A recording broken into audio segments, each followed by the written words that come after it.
media platforms, please do not forget to use the hashtag E4M Revenue Leaders. And on that very note, ladies and gentlemen, as Exchange for Media Group celebrates 25 years, the group finds itself not growing older, but younger in spirits. A journey started by two media veterans who are bound to no introduction. That is Dr. Anurag Batra here with us and Mr. Naval Ahuja, living up to the enthusiasm of decades. With the same, to give you all a warmer, happier welcome and to set the context for today's inaugural session of the Revenue Leaders Conference, joining us on stage is the man of the hour. Please put your hands together for Dr. Anurag Batra, Chairman and Editor-in-Chief, BW Business World, and Founder, Exchange for Media Group. Thank you, Saibjeet. Give Saibjeet a big round of applause. He hosts a lot of events, and it's now 1 year since you got married or more? Saibjeet, it's 1 year since you got married or one? 9 months. 9 months. Very good. All the best. Wishing you abundance. First of all, this is, we do a lot of events at E4M, but for me, this is a very important event for all of us, and I really mean it, okay? I thought about it 2-3 years back. Last year, I shared it with the team, and I'm glad it's happening. Our vision for this initiative is really large. This year also it's big, but it'll be super big. So I'm very, very happy. Dreams do come true. Thoughts do become actions. Actions do become initiatives. And the E4M Revenue Leaders Conference and the E4M Revenue Leaders Awards are a testament to that. We started Exchange for Media 25 years back. I also have a friend who's sitting on my right, and I met him about 3 weeks back in Bombay after a long time at a friend's birthday party. So Mr. Gurneesh Khurana is there. He's a veteran of the media industry, but for the last 8-9 years, maybe 10 now, maybe. He's not in the media industry. He joined auto industry. Now he's in the insurance industry. So he has an inside-outside view of the media industry, of the revenue, sales function, revenue leadership. And in the past, he and me have had many conversations about how the media industry is changing. How do we need to change ourselves as leaders in this space? So really, thank you, Gurneesh, for being here at a short notice. I'm sure when he talks to you, he has a professor in him, so he'll be able to put things in a perspective. We started Exchange for Media 25 years back. This is our 25th year. We started Exchange for Media to build a B2B marketplace where buying and selling of media time and space would have happened. For the first 3.5 years, we tried to do that. For the last 21.5 years, our newsletter, with all humility, is the #1 newsletter in this space. Our website, thanks to patronage from all of you, is the #1 website, and all others do is to copy our stories. That's what they do. They copy our initiatives, but you can never copy an original. Never copy an original in anything, right? So it's okay. Life is about abundance. God bless everyone. We'll stay ahead. Thanks to your patronage, we'll do well. Why the Revenue Leaders Summit? Over the last 25 years, when we started Exchange for Media, I've had the good pleasure of meeting everybody who matters in this industry. And I have had this thing that I keep saying, how many chief revenue officers have become CEOs of media companies? Guess how many? How many of you are revenue leaders there, people who are in the ad sales function? 5, 7, 10, 12 people, okay. Take a guess how many percentage. So if you take the business world, so to say, you take the corporate world, CFOs, 21% CFOs have become CEOs, right? You take CMOs, less than 5% CMOs have become CEOs. Now, if you take the media industry, less than 3% chief revenue officers have become CEOs. So if our initiative can create more CEOs, leaders, entrepreneurs, and I have met everyone. I was trying to get Satish here, but couldn't get, Satish Menon is the CEO of King 11 Punjab. He's been a veteran, he's recruited many people, including people like Raj Nayak in the ad sales function, and I can go on. So I can only say that since the time we started the media business, Exchange for Media has the media business has morphed. It has changed. It has changed, 25 years back, media planning, buying agencies. We started as a narrow website on media planning buying. We used to break every story. And I remember one of the big stories, anybody from J. Walter Thompson here who worked with HTA, right? One of the big stories we broke, which made exchange for media, was Sunil Gupta's story, Today, incidentally, is his birthday. He used to be CEO of J. Walter Thompson then.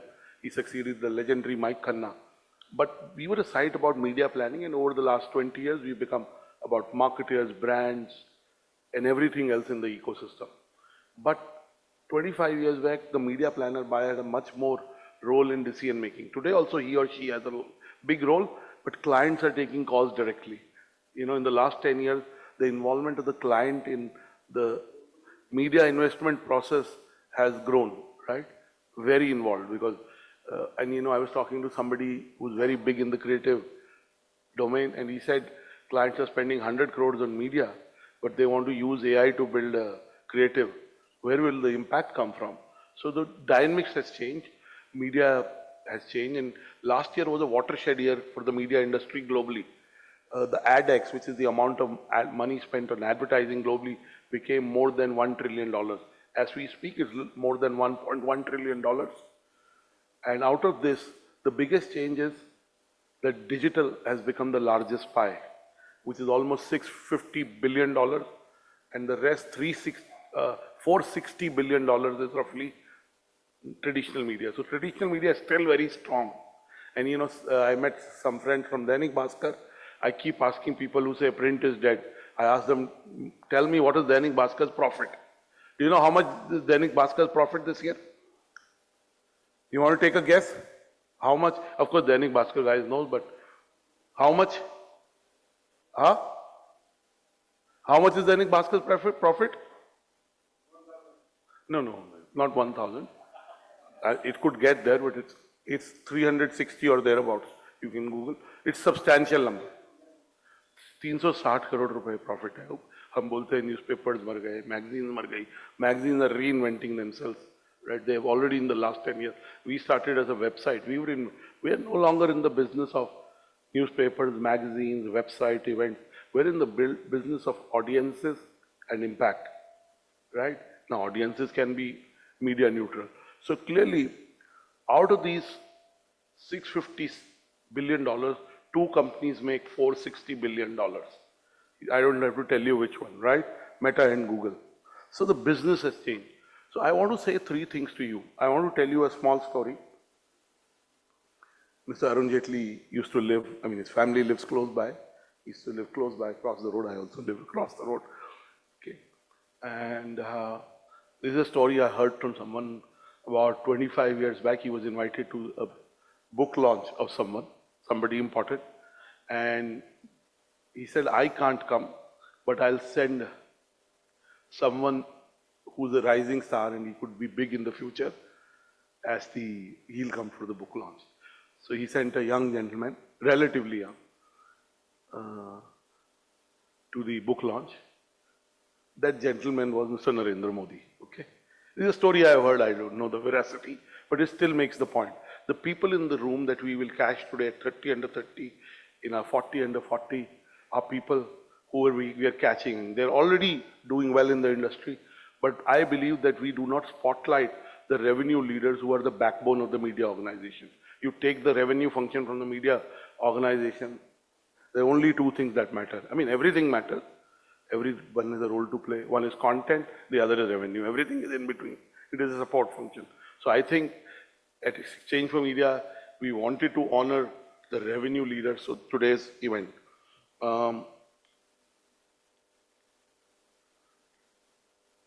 Where do I point it?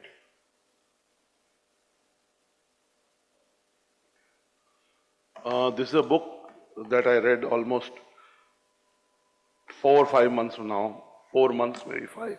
It's called Fluke. I started Exchange for Media serendipitously. I don't use the word fluke. Luck, chance. I don't like the word accident, so I won't use that. But it basically says whatever happens, happens through God's kindness, providence, whatever word you want.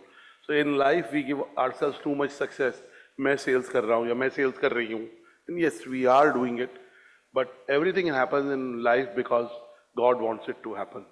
So I just want to say we give too much credit to ourselves for our success, too little for our failure. So if salespeople have humility, or anybody has humility, they'll do well. And there are many stories, but I want to tell you one sad story. It's about a boy and a girl who were working for an American company many, many years back. And they met in New York, and the girl brought a tie for the boy. The boy wore it on his shirt, but she said to him that the shirt and the tie are not going together. So he went back to his hotel room to iron a new shirt on which he wanted to put that tie. She went to the office. The office was in Twin Towers. The planes hit the Twin Tower. She was dead. The guy who went to iron his shirt got saved. We've had Pahalgam, sadly, shouldn't have happened. But people who missed going to the meadows because their food had too much salt, they got saved. Satish Menon is calling me now. I texted him yesterday, but I'll call him after this. Air India crashed. There was the lady who tried to get onto the flight. She called important people. She couldn't get onto the flight. That saved her. So in life, sometimes not getting what you want is a good thing. So I just want to say that the best salespeople are people who have knowledge. Sales is important, but knowledge is most important. This is a book about one of the two companies. I'm not endorsing the book, but it says media companies only care about one thing, at least these social media companies, and that's moolah. Okay? Which is not the good. Media has a role to play. It is playing a role. It can play a better role. I'll mildly put it at that. I read this book 9 months back, exactly 9 months. My mother passed away on 25th October. Maybe 4 days after that or 3 days after that, I got this book. It's called Meditations for Mortals. And it has many things in it, but it has a chapter that I really loved. And it basically says there was a rabbi who carried 2 pieces of paper in his 2 different pockets. One said, "For my sake the world was created." The other, "I am nothing but dust and ashes. I am a small speck." See, whatever we do is meaningful. It makes an impact. If the MC doesn't show up or the person at the console doesn't work, this event doesn't come together. Ankit can put in all the, everyone matters. The person who's registering, the audience team, so on and so forth. Everyone matters. We are a small cog in that wheel. So humility, sometimes I find humility missing. I'll come to the media part. This is a book I read 20 years back, and I gifted it to my friend Raj, and then he gifted it to 200 people. Anybody who's read this book? Yes. So what was the lesson you got from this? What was the gist you got from the book? So for that you should get married. But that, I'm sure you're married. But yes, you're broadly right. But the message it has, I think that's the message it wants to get out, is spend time with your loved ones. We're too busy chasing our goals. I keep thinking about my mother all the time. She's gone. Though I spent a lot of time, but it's never enough. So your children, your parents, wife, husband, brother, sister, very close friends, whoever, right? And I am busy working and going from one city, but I'm trying to follow what I say. I'll go back to a slide. How do I go back to a slide? So anyway, I'll end by saying 3 things about media revenue leaders. First, we live in an era of digital where product matters. So become product people. Because if you get the product right, the revenue will happen. It's not like a straight line like that. But second is, good revenue people can make a difference. A good revenue person can come up with new ideas, solutions. He or she can add to the bottom line like nobody. And third, the best revenue leaders are people who are trusted. Because if people trust you, right, Gunesh, they'll do much more business with you. And in my book, hopefully I'm able to write it fully this year. I've written chapters. There is a chapter which is in Hindi. आप सबको हिंदी आती है. संबंध है या संबंध है, right? So don't be transactional in nature. You know, my and Gurneesh's relationship goes more than 20 years. I'm not transactional with him. He's not transactional with me. And if you're not transactional with people, transactions also happen at the right time. It may not be the objective. That's not why you met someone or you. So whatever you do, you become a product person. Second is, for the last 20 years, you're using be a solutions-oriented person. But really, it sounds like a cliche. People are not just looking for a print ad or they're looking for a digital campaign. They're looking for solutions. That's why the rise of custom events in B2B, rise of custom engagement, you know, because, and the budgets are not necessarily shrinking. The budgets are growing, but the measurability and effectiveness is shrinking. The choices are too much, and the brands matter, and the brands don't matter if the performance is not there. And last is build trust, don't be transactional. If you do that, you will be a great revenue leader, and hopefully you will be leading a business, will be leading a company, or become an entrepreneur. It's a great time to be an entrepreneur in the media industry. Whether it's in the experiential space, whether it's in the digital space, and you don't need too much money. We started Exchange for Media with very little money, 68 lakh rupees. Of course, 24 years back, 68 lakhs was also a lot of money. It's not like today. But honestly, it's not about money. It's about, again, God's way of making things happen. We may be people who've done it, but we have a long way to go. We seek your patronage. We have our weekly impact. We have our pitch. And we continue to do new formats. Day after tomorrow in Bangalore, we have the Pitch CMO Summit, which we started 20 years back. We have the Indian Marketing Award South. And on the 8th, along with the Association of Indian Magazine, AIM is doing it, but e4m is partnering on the e4m AIM Maximize Awards, Magazine Advertising Awards. The INB Minister is there. And I can go on. There are many initiatives of Exchange for Media. We break every story. Like yesterday, we broke 2 stories. We are an editorial platform. We get excited about stories. Our editor, Mr. Smaila Roy, is there somewhere. I met her when I was you know, we broke the story of Flipkart's account being pitched, 500 crores. We broke the story of Marico account, which is almost between 350 to 400 crores. It's a big, and hopefully today we will see 2-3 very big breaking news. One very relevant to this audience. Okay, I leave it at that. And you know, nobody has those stories. We have those stories ahead of, because really, I also believe you have to be among the consideration set. Nobody has the time to go through 5 sites, 3 sites, 2 sites. Hamari site padhne to bahut badi baat hai. Because everybody is busy. We have so much to do between our WhatsApp, our day job, and our family, that we are busy. So really, I think it's exciting times. I wish you luck. The jury for the e4m Revenue Leaders Award was the all-stars jury, whether it was a 40 under 40 jury or a 30 under 30 jury. I think everybody who mattered in this domain was there. Everybody. We didn't leave out anyone. It was a big jumbo jury. 80% of them joined on the jury day, which happened. So the winners you will see are from various industries, various domains. Originally, this event was on the 31st because we have a custom event tomorrow in Bangalore or some other city. It is preponed by 1 day, so we lost some of our speakers.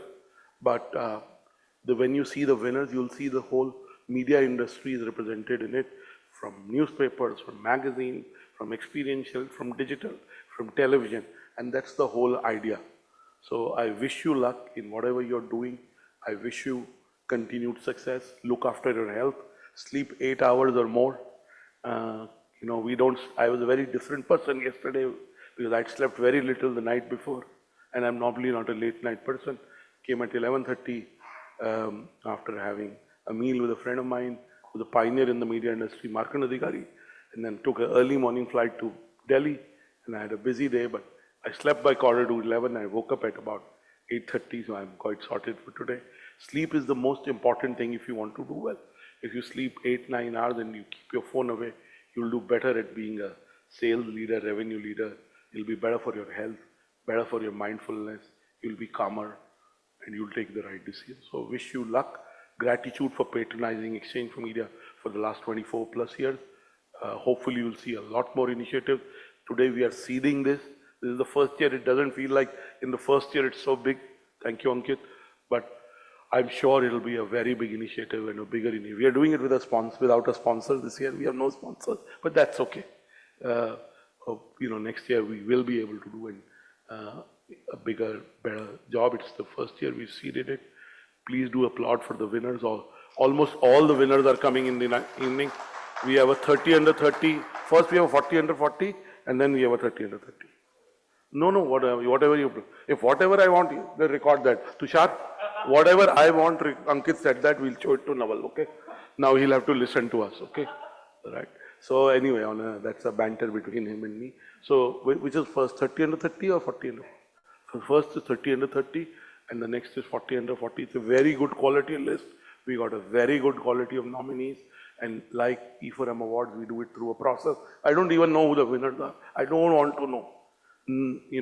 And PK was the jury chair of the 40 under 40. You had the stalwarts of the revenue leaders who become CEOs. And we tried to get Mr. Uday Shankar and Mr. Sanjay Gupta for the event, but too short notice. Both have done well. And you shouldn't compare because everyone has a destiny. I'm sure your destiny will fold, but they've done well. So they could have talked to us about how they've built what they've built. Sanjay is now the chairperson of Google in Asia Pacific. Mr. Uday Shankar is the vice chairman of the Geo Disney Hotstar conglomerate. He's an entrepreneur, who's gone on to become Murdoch's partner and Mr. Ambani's partner. So clearly somebody who's really seen the industry and is making the right bets. Hopefully we'll get them for an interaction with all the winners. I've requested them that they can give us a date and we can get them for an interaction with the winner. So wish you luck, a day of connectivity. God bless you and thank you for your patronage of Exchange for Media. A bigger, better, bolder round of applause. Thank you, Dr. Butler. Apart from the opportunity to add to our pool of knowledge, ladies and gentlemen, each and every one of our event attendees stands a chance to win some exciting prizes with the day's proceeding, with the multiple contests that we have that I shall be unveiling shortly. But for now, it's time to begin with the day's proceedings. Joining us on stage, a personality that brings more than 30 years of leadership experience in sales and marketing across global organizations. With a strong foundation in learning and development, he has served as the National Sales Training and Marketing Manager at Xerox India and is a certified trainer from the College of Auckland, New Zealand.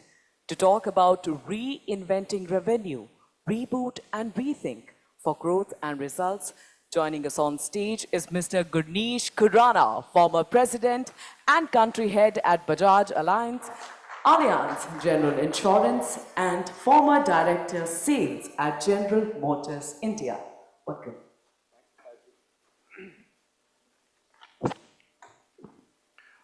Good morning, everyone. Good morning, everyone. Good. So, guys, I'll pick up the threads from where Anurag just left. So, Anurag just asked a question, how many of us are revenue leaders or from sales? And I saw very few hands coming up. I think each one of us sitting out in the room is a salesperson because selling is a life skill. It is not limited to a transactional or an exchange of a product or a service or a function that you work in. It is something that each one of you imbibe. If you are an HR person, you would sell the organization to the incumbents. If you are a marketing guy, you would go in for a pitch to get the right agency. If you are a service guy, you would always look at your person, the customer, to tell how the cost of ownership or service is best. You may say, I worked for different organizations, and when I was in General Motors, I was heading the sales. But I said the best salesperson are the after salesperson. We may call it after sales, but it's actually pre-sales. Because when you go to buy a car, the first thing you ask is, ये गाड़ी में spare parts मिलने में दिक्कत तो नहीं होगी? Servicing में कितने पैसे लगेंगे? इसकी resale value क्या होगी? So that guy is not an after sales guy. He is actually the actual genuine salesman because that precedes the sale. So selling is a life skill, and each of one of us sitting in this room is a salesperson in his own right. The second thing that Anurag also touched was trust. I think the trust established is before the sale again. You would like to do business with someone you like, with someone you relate to. If you cannot trust an individual, you would not get into a relationship with him or her. So that is a second important aspect that each one of us sitting in this room, being a salesperson, who sold ourselves when we got the job that we're doing currently, established the trust and the credentials for being capable for the job that we're doing. So without much ado, I would quickly move on. I hate slides, and I hate giving presentations. Each one of us are actually in the jobs where we spend more time looking at the PPTs or making PPTs than it was. So I'm not one of them, guys. Don't worry about the slides. There will be no numbers, nothing. Let's just look at what it is. I would still call you guys as my fellow sale leaders. Can I request for a lapel mic? I'm being too much glued like it. I thought I'll be able to hold on. A lapel mic would do, till then you would do that. So I still call each one of you not with the fancy word of revenue leaders, but a sales leader. We all get fancy, glorified designations as we move up. But the primary job we do is selling, irrespective of the function we are. So if you are not in sales, don't worry. You are still doing a salesman's job, and it starts anywhere and everywhere you enter. Am I audible? Okay. So we are all a salesman first. I still call myself a salesman after 32 years of experience. Why do I still call myself a salesman? Because as I grew, the designations came in, and only thing that grew up with that was a bigger room and even bigger targets. So the sales in you never ever diminishes or evaporates. And the harsh truth in the life of a salesperson remains, he's either hero or a zero.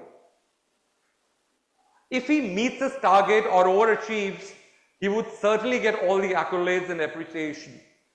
If not, it's like Virat Kohli. Scoring a century, he would be garlanded. If he goes for a duck in any series, there would be effigies being burned all over the social media, everything. He would be a zero. So you are as good as your last match you played, the numbers you scored, and the targets you met. That would get you only a hero or a zero.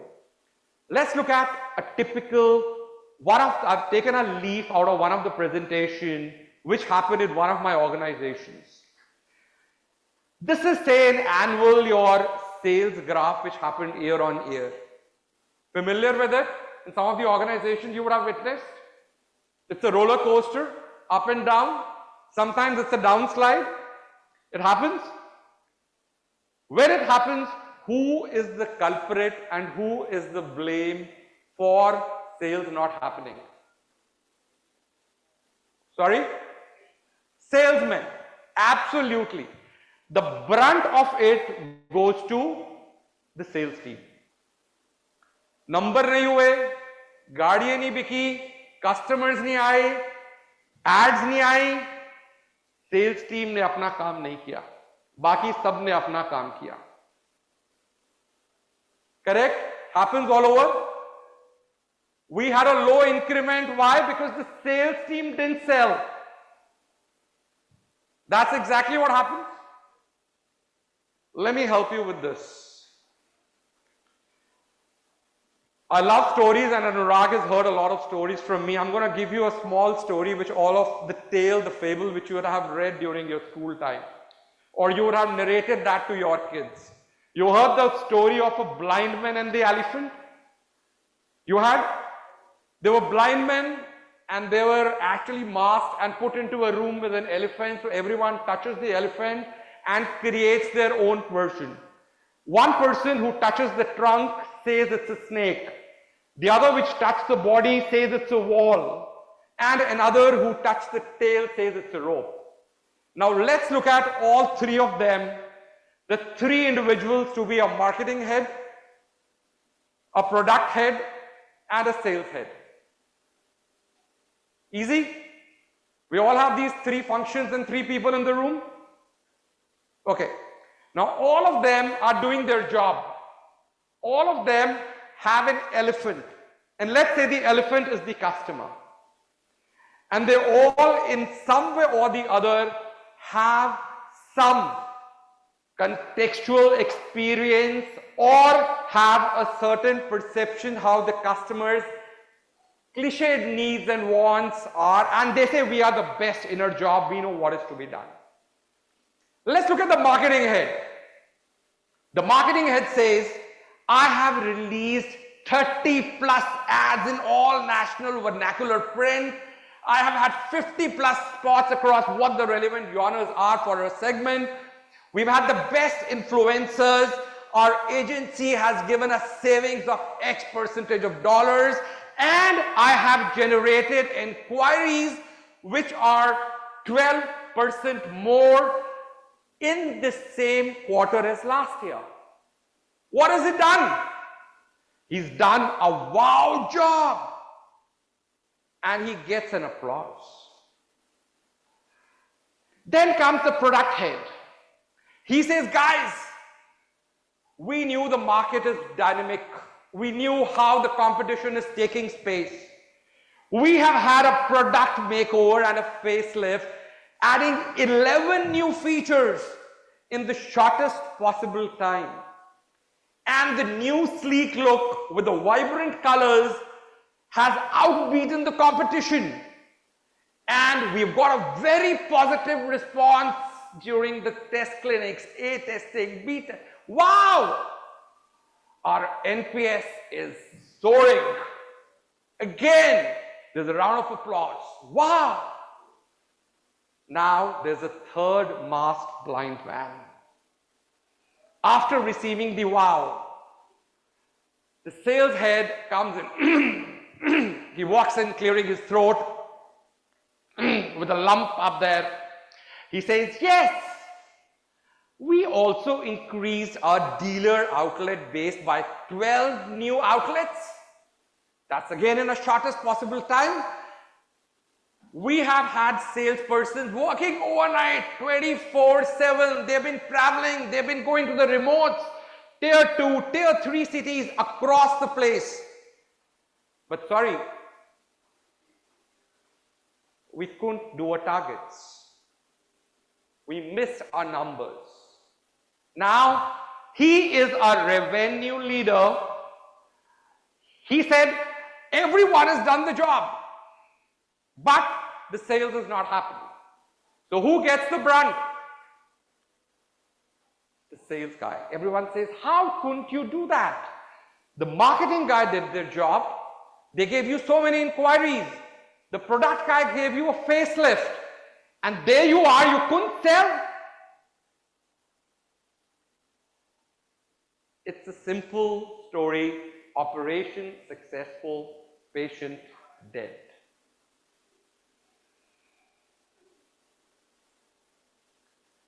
The scenario which you witness every quarter in the conference rooms, a scenario which you witness across most of the organizations, tapering sales, and the salesman walks in with his sunken shoulders, drooping face, sorrow face, numbers not being met. And it goes from the bottom rung, from to the sales executive to a sales manager, upwards to the president or the head of the sales. Now, my question to you is only the sales team responsible for numbers not being met? Yes, sir. No. There are, in my personal view, the product, performance, price and publicity. The 4 P's you're talking about, the 4 or the other Very P's. important. I'm the good salesperson. The product is not compatible. The performance, the publicity, the marketing, the price. One more is price is there. It's not matching with the other comparative products. So 4 P's in my personal view are very, very important. You're a good salesperson, right? But the product is not matching with the other compared products in the market. Like you give the example of cars, the price is not matching. It's not coming in my budget. The performance, lot of factors are. These are in my personal views. Thank you. Very fair. Please, sir.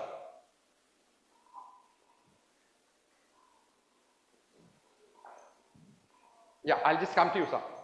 Good morning, sir. Good morning. Myself,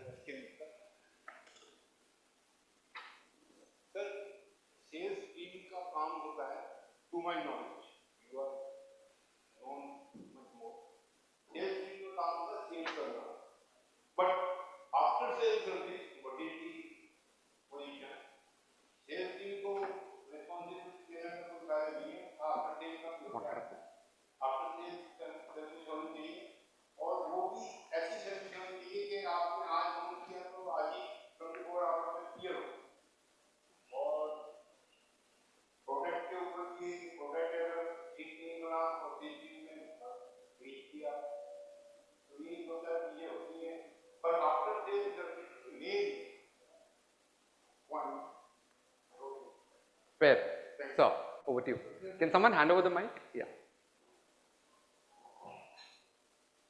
There may be a market slump in general. It can have to do with geopolitical scenario. I mean, sector-wise. For example, tourism. Tourism will be, in spite of everything, will get affected by a variety of situations. For example, in Kashmir, because of the Pahalgam incident, no matter what marketing people do, it will have its effect. So across every segment, I mean, people may be knowing better that the whole, market may be down. Fair. Okay. Anyone else? Yeah. Can you have a mic here?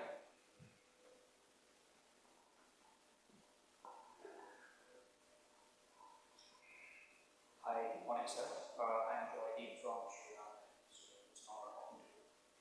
So I've been in the life insurance industry for quite some time. So, sir, I believe that it's only the sales team responsible. If you have a complete view, I think it's yes, because I'm myself from key accounts management and sales, and I believe that the product may not be competitive from the life insurance. We know that there could be a lot of obstacles, especially from an emerging insurer.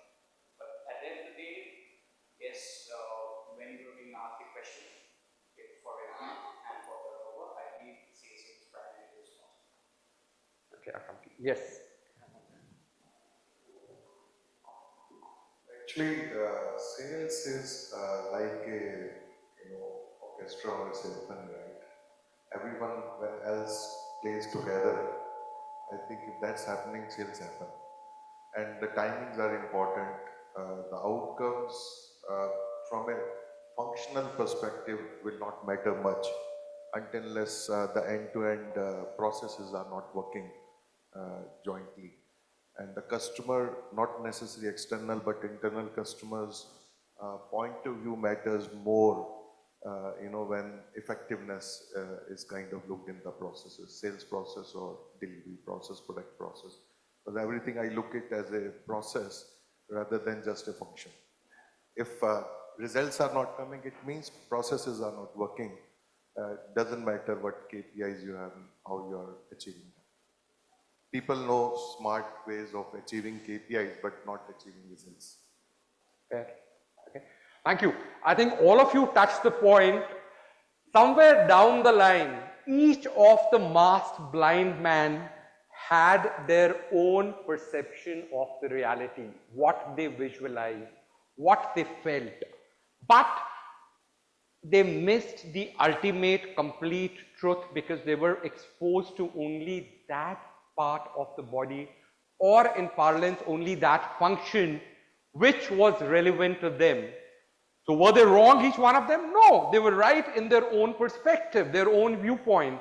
But when it came across, were they understanding the complete picture? No. Now let me remove that and give each one of them a toy elephant in their hand. So when I give a toy elephant in their hand and they can move their hands across the mold, do they get a better picture? Yes or no? They do. So the brunt may be taken by the sales guys because they were the front. They were the artillery who get the bullet in their chest. But each and every one of them was equally responsible, which they didn't do. So a lot of good points came up that the reasons for low sales could be geopolitical. The reason for low sales could be that the 4 P's were not taken care of, which is an amalgamation, the tools, the ammunition a salesperson has to perform. So I move to the next, which each one of you say that no, it's not only the salesperson. Salesperson is responsible because he's there. Since you are from a life insurance, I actually call the life insurance to be a death insurance. Because you are actually insuring your life, but you get the money only when you die. And imagine selling someone the death. That is the ultimate sales. But how these guys sell, besides the term policies, because I'm from a similar industry, I understand that. Imagine you are selling the fear, the anguish of your death, and still walking away, which is the tough sale. So I'm going to talk to you on the sides again. So if the answer that the salesman is not the only one who's responsible, the challenge remains, how do we unmask these blind men? Or how do we ensure everyone is collaborating or participating in the organization to help the revenue leaders, the sales leaders to meet their targets, to get the revenue, get the moolah, get the dollars, so each one of you get the handsome increment and the bonus, the incentives that you deserve. Let's start with the basic questions. When do the sales start declining? And why do the leaders, if I look at it, I put it into 2 parts, sales and leaders. I think entire leadership team in an organization is responsible for the sales. It's not the responsible of only the business head or the sales head. Like you said, it is coming together of all the functions joining hands for the organizational goals, objectives to be met. And the next it leads is the fail of sales function is the fail of the organization. And why do organizations fail? एक simple fact है, नजर हटी, दुर्घटना घटी. We all are so engaged, so obsessed with our lives, with the roles that we are doing, that we fail to take cognizance of the bigger picture or the story which exists. And transform, evolve to stay relevant in the marketplace. I'm giving just a very cliched example which is there, which some of you guys I see would have seen from the cassette tapes or the recorders to the current stage where the iPods evolved, vanished, to the, I saw among the participant list, there's one of the persons from Spotify who have taken and done away with the records, who have done away with the cassette tapes, the cassette recorders, the record players, the iPods, everything vanished with the smartphone. And forget just the iPods. The cameras have vanished. The SLRs have vanished. It's given rise to the PCs, the smart tablets have gone because the bigger pros are good as a tablet. So it is something where the consumer's requirements or the needs of fulfillment is being met in a different way? And why do we fail to transform or innovate? This is a question which I have for each one of us sitting out here. Irrespective of the role that we are doing, it doesn't matter that we are just 10, 20% of the sales or revenue people from here. But each one of us has a responsibility creating the push and the pull for the sales team. I have a very, very small example to give, which is called the boiling frog syndrome. You know what a boiling frog syndrome is? A comfort zone. Almost the same, similar in parlance. Oh, okay. I think, can we just go back? I think I moved the slides. Yeah, okay. There, fair. So when you put a frog in a hot boiling water, what will happen? It will just jump out. But instead, if you place in a relatively comfortable zone or a lukewarm water and start simmering or slowly heating up the pot, it doesn't realize. It's still in the comfort zone and it eventually boils to death. Fair? And in real life, the companies or the leaderships at the helm of the affairs at times fail to react to these slow building threats because that change is not very dramatic or instant or immediate. We all say, when we move to an organization and we meet people, they say, "Sir, ऐसे ही चलता आया है। Sir, मैं तो 10 साल से company में हूं और 10 साल में ऐसे ही हो रहा है." Someone who walks outside with a different perspective, with a different experiences, beliefs, would try to question at times. It's a denial which is internally and which says it has always worked before, it will continue to work, and you are working towards a future shock. Whatever it was that got you here is not good enough to make you stay here for life. And it is a failure to notice. Now, in my experience, I've worked across different organizations. I worked with Xerox initially in my career for over a decade in sales, in marketing and training. And Xerox at that point in time had a 70% market share. It was the company wherein a photocopy became synonymous with Xerox. That was the power the organization had. And amongst the few pointers which I've listed out here, I'm not going to be rattling them in the interest of time, they failed.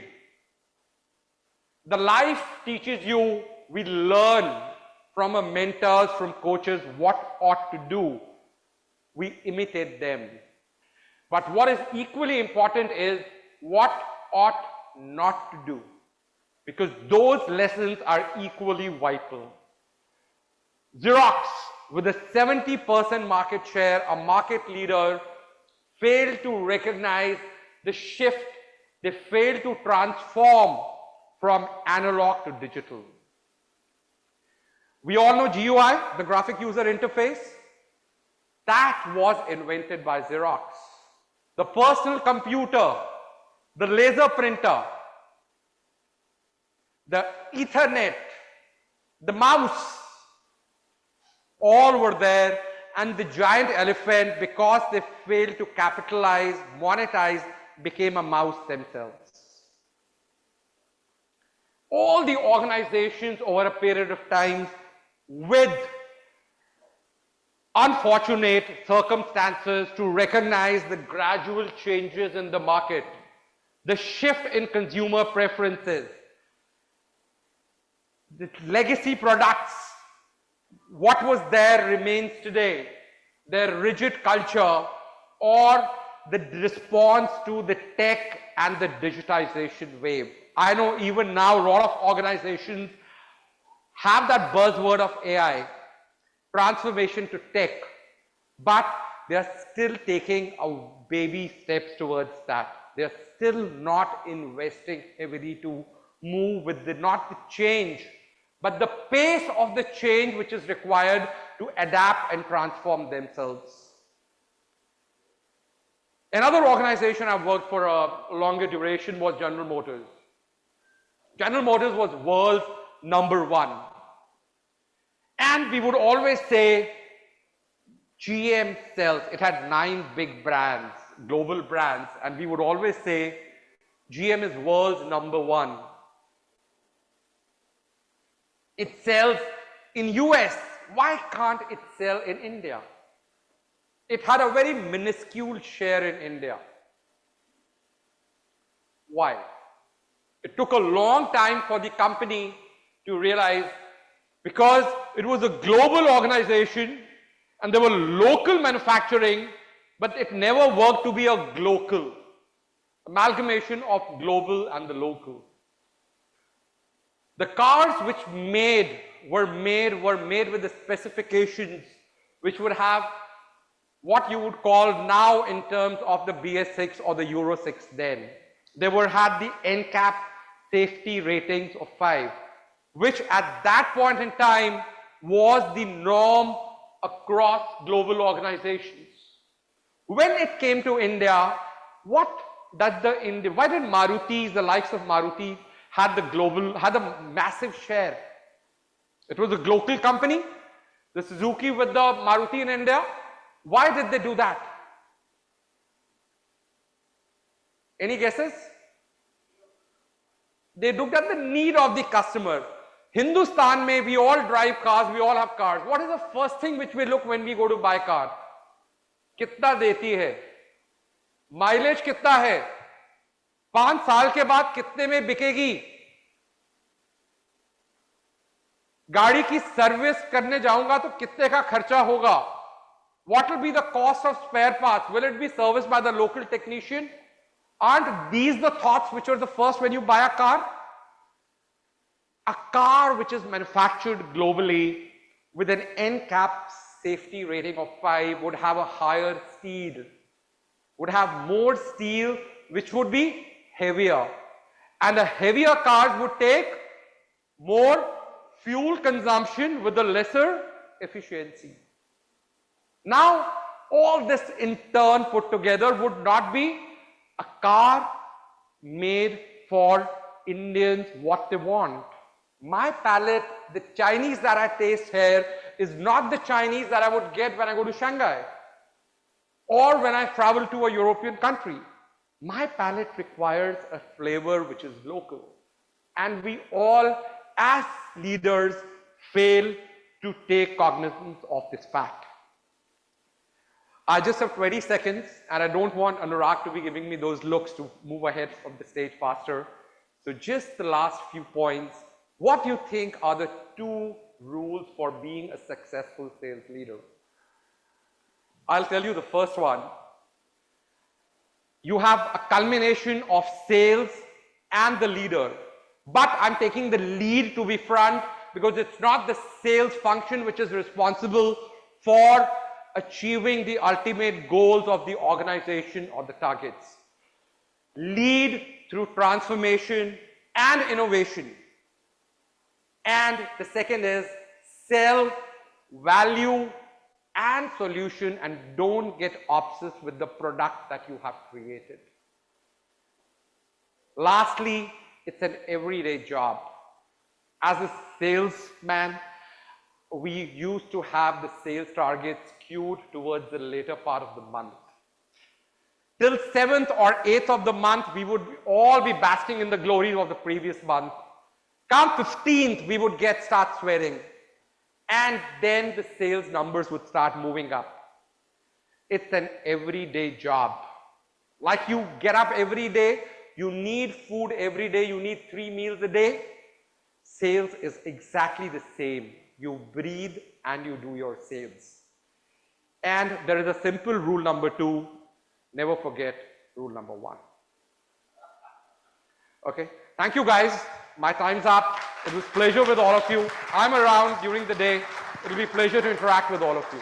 Thank you guys. Thank you. Could I please request you to kindly join me in this center stage to present a small token of appreciation on behalf of Exchange for Media for your valuable time and your insights. Joining us on stage is the National Sales Head at Sakal Media. Please put your hands together for Meenal Kasturia.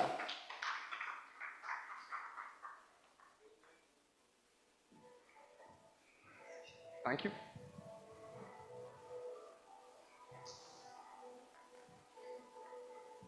Thank you.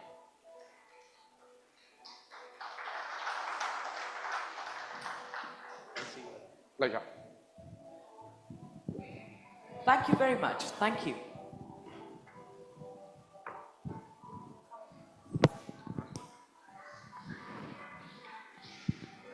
All right, so ladies and gentlemen, this brings us to the first panel discussion of the day. But prior to that, talking about your opportunity to win multiple prizes through multiple contests today.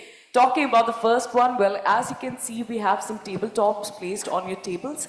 Simply scan the QR code, join the Exchange for Media WhatsApp community, and stay tuned for the next proceeding in the contest. With the same, from ecosystem to the ever-persistent tension in the digital strategy, our first panel discussion of the day dives into one of the most relevant debates in the marketing: branding versus performance, cracking the digital code. Join me as I welcome our stellar panel, the Vice President Revenue at the Trade Desk. Please put your hands together for Mr. Dhruv Dhawan. Joining us up next is the Vice President Marketing at Dabur India. Please give it up for Mr. Rajiv Dubey. And as Dr. Batra says कि तालियों पर GST नहीं लगता, तालियां tax free हैं, जरा दिल खोलकर बजाएं. Joining us up next is the General Manager, Head of Media and Digital Marketing at Vivo India. Please welcome Mayank Prabhakar.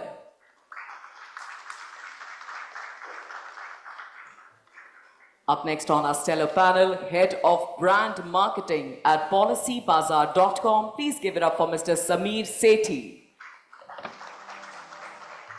And completing this eminent panel, it's time to welcome the moderator, the Head of Strategy, Digital at WPP Media. Please give it up for Ms. Dimpy Yadav.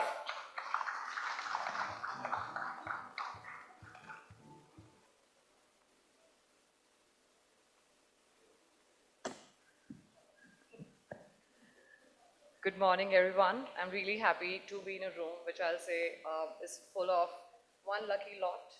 Why? Because last 5 years are the ones where we have seen digital not just growing, but it has become a volcano, which is not just erupting, but it just keeps on erupting every single day, right? That's the kind of disruption that we are seeing. So in a world where we say that every click is a choice and every scroll, really becomes a signal for us today, it becomes very important to understand that what is that thin line become, between branding and performance, which we all keep on saying that that's something that drives growth for us. So is that a divide or is that a dynamic dance eventually that we're not able to maybe understand, or maybe we have decoded very well? So I have got a great list of panelists with me, and I'm sure that they come with a lot of expertise from different backgrounds that they come from. And I will not take a lot of time, but throw my this question towards them to understand. So Rajiv, in this room, nobody better than you to answer my first question. I will ask a very simple question, right? Which was the last ad that you had seen, that you clicked on, and then you bought something? But the question here is that, does it come from a branding campaign or a performance campaign? Is it branding versus performance that leads you as a consumer to click on an ad and buy? Or is it, does that line exist at all? Does that divide exist at all? Where do we stand in terms of branding and performance? So first I'll answer as a consumer. Like when I'm scrolling through something and I come across something, I would probably click on it and buy it, Like recently I bought a bunch of socks, and from a company called Socks Soho. I found those socks very fascinating, and I bought a few pairs, then I bought a few more, and then I bought a few more. When I started getting emails from the CEO saying that, please rate us and please talk to us, etc. What's wrong with you? Why are you buying so many socks? So that happens, when you do a direct kind of contact. However, I'll probably not even remember the name tomorrow, and probably buy something else when I go to the market. However, there's one impulse purchase probably, which is end of the funnel, where you kind of bottom of the funnel, where you look at something and you buy something. And since the consumer is there, low-hanging fruit, you would target those consumers.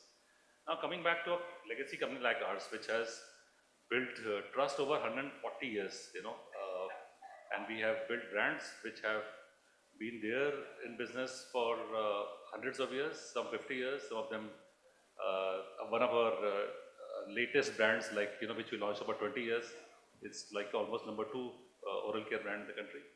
So we have all shapes and sizes of brands, and all kinds of brands which fit into different parts of the funnel.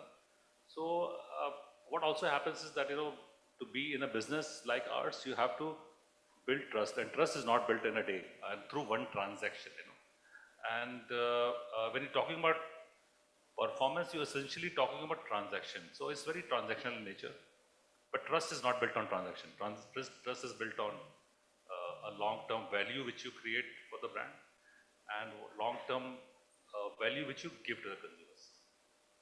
So brand like ours, it has mix of both. One is building long-term trust, building long-term relationship with the consumers, building brands, building brand love. And then, there are other brands as well, where you are transacting with consumers much more, because since consumers are there, you can't lose them. So you target to them and you talk to them in their language, and you have more transactions. That business is growing very fast. That's growing at about 100% a year. So you can't lose on that. So mix of both. Very true, and I'll say that Dabur is a household name that's built on trust, and of course legacy that even I have seen, like ever since I was a child in my own household, right? Dabur Chyawanprash, we couldn't just escape that. Oh, of course, absolutely. But when we also, in this journey of me growing up, industry growing up, we've also moved to a place where not all categories work in a similar fashion. And Samir, this question goes for you, right? Because the product that you have is very need-based product, especially when you talk about insurances, right? It's not something that you buy basis legacy, but it's a very tough competition. Plus, only when the need arises when people buy. So my personal feeling is that it by default goes very performance heavy. That if it's there, people will buy. What's your take when it comes to branding versus performance in a category like yours?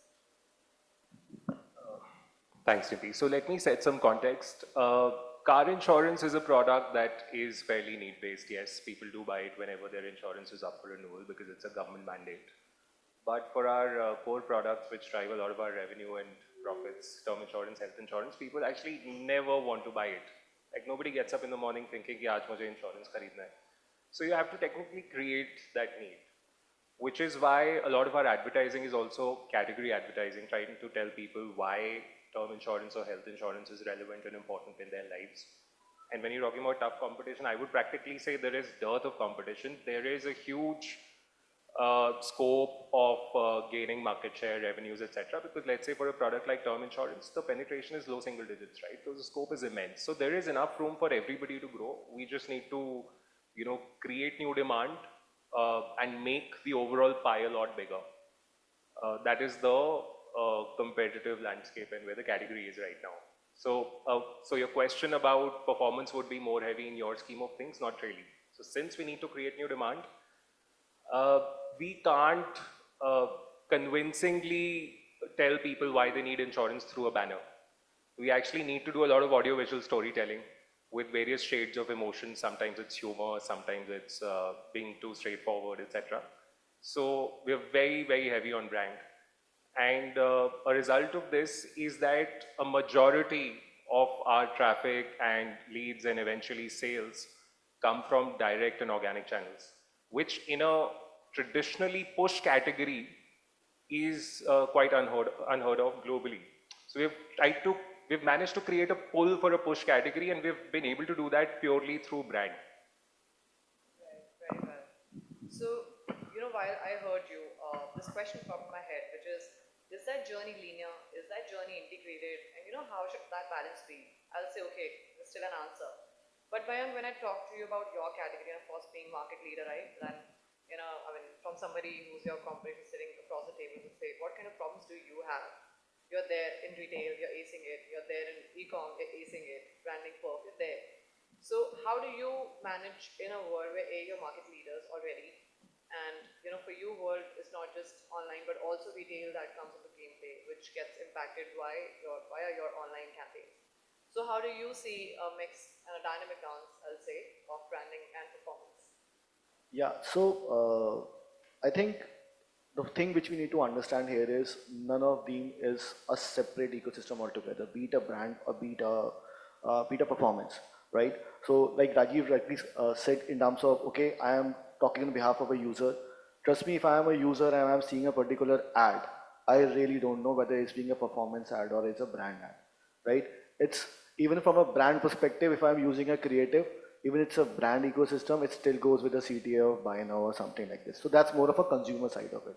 But from a brand perspective, if we have to say, are branding and performance separate? No, they are not at all competing with each other. They have to complement, and they are not contesting each other. They are interdependent.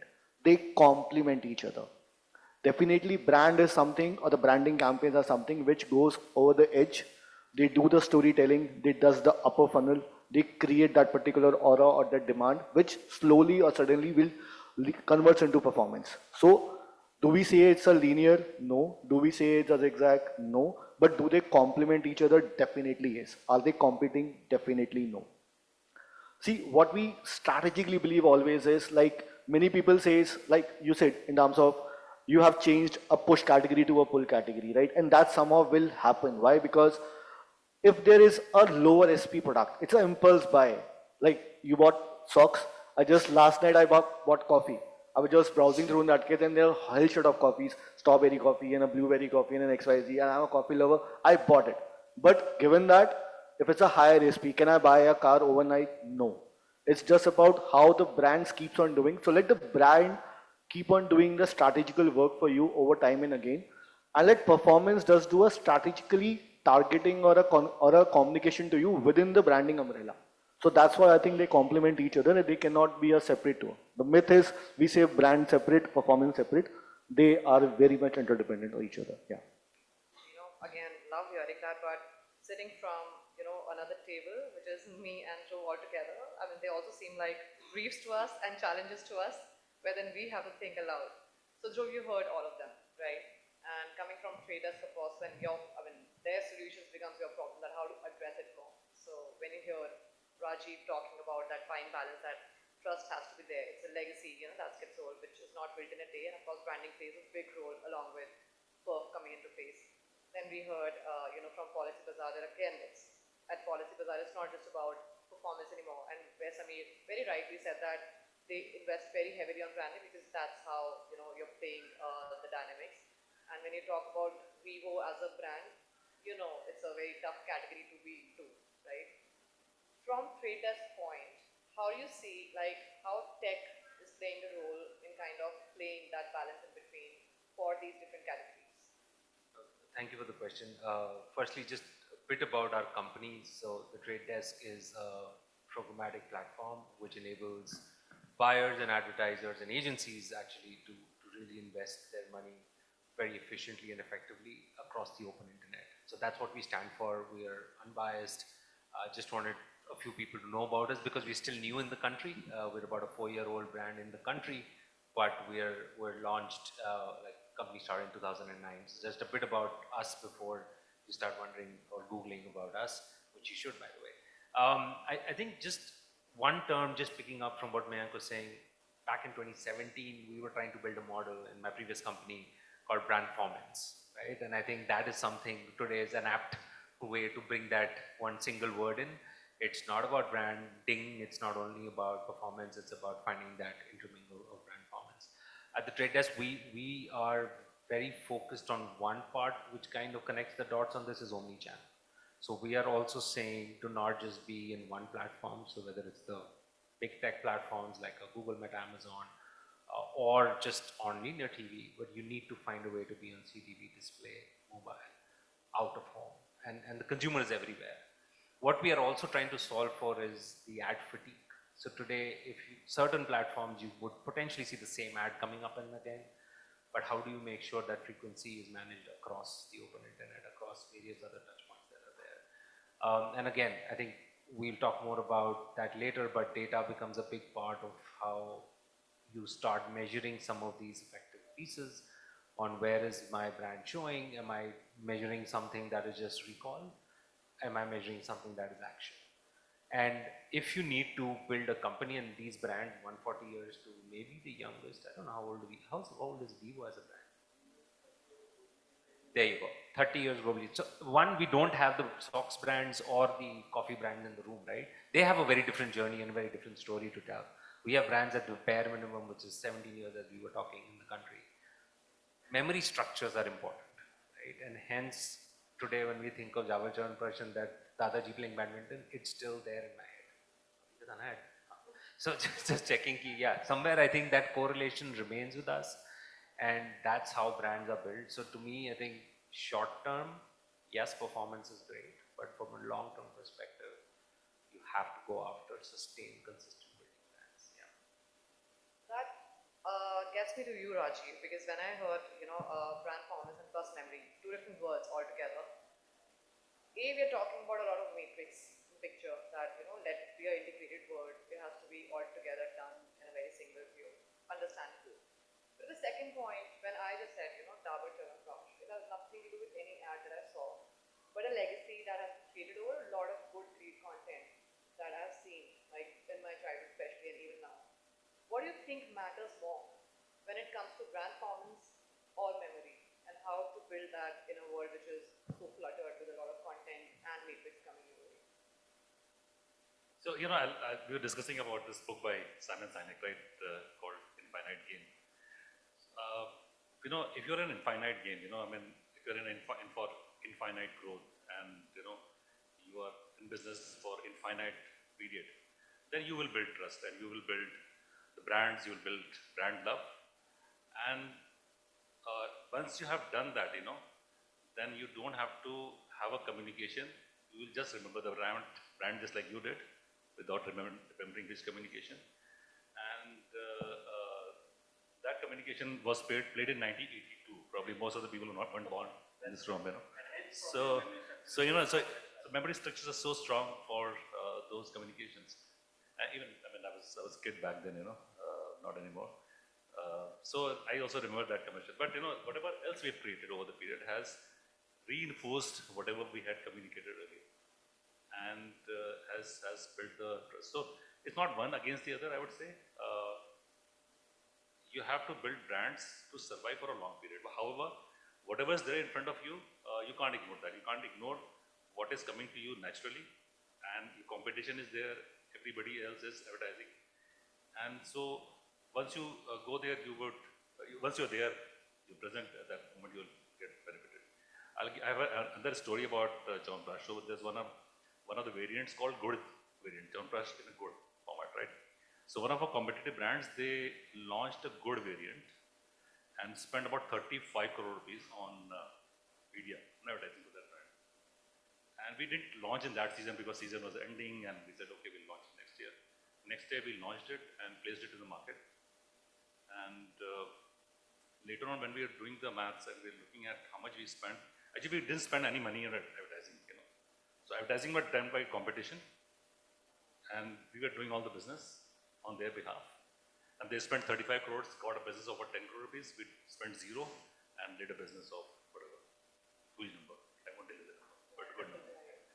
I'm totally with you on this, especially being a girl, right?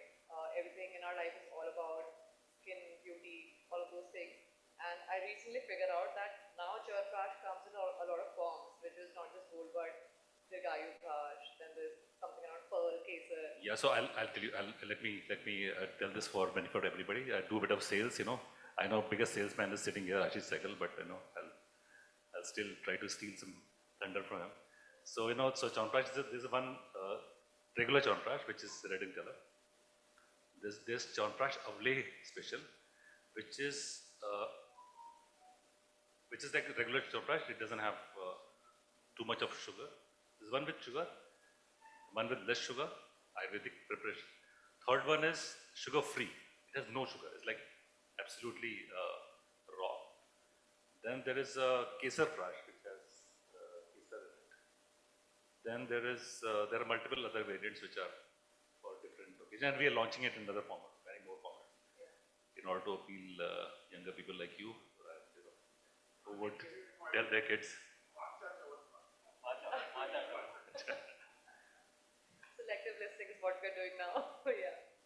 That makes a lot of sense. Now, Mayank, this question comes to you. See, in that category, as I told you, I don't have to see an ad. I mean, what hits me is matcha, what hits me is, kesar. And I'll buy it because thinking I'll get a good skin, maybe never happens because my other habits are bad. But when we talk about your category, where we have especially talked about Gen Z, where there's no brand loyalty as of today, right?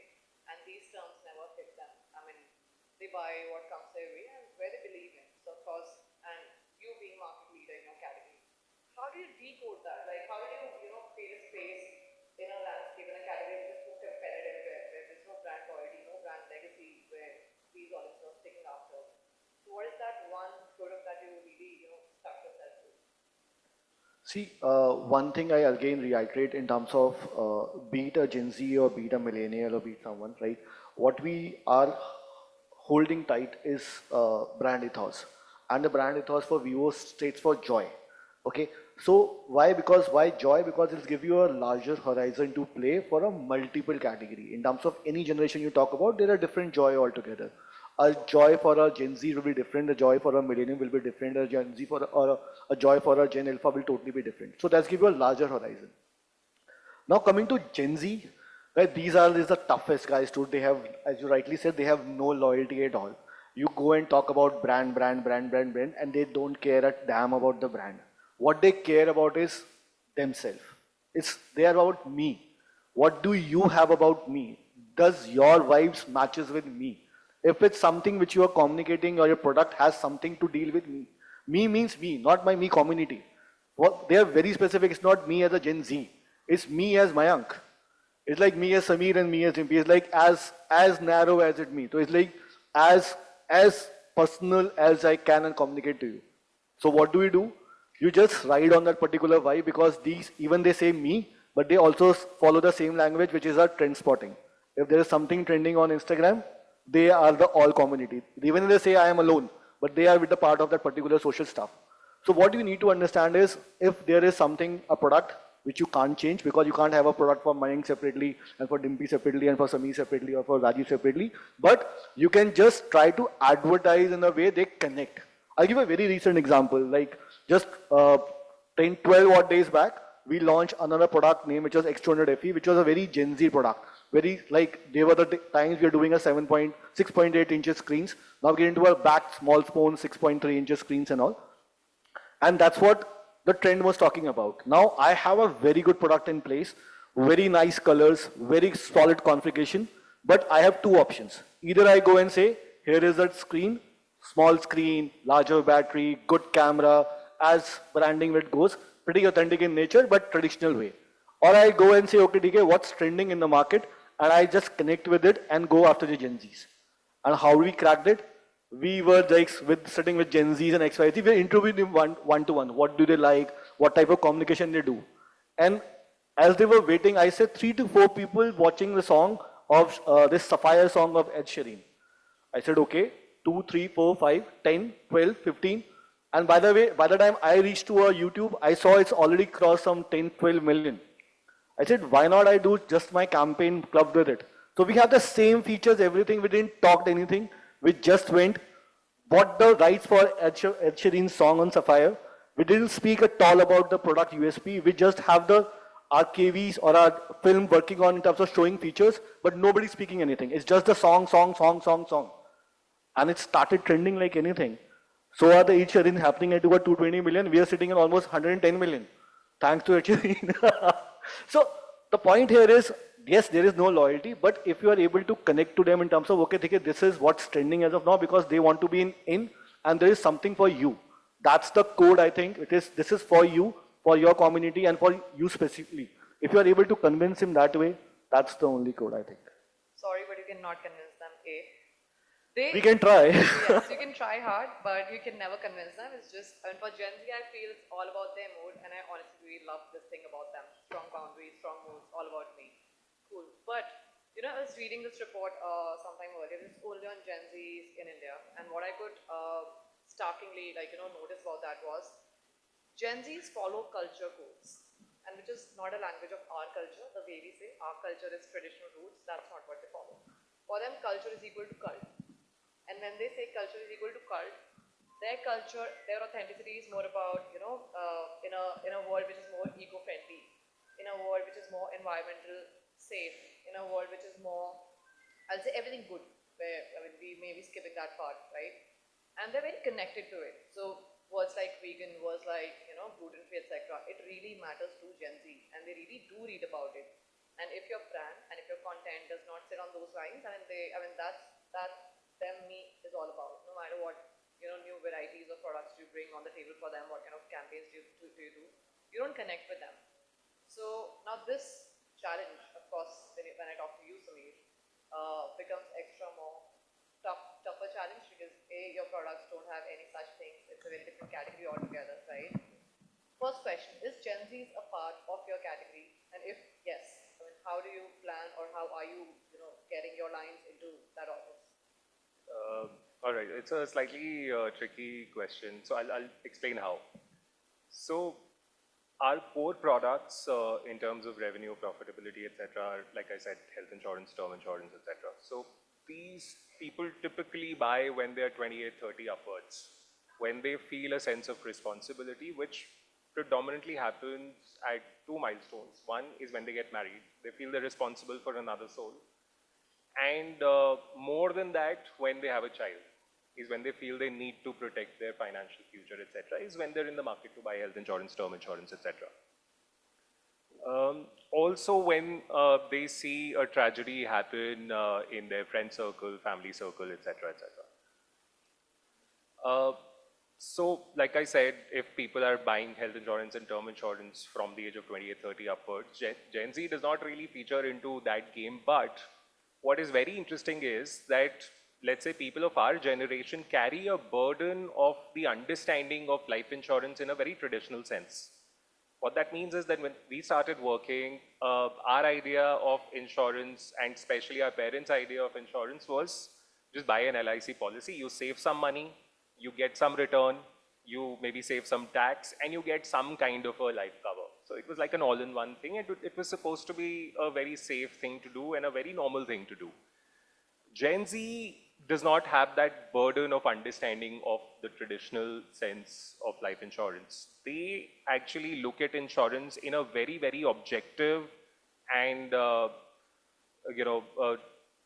they take it at face value. So what they see is what they will judge. So for example, term insurance is something that they find tremendous value in. Because when you tell a Gen Z person that you can get a 1 crore rupee life insurance cover for, let's say, 400-500 rupees per month, it makes sense to them. But if you tell that to somebody, let's say, who's 35, 40, 45, they will tell you, wapas kuch nahi milta hai, because they're used to the LIC mindset. So we're actually, our primary and core TG is still millennial upwards, but Gen Z is also taking a lot of interest lately, and we market to them very differently versus how we market to the millennials. In terms of the personal preferences about and the phrases you used about being vegan, gluten-free, etc., we actually don't care a lot about the personal likes and dislikes and preferences, food preferences, entertainment preferences, travel preferences, and all of that, because we actually want to make insurance a part of every household in India. We want to make it very, very democratic, almost as well distributed as maybe an FMCG like Dabur is. So if that is the goal, then you will interact with people who, let's say, for example, might like Bhojpuri movies and might also like Christopher Nolan movies. So there'll be people, across the spectrum.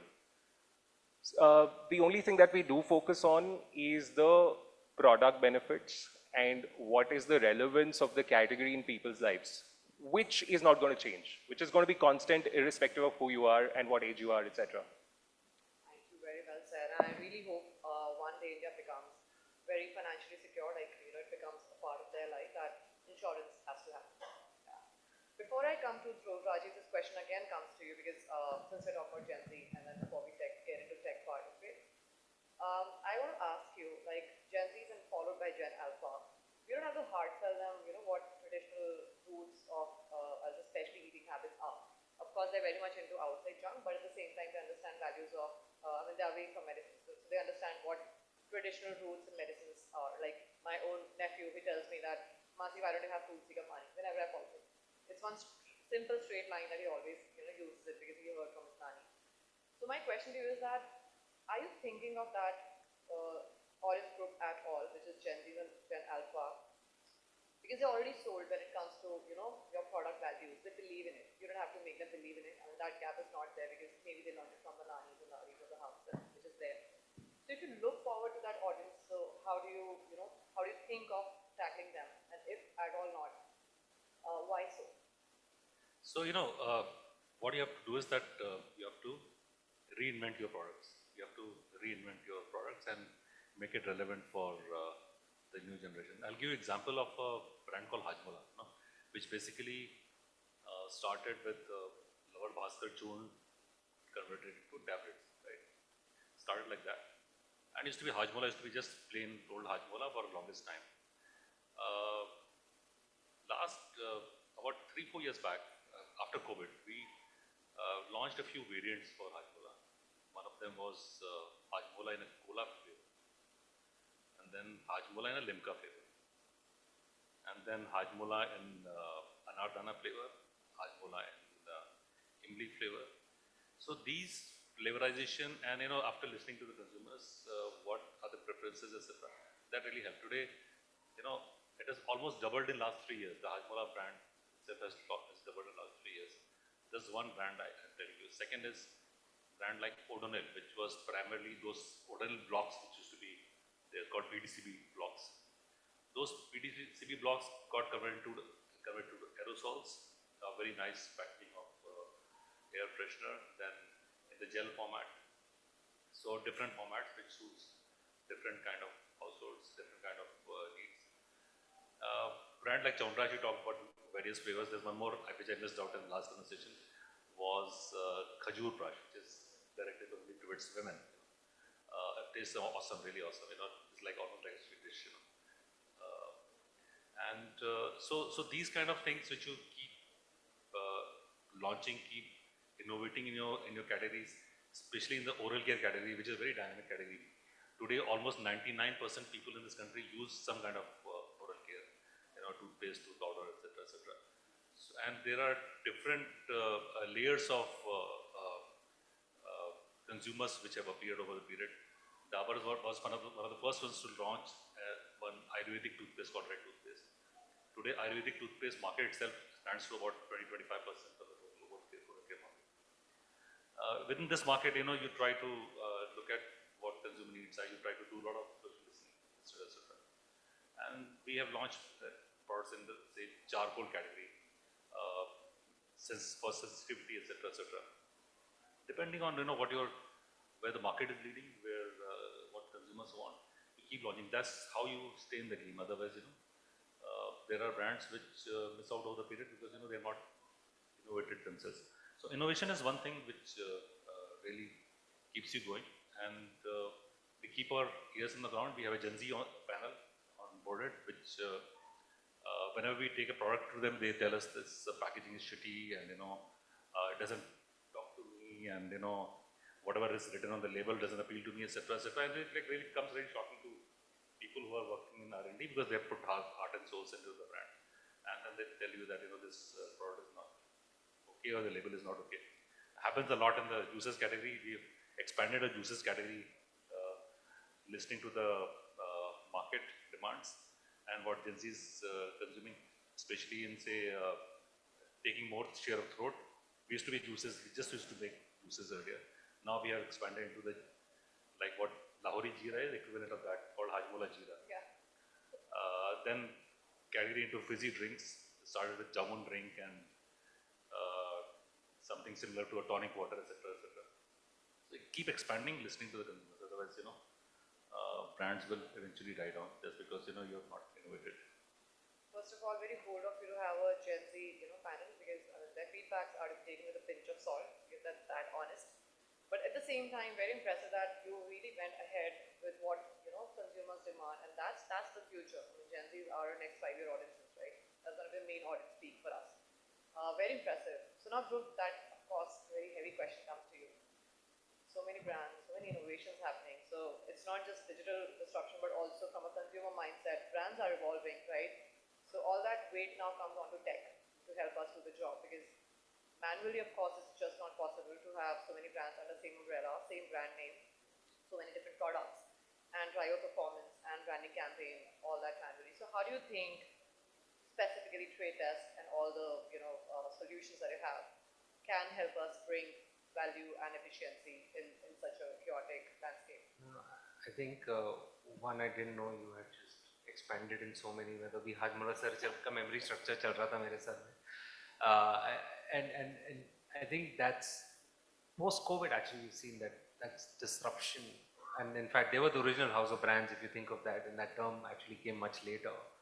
But today it's a real challenge to get to the consumer and to sit somewhere in their brain and the memory structure, right?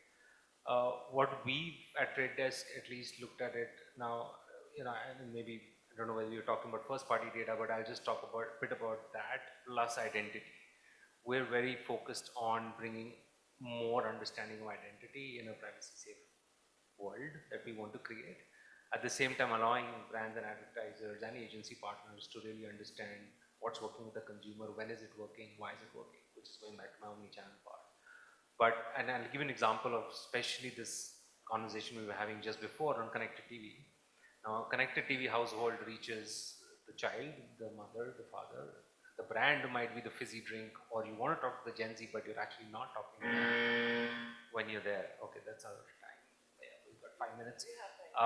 So what we've been able to develop is how do we get to understand the user who's actually watching that ad in the household by some bit of measurement around location plus devices, and again, device IDs become like that available identifier. We're working on that journey to understand the consumer a lot deeper and better, and trying to help brands again understand what's working, what's not, especially with this attention deficit that we are all under. To the point we were discussing, we're not even remembering names these days. But that's real, and it's only going to get worse because the number of brands and the number of SKUs and the number of innovative pieces and the different segments in the country and globally we're trying to cater to are only going to get more diverse. So how do we get to understand our consumers, which is where first party comes in, but also is there an identity trail that we can help build as a tech platform that allows users, brands to actually target them better, understand their behaviors, and then of course hope that in the long term, which is where we're building the brand, they do convert. Because again, I think going back to our question of performance versus brand, today only 5% of your consumers are in market, but there's a 95% you're actually building the brand for. So, and it's very important to continue investing behind understanding the consumer and getting more data around them. Yeah. So in interest of time, since you have divided by the buzz already, my one question, key question also of this panel today, which is, and that goes to all of you. I would really want to hear from all of you, starting by okay. When we talk about budgets today, media budgets, because that's only limited no matter how much budget you have each year, that's never enough. How do you use that in the right manner, which defines your branding versus performance balance? Like how to decode your budgets into branding versus performance? See, as I said earlier, again, definitely there has to be a line between a branding and a performance, but definitely they more are dependent on each other. So again, if I say there is no, in Vivo specifically, we don't do any campaign which is a brand heavy or a brand only or a performance heavy or a performance only. Why? Because any branding campaign in primary or in a secondary phase will lead into performance. Any of the performance campaign cannot deliver if there is no branding. And hence it's always a mutual campaign which always goes. Yes, there could be a different weightages in a simple campaign depending upon the life cycle of the brand, of the product life cycle, consumer attention or consumer response. Now there could be a product which is going very good in the market, right? I may not run performance. Why? Because the branding itself is doing wonders for me, right? But then there are product which is being developed now. Now I cannot, because there's an inventory in place, I have to sell it out. Whatever branding I do is not able to connect it to the consumer. Then what's being last for me is to add performance. Now, defining performance is also very important. What is this performance? Is it always about sales? No. It could be a market share, it could be a brand lift, it could be a consideration, it could be a intent. So it depends upon performance also. It's not because what we do is we heavily say performance is sales, last mile conversion. No. If I have a strong, where Vivo also we have a strong belief wherever if we are able to bring the brand authenticity in place, the brand longevity in a place and you do it again and again, performance, sales, intent, consideration will follow. So I think there is not at all a healthy mix in terms of a brand only or a performances, but everywhere there should be a mix. The mix could be depending upon your brand product, your campaign, the responsiveness and the consumer cycle. If the consumer is accepting your product, keep going with the brand association, right? Come on, keep going with the brand. The performance will follow. In case it's not working out, then definitely it has to be more on performance. Why? Because ultimately we are in a business to sell.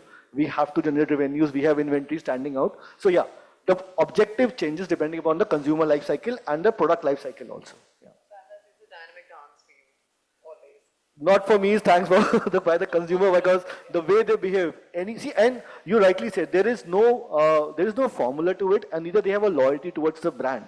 I'll be very honestly say because we are like 10 years in the country as of now, and there are big players who have been there for 30, 40 years, and there's a brand loyalty being out there. Let's be very honest. But yes, any brand which comes with something which is more unique, more dynamic, more connected with a particular consumer, they will switch. Now, should we do branding or should we do performance? You never know. There are a lot of D2C brands coming up who does performance, but performance to a level. Maybe your first 100 crores you make within a year or within 2 years. But after that 100th year, if you have to grow further, till the time your brand awareness is not there, your branding is not there, you're not going to convert. Like you rightly said, in terms of there's a single figures only for term insurance. It's a huge thing to go until unless you generate awareness, which is again branding. So I think that's what it's a call is. Yeah. Sameer, how about you? How do you take that?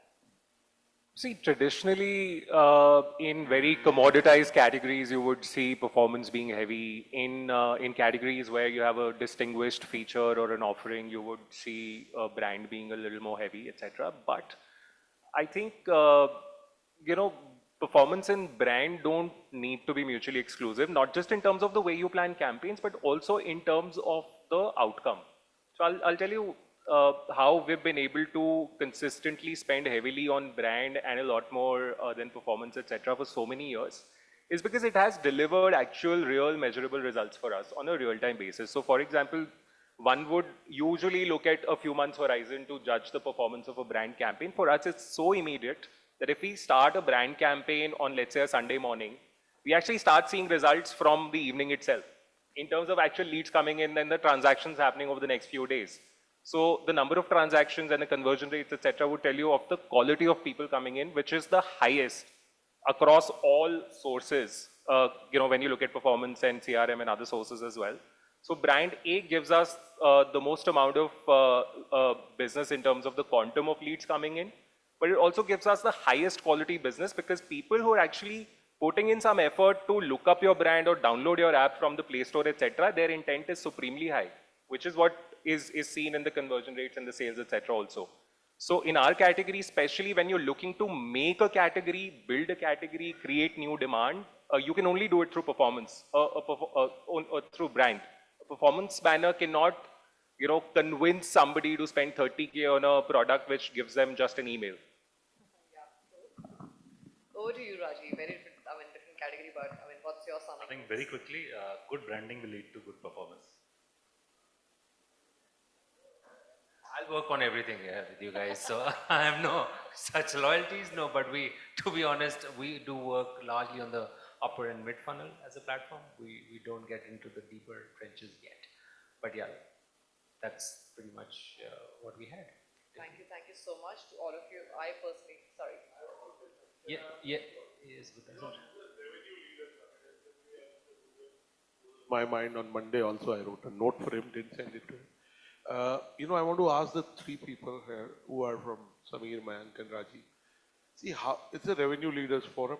It's about revenue, and we've not celebrated this. People like Mr. Sehgal is the chief growth officer. Growth and revenue grow together, right? What are your tips for people in the ad sales business? People who are heading, because if the product is right, suppose you take Google, Meta, automatically sale ho jaye. Matlab, of course, a good salesperson can get you a delta, right? What is your advice? What has changed? Rajiv, you've seen it over the last 3 decades, right? What has changed and where are we headed? Same question to Sameer and Mayank.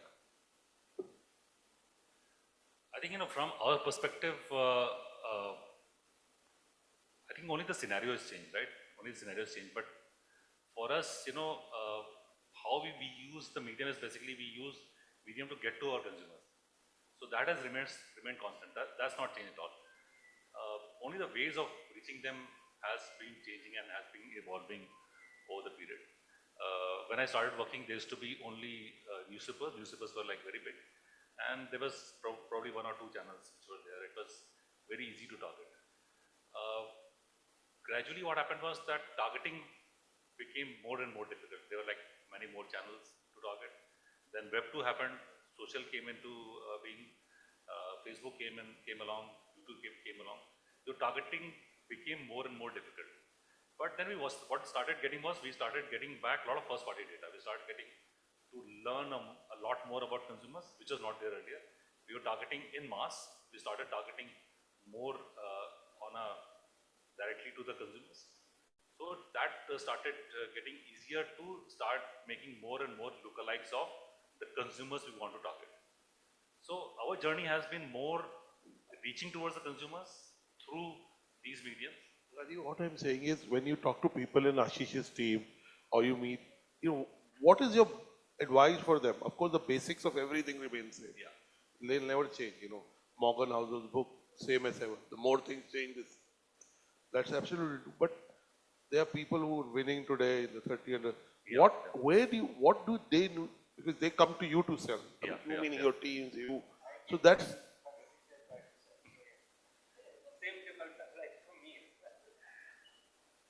So I think, so Ashish has been very kind. I mean, what he does is that he makes things work for us. So one of his earlier colleagues used to tell me about Ashish, that Ashish is one person who's a deal maker, So what we need here is that people who are deal makers, people who can get things done for you. Because ultimately, we also have to run our business. They also have to run their business. Where both of us can meet, sit across the table and make a deal and make that deal work for me, right?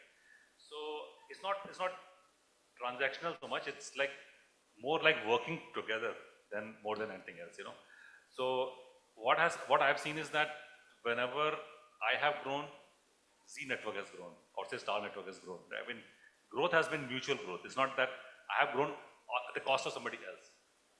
So we have to sit across the table, make things work amongst us, and then that's how. I saw Satya somewhere in the crowd today. Satyajit is there somewhere. Yes, I think he just moved from Dainik Bhaskar to Hindustan Times. It was a big move for him, and I called him and I said, congratulations, welcome to this other side, which is to Delhi from Bhopal.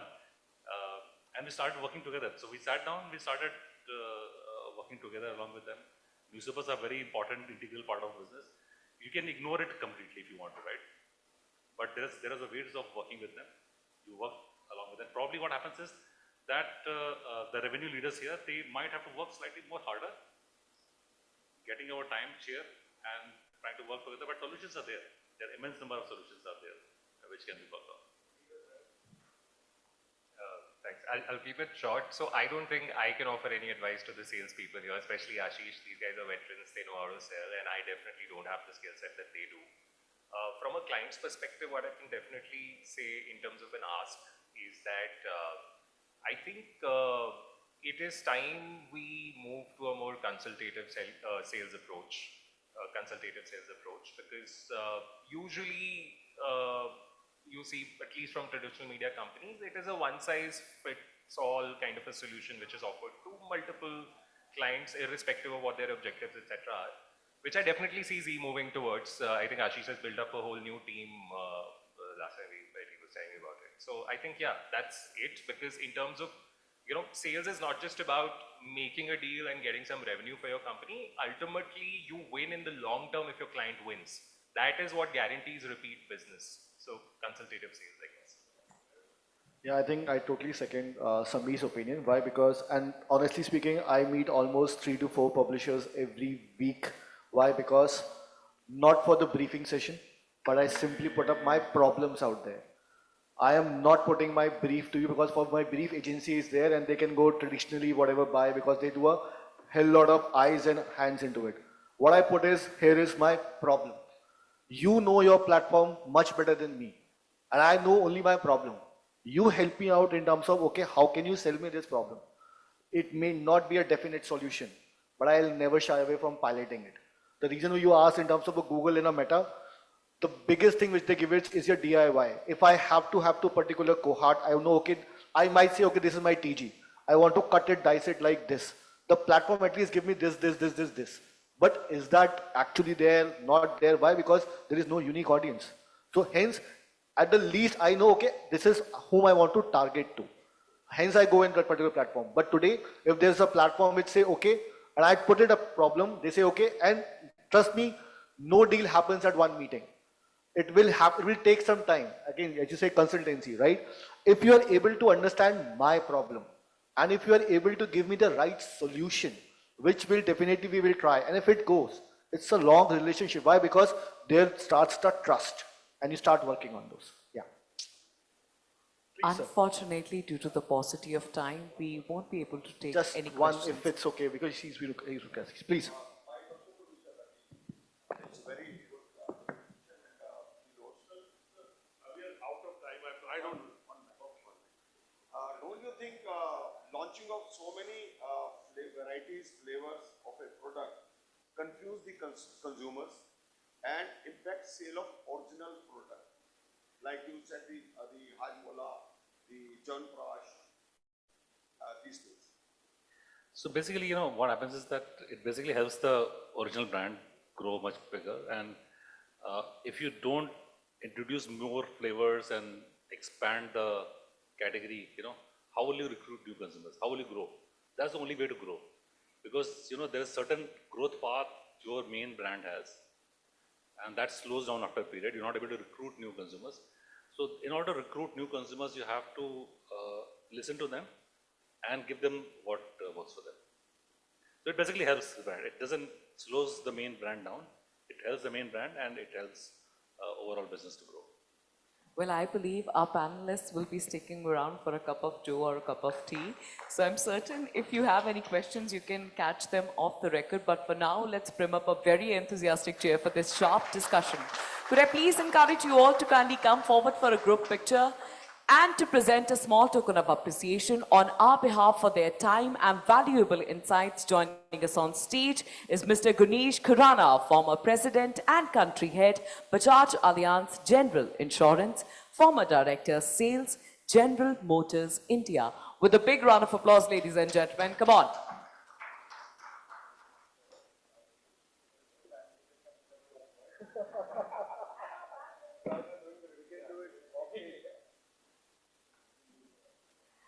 And on that note, we are running an exciting contest exclusively for our WhatsApp followers. If you haven't already joined the community yet, simply scan the QR code on your table and follow our channel. There will be a question related to this summit in the second half, that is post-lunch, and the correct answers will get exciting gifts.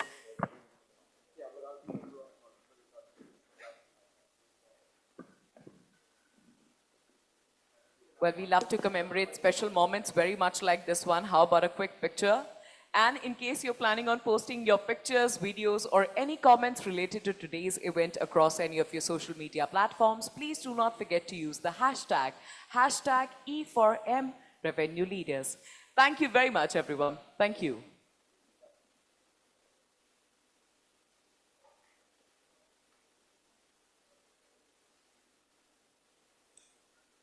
Next, we have an interesting fireside chat coming up, which is the first fireside chat for the day. Key learnings from revenue leaders and to understand on how his role has transformed over the years. Ladies and gentlemen, joining us on stage is the Chief Growth Officer at Z Entertainment Enterprises Limited. Please put your hands together for Mr. Ashish Sehgal. In conversation with senior correspondent at Exchange for Media, Ms. Jehneet Kaur.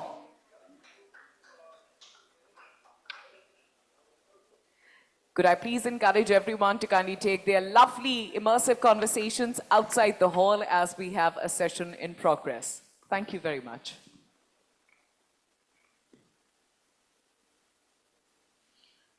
Good morning, ladies and gentlemen. Am I audible to the end of the room? Yeah, thank you. Hello? Yeah, much better.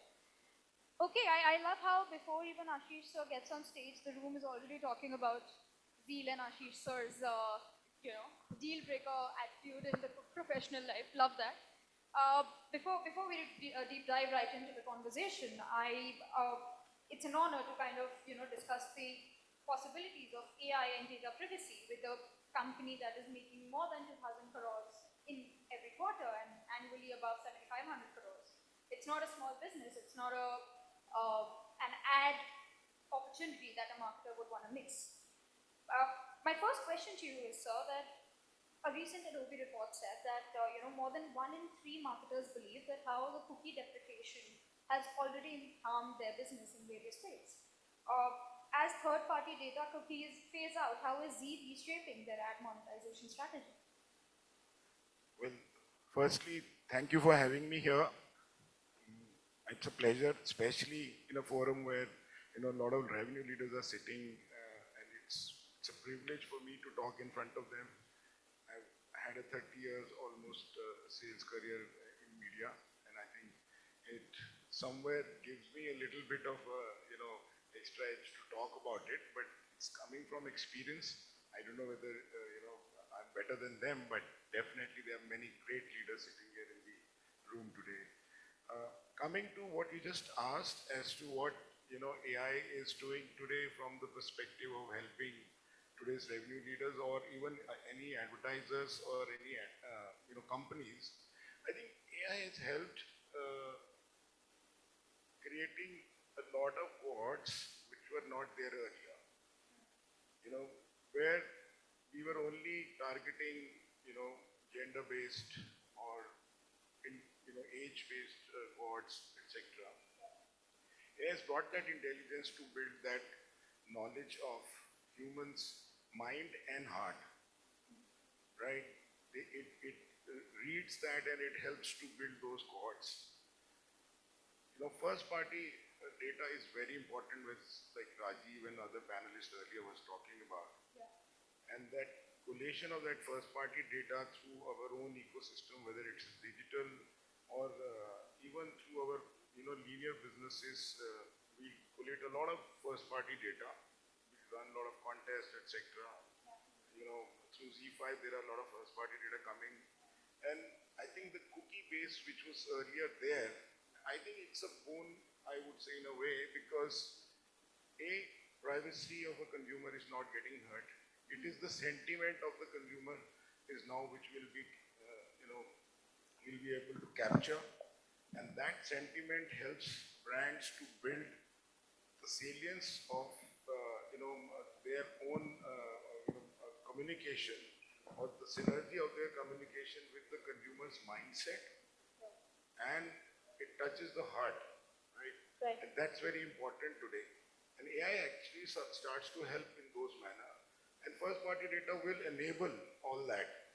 Whereas, and also bring in a lot of privacy, because when we are using our first-party data, we have to be, regulatory compliant.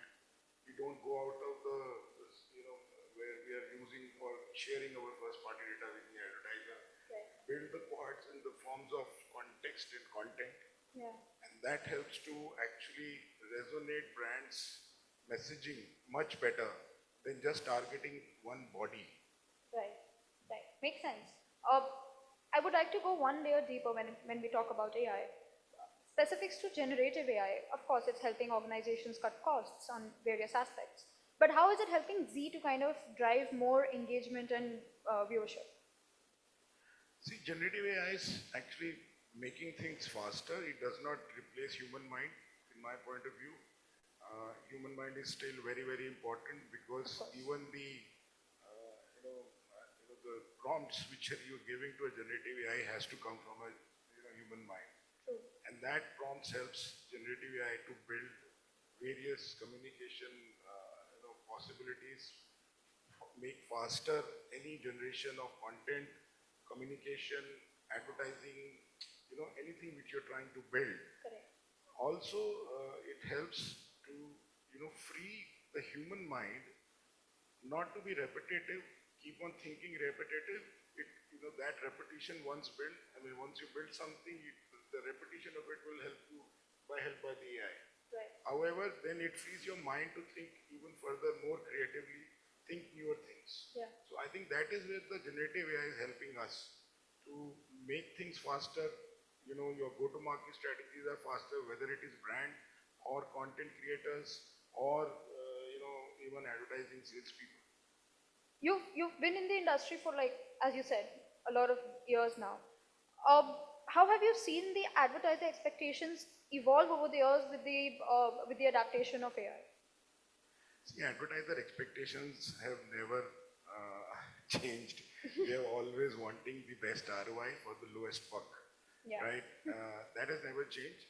It is the kind of solution they are asking for today is different because that is what is available on the seat today. Because earlier you play 2 ads in a Chitrahar or a Doordarshan's Mahabharat and maybe Ramayan, and your job was done. Everybody knew about your product and you were able to sell that product.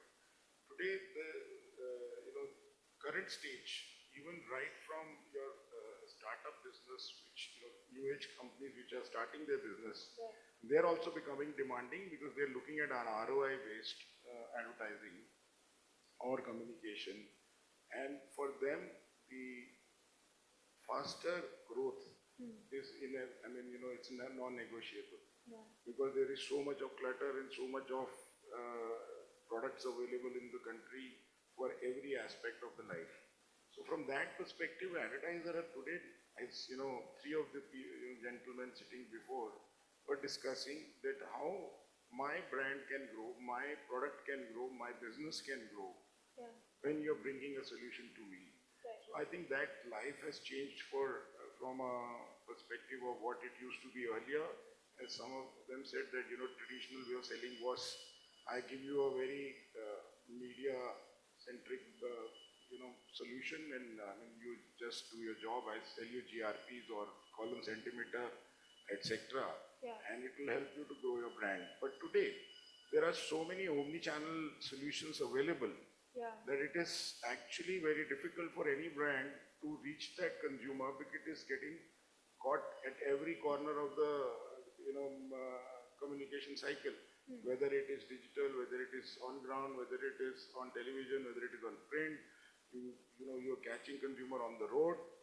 So it is now becoming very difficult for advertiser actually to work their money for best and get the best ROI. Yeah. So hence the demand for them has become complicated actually. It has to work that what the solution when they take, and I think like Mayank was saying, if you're able to give me a solution for I'm ready to even pilot your solution. Makes sense. That's very important. Now, as you said that, advertiser demands have skyrocketed with the changing times. Of course, that requires teams to also be prepared for the change in demands from the advertisers. How are you ensuring that within organization, your teams are prepared for the upcoming changes when it comes to AI or even third-party cookie and everything? So see, actually AI and lots of data insight or data collation within the system is helping upskill my teams internally We have an omni-channel strategy. We just don't look at selling GRPs anymore. We're working with brands to actually create complete full funnel solutions for them. And saying that today, that generative AI or any kind of AI interference in our business is helping us build those solutions faster. Yeah. Get that data together to actually customize solution from each advertiser's point of view. And that is, helping our teams to go fast back to the advertiser, giving them solutions, and also it helps us to scale that to many advertisers, not just few of them. Yeah. And as you hire new revenue leaders into the team, what do you look in them? Like you said that, nobody can replace human mind. At the end of the day, it's us humans who are supposed to make use of the data that we are given and put in the AI prompts and everything. How are you making sure that the people that you hire further do have those skills? Just beyond the usual revenue leader skills, what are you looking into them now? Well, I'm very clear these today revenue leaders or any, revenue people who are coming into selling, especially media, they have to have first a consultative or a marketeer's approach. Yeah. There are no more sellers. We have to go and build solutions given the assets you are representing, whether it is digital or traditional or any kind of, and you create those cohorts for your advertiser, which builds business for them from a perspective of that the ROI of every campaign you talk to them has to have some outcome of that. And that outcome has to be measurable. And hence, understanding this entire chain is very important for a revenue leader today. Correct. Just not understanding the product he's selling or she's selling, and just going and only talking about your product and not understanding the advertisers or clients' product life cycle. So it is very important that actually we study about what advertisers' products are, or how they're trying to build the brand for themselves, what is their communication strategy is, and from there they bring that solution for them, looking at our own assets which are available to them to build the whole thing. So it's a complete ecosystem which you have to understand. Today's sales, I would say, today's salesperson is a marketeer in a revenue role. Yeah. Very, very well said, actually. That can be our headline. How the roles have changed. Inching towards the end of it, now Zeal is a brand that operates more than 50 TV channels. They are in over 11 different regional languages they are catering to. So you have too many buckets to cater to at one point, right? How are you making sure that, you always are able to cater to the expectations of the viewer in every different state and in their language? How important is regional content in TV and in OTT for you?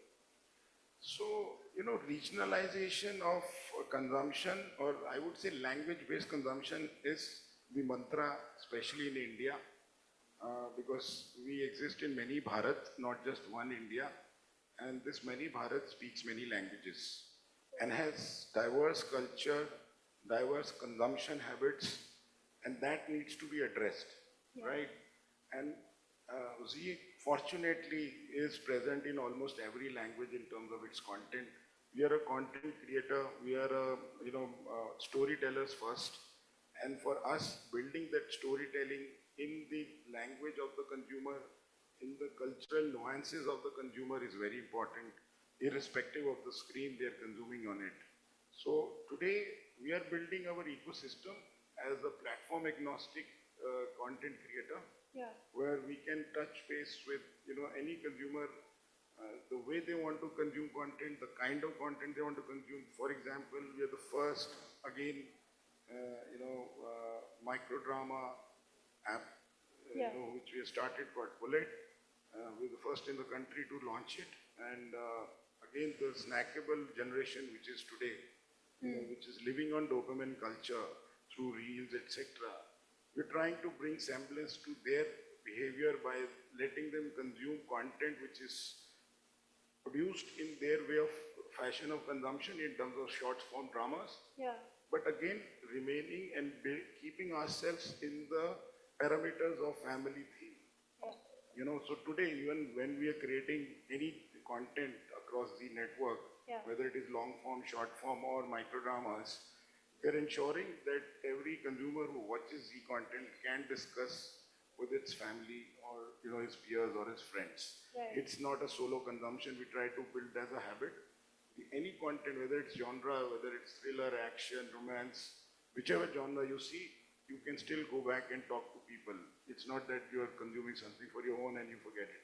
So No, of we're course. remaining away from the voyeuristic content. Of course. No, I mean, we've all seen Mrs. on Z5. We have seen Broken but Beautiful. All of these shows have always catered to different audiences in their language of suitability. So you're totally right when it comes to that strategy. My last question, and it's an overall blueprint of your future forward looking to the brand. When you look for the future of Zeal right now, incorporating AI and data privacy in place, what is your next bet? What is that one word that you're going to play with in the coming times? I think building omni-channel ecosystem and consumer-first content, I think that is where we are going to build our entire ecosystem. As I said, we are storyteller, we're content creator. We will build stories for people of any age group. We will connect through any platform they want to connect with us. And we will reach out to them, whether it is screen or it's on ground or at their homes. That's the overall strategy. So thinking that today's consumer has its own way of consumption. Mayank was saying that each individual wants to be addressed me, right? So there is, in our story, there has to be me along with us. Yeah. And that's how the consumer insight we're taking into our stories. So we're building stories which is for everyone, but at the same time, it touches an individual's heart as well. Awesome. I think that's the best closing line. It's more about me and us together, right? Absolutely. There is always me in us and us in me if we look at it in different ways. Okay, thank you so much, ladies and gentlemen, for being a part of this conversation. Thank you so much, Ashish, sir, for the Thank you very insights. much. And yes, I'm glad to have this conversation. Thank you very much for this very productive session. Could I please encourage both of you to kind of come forward for a quick picture and to present a small token of appreciation on our behalf. Joining us on stage is the Associate Director at Exchange for Media. Please welcome Ms. Priyanka Bhadoria. The procedure to clap is super simple. In case you're forgetting, all you've got to do is bring both of your palms together and that is how you get an applause. Super simple if you feel like it. And on other note, simply post-lunch, we are to unveil the question for the contest. So if you haven't already scanned the QR code already placed on your tables, I must encourage you all to quickly take out your mobile phones, turn on the camera app, scan the QR code and join the Exchange for Media WhatsApp community. The next session poses a provocative question. Is ad sales dead? Or are we simply entering a smarter, more solution-driven era of brand engagement? Let's find out as we welcome our eminent panel. Joining us on stage is the Executive Director at HT Media Group. Please put your hands together for Mr. Satyajit Sen Gupta.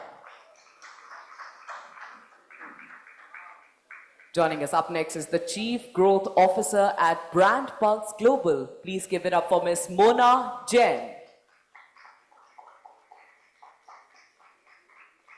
Welcoming the Senior Partner at YAP. Please give it up for Manan Kapoor.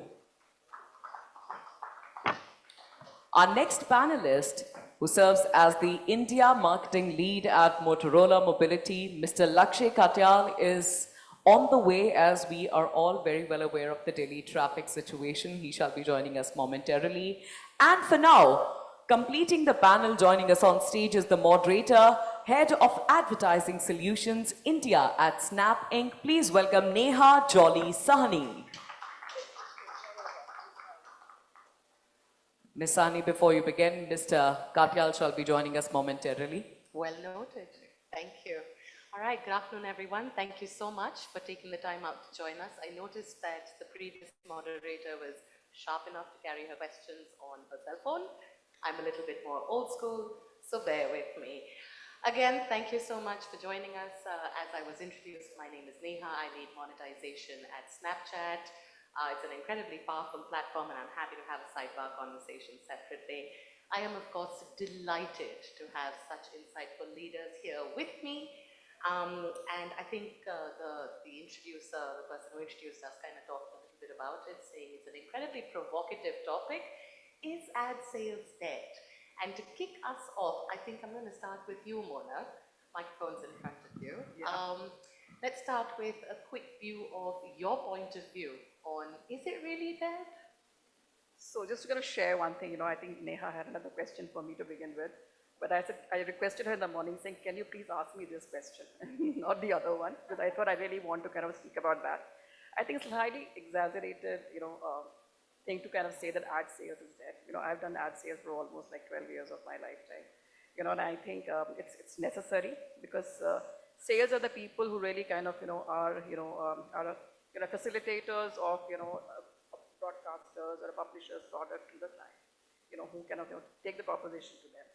But having said that, branded content definitely is here to kind of stay. Okay, so that's something which I completely and absolutely agree with. And I think, so therefore, it is not dead, but I think salespeople, which I normally used to keep telling my sales team also, is to evolve, to adapt to change. Look at what is the kind of different need that the marketers have of you. Earlier one could just get away with selling SCP or a space, and negotiate on a rate and kind of close the deal and all of that. That was really the requirement. That really was the objective that the marketer was looking at you for. But having said that, the media has evolved itself. You actually have a video content which can be watched, your own video content. For instance, like Ashish was here, his own ZTV content can be watched by a consumer or of the brand, on television, on CTV, on OTT, on YouTube. So it's actually kind of, consumption is not happening in one particular platform. So you have to kind of ensure that you're engaging with the content in a deeper way to be able to kind of reach out to them wherever the content is kind of, placed in. That's one part of it. Second thing is, for the brands, the consumers are also becoming very evolved. They are not easy to kind of sell. They are difficult. The competition is large. So therefore, they also, beyond just kind of, reaching out to them with reach or impressions, they have to kind of move towards engaging with them, create sentiment with them, emotionally connect with them, culturally kind of resonate with them. And to do that, therefore, they have to have a platform or a forum where, the consumer for the brand is invested in, who's spending a lot of time in. So therefore, if they're able to kind of, really organically integrate or script in that content in a very, very seamless way, they're able to kind of create the resonance, create that emotional connect, create a cultural nuance with them, and have a much higher perception or engagement or partnership with their consumer. And hence, the need for them, and I think most of the salespeople will kind of, agree with me when they say that when they meet a client, it is not about discussion on FCT or inventory, it's more about saying what solution can you provide for me to be able to engage and strengthen my bond with my consumer. So that really has become the requirement for a marketer. So the salesperson, has to therefore, have much more engaged and a more profound discussion, a more intellectual discussion, where he understands, the category of the client that he's kind of talking to, the brand challenges that they have, their geography priorities, their audiences, their consumers, qualitative, quantitative, to be able to see how it synergizes, with their content and their product. And then go back to them with a solution, which could be, pan, TV, digital, or other formats. So that's really the expectation.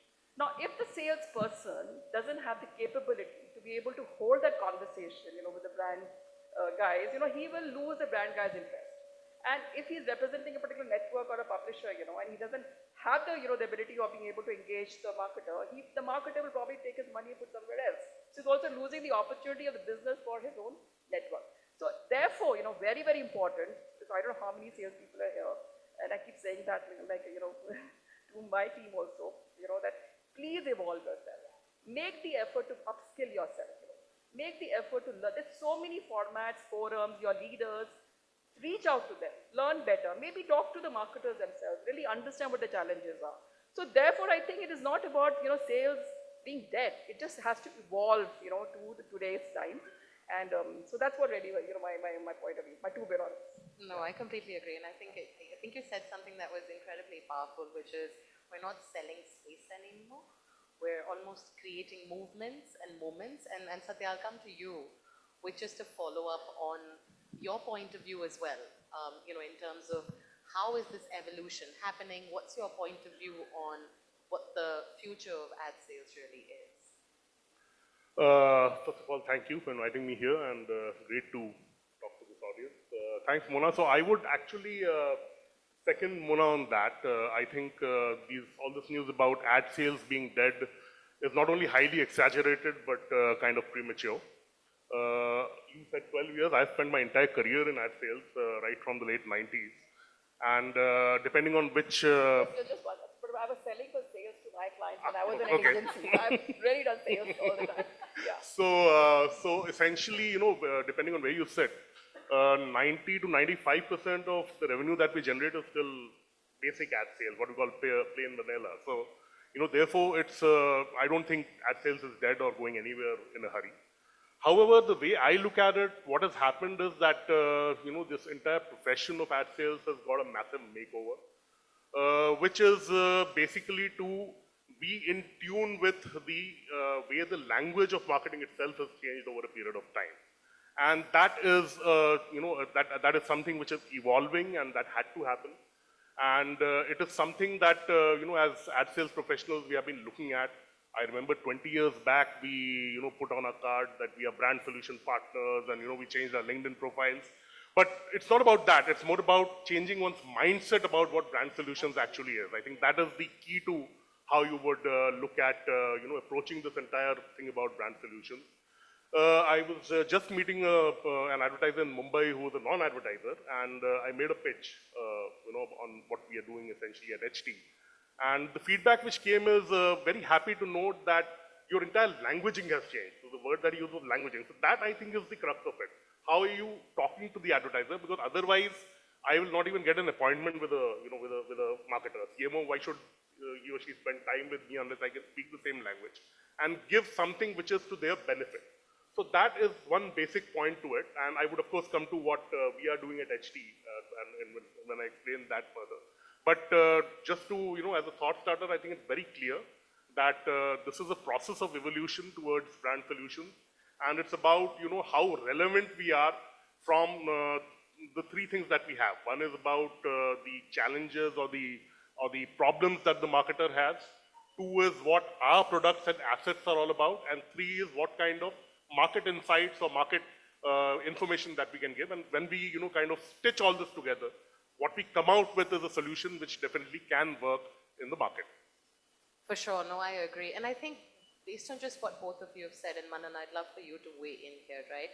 I think just not just the formats, not just the audience, but just the way that marketeers want to engage with their audiences, whether it is the more traditional video formats, whether it is slightly more, I wouldn't say new age. I think in creators and influencers have just been rebranded now. There are some OG creators and OG influencers who've been around for a really long time. But Manan, I'd love your point of view, just from your experience. When you think about a creator-led campaign, for example, what really sets apart a really great creator-led campaign versus, a creator-led campaign?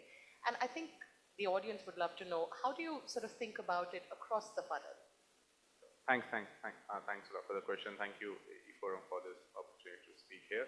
I think in the whole spectrum of ad sales and in the spectrum of content, the format of content absorption has changed. We were all seeing content in form of newspapers, ads, televisions, and our viewership time given to a space of advertisement was longer. One advertisement could last maybe for a 6 months to 3 months time, and that's where ad sales are very simple. You buy FCT over X number of time, optimize it over time. You buy a CPM on YouTube, run a campaign like it was. Now, when the whole content economics have come in, which is how content is observed and consumed, we're all living in the 3-second rule. We are consuming content.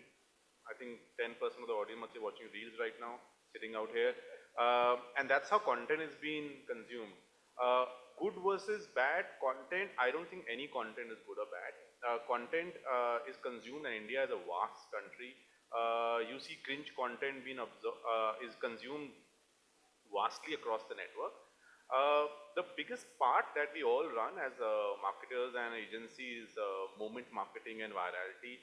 I just feel we give too much weightage to the viral content.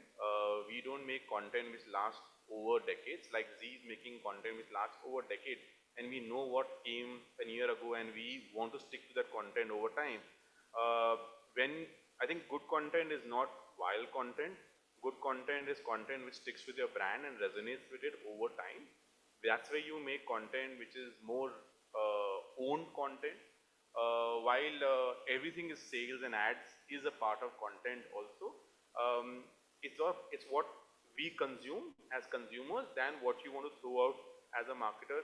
We feel that we want the consumer to watch X, Y, Z, but if he's not consuming your content, then it's not relevant to you. No, that's a really great point, and I feel like the quality of content is such an incredibly subjective matter.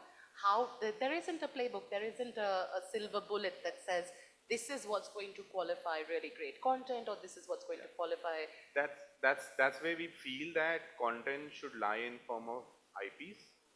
If you make one content and believe that's where I want to do and run away, so the times of making one TVC and one content for all is gone.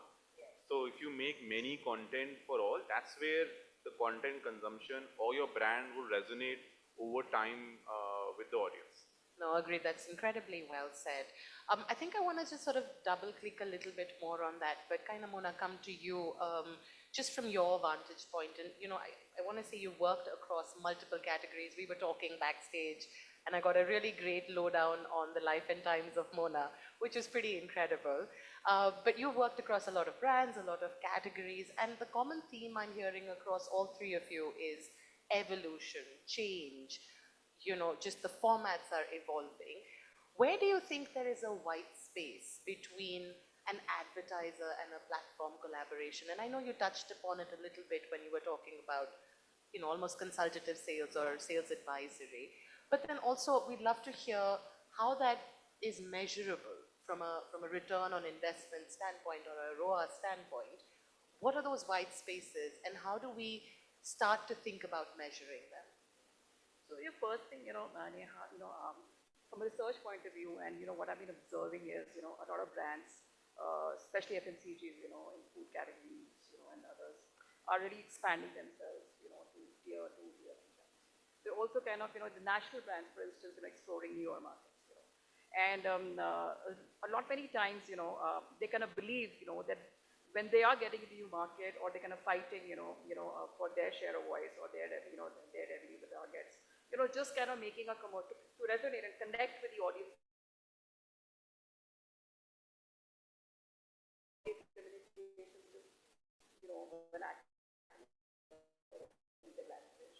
Or probably taking, celebrities or, influencers, who belong to that region is good enough.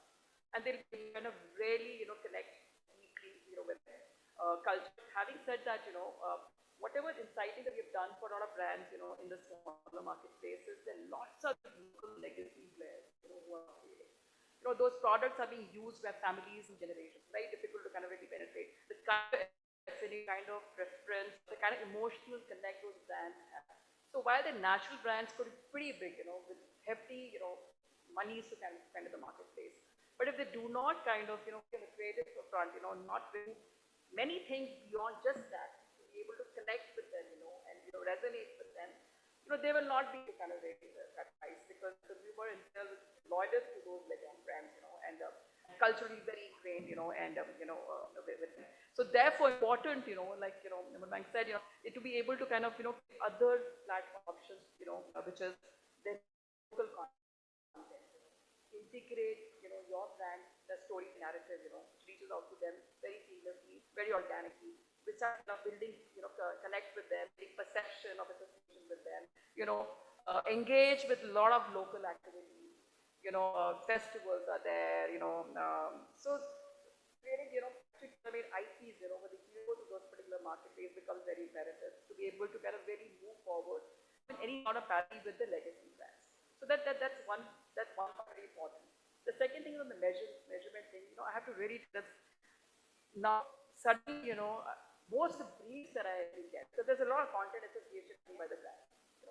Most of the briefs that I get from the brand on impact study or on BS, which is brand study.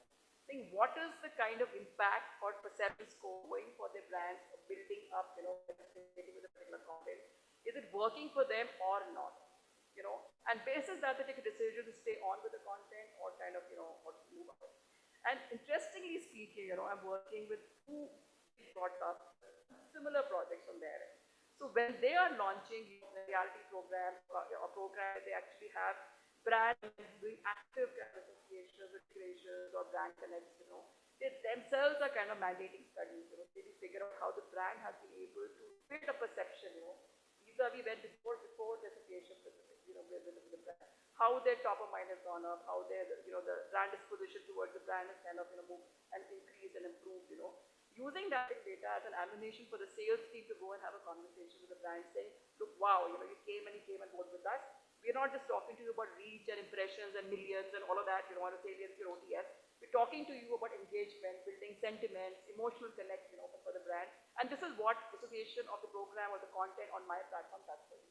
So measurement has become increasingly important, and it's non-negotiable. It's almost like a non-negotiable thing, with the brands, because there is a money going in and they really want to have the actual proof of impact that they're creating with those associations, and would they stay or they move on from that. So those are the things which kind of are very real. And therefore, I can go back to the same point saying that the salesperson therefore should be able to kind of really read that data, interpret their data and be able to communicate, intelligently, in the language, like, like Satya said, is the marketer expecting you to talk to him, and then you will be engaging with him, then you will be actually give a repeat business for your network and your business. No, for sure. I think a couple of things that you touched upon, right? Firstly, very hard to break generational comfort. Yeah. And that's going to require very bespoke solutions. But those solutions need to be measured in a way that are familiar.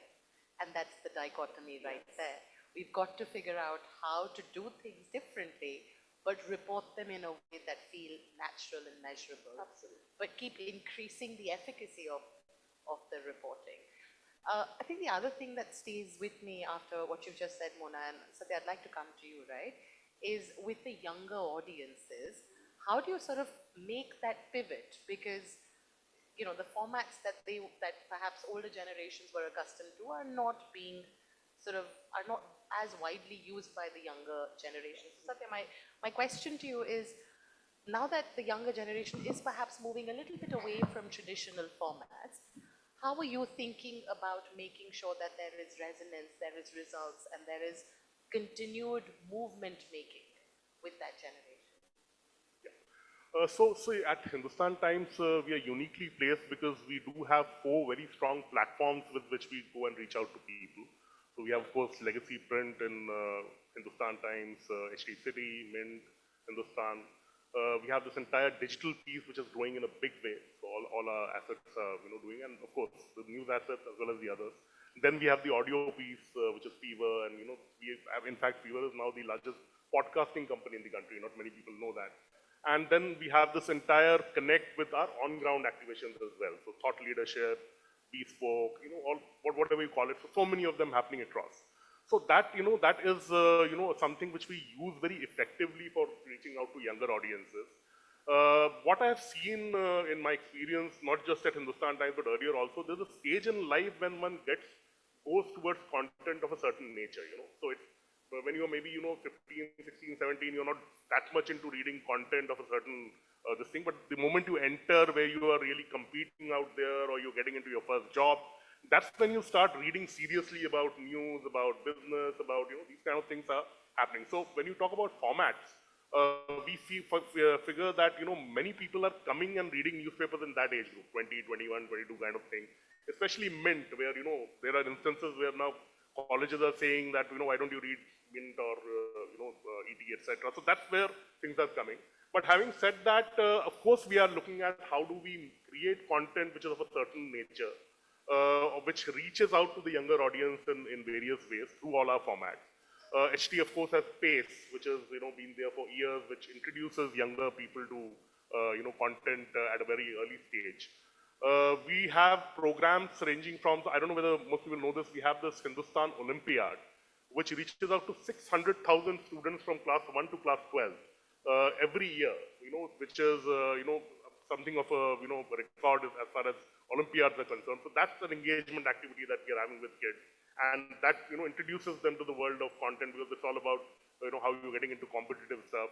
We have, essentially so many events happening fresh on campus. So, a lot of ways in which we reach out to younger audiences.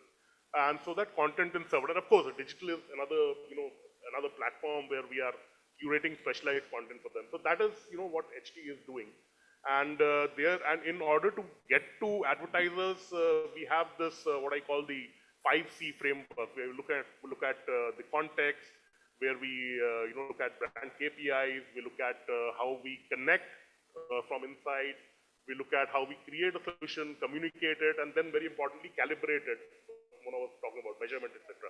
So whenever we are going to any audience, and especially the younger audience, we do take care of this entire 5-step process to see how the solutioning takes place. So that's how we are dealing with that. Wow, that's incredible. And I feel like just from what you've said, there's a lot of creative thinking that's going behind how to sort of make sure that there is relevance and resonance. And Manan, I think I want to come to you now, because while we're staying in the creative theme, right? When you think about ROI, for example, how big a play do you think creative, immersive formats and the way that we engage audiences, how much do you think they matter? See, creativity and performance, if you treat them opposite, they will never go well. If you treat them as partners, they will always be brilliantly mapped together.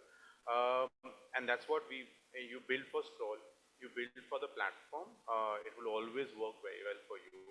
Content has to play an important role when it comes to ad revenue also. If your content is not good, you can put $1 million behind it, it won't work. So content and performance works hand in hand.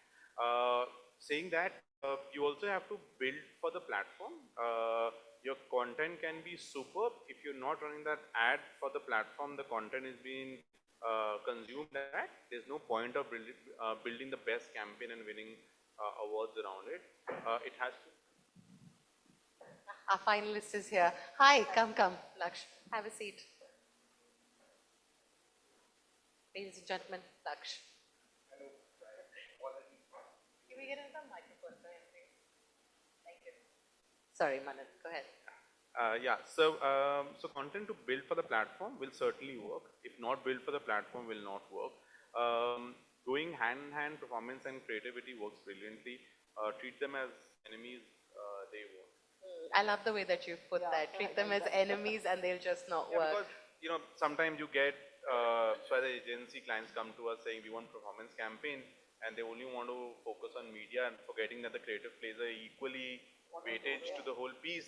They're going to spend $1 million on that, but will not spend even 1/100th of the spend on building a creative which will work for the platform. There's no introspection on that. And when a report comes on a ROI basis is done, no one focuses and talks about how bad the creative was. They all focus and blame the platform. They will say this platform hasn't built for us, but never thought about that the creative was not built for the platform. Absolutely. So I think in a couple of months, years, we'll all understand that creativity is as important as the platform play. Can I please just take a minute to do like a quick appreciation for Manan, because I feel like it's really hard to be that candid and to say the truth. So Manan, thank you. I know.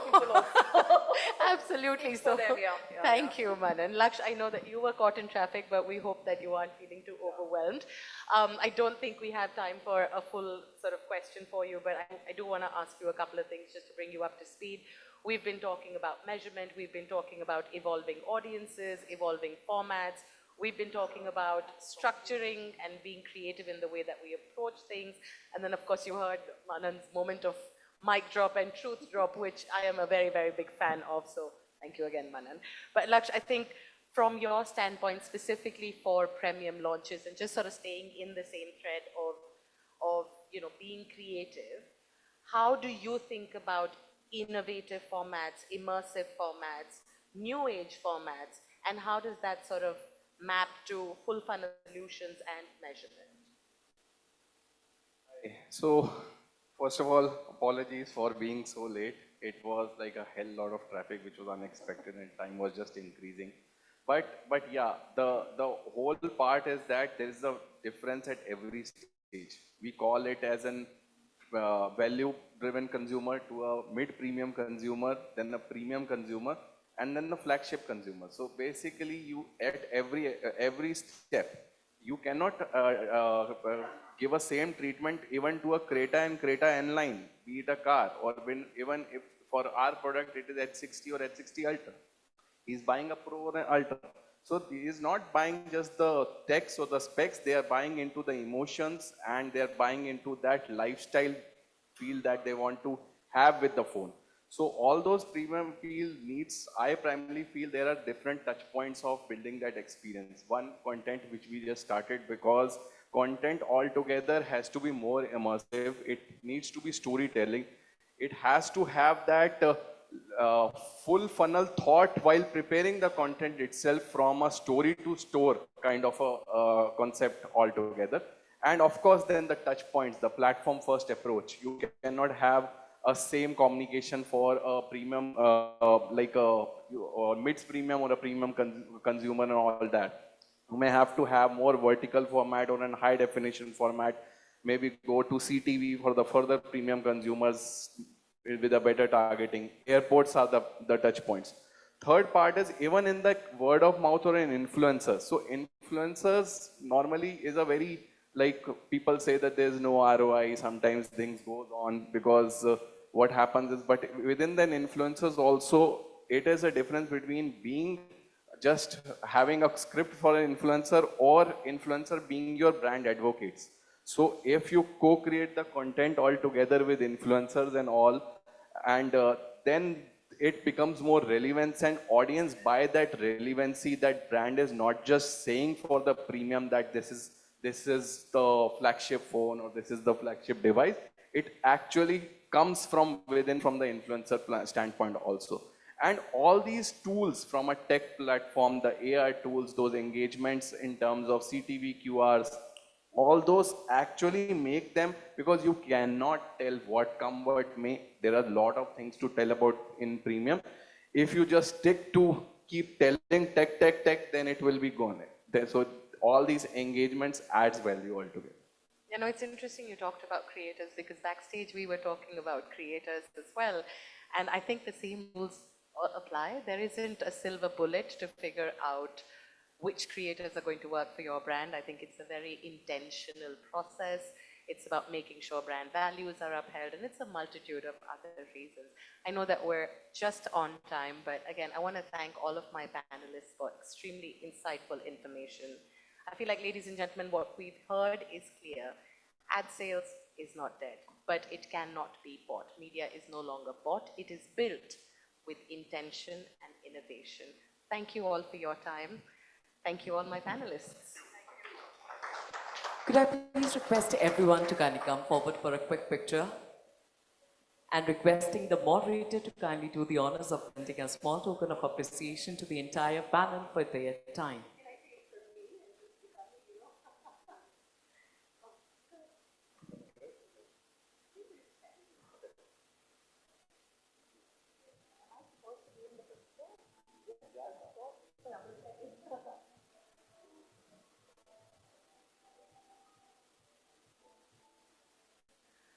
I do not fancy myself a mind reader, but I'm certain what everybody's thinking about. Lunch, right? We are headed towards the highly anticipated segment, that is the final session before we break for lunch. On that very note, ladies and gentlemen, before I welcome our next speakers on the stage, quickly about the lucky draw. In order to participate in the lucky draw, you are to mention your name and your firm/company's name on a chit. The chit will be provided to you post-lunch after you enjoy your delicious meal. Thank you very much. Requesting everyone to kindly maintain the decorum and take the conversations outside the hall as we are now headed towards the next session.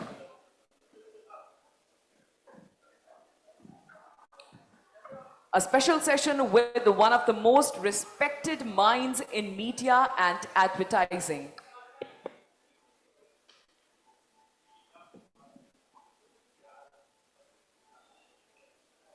And also, ladies and gentlemen, I do understand the power of hunger or the power of the delicious smell that will follow through in a short while. But I must encourage everyone to kindly stay back with us in the hall, be present, add to your pool of knowledge as we welcome the next speaker.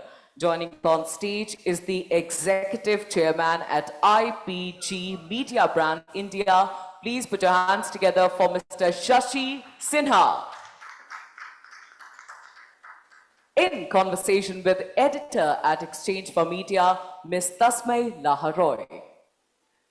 No claps for Ms. Roy. Is there any issue? Certainly not. Thank you very much. Thank you so much. Thank you, sir. Always a pleasure connecting with you.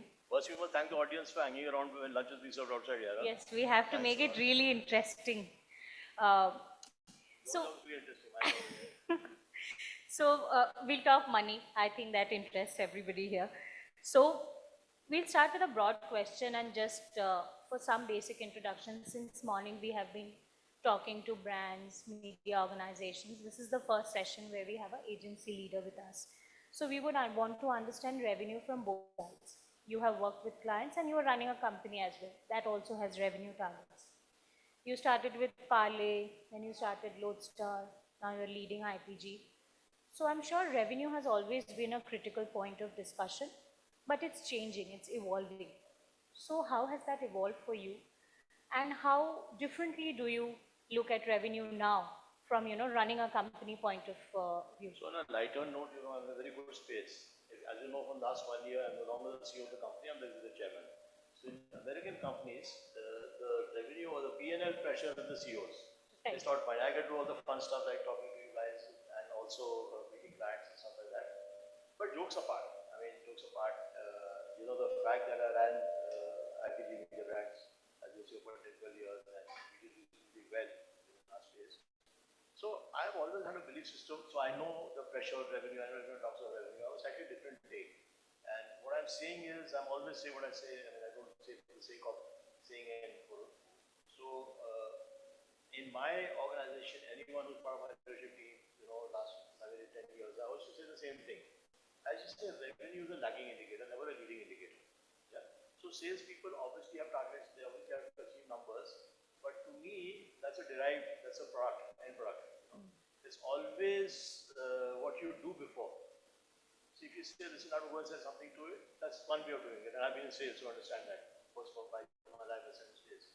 But as far as we were concerned in the agency business, and even otherwise, I genuinely believe, it makes sense to come from a mindset of that revenue, the output is a lagging indicator. The indicator, so most organizations, we used to do our business reviews when I walked in, used to be on revenue, saying this is our revenue, this is what we're doing, what do we do to change. And I should come in and say, what are we doing right, what are we doing wrong? And what are we doing, how do we situate it, what are we doing wrong, how do we fix it?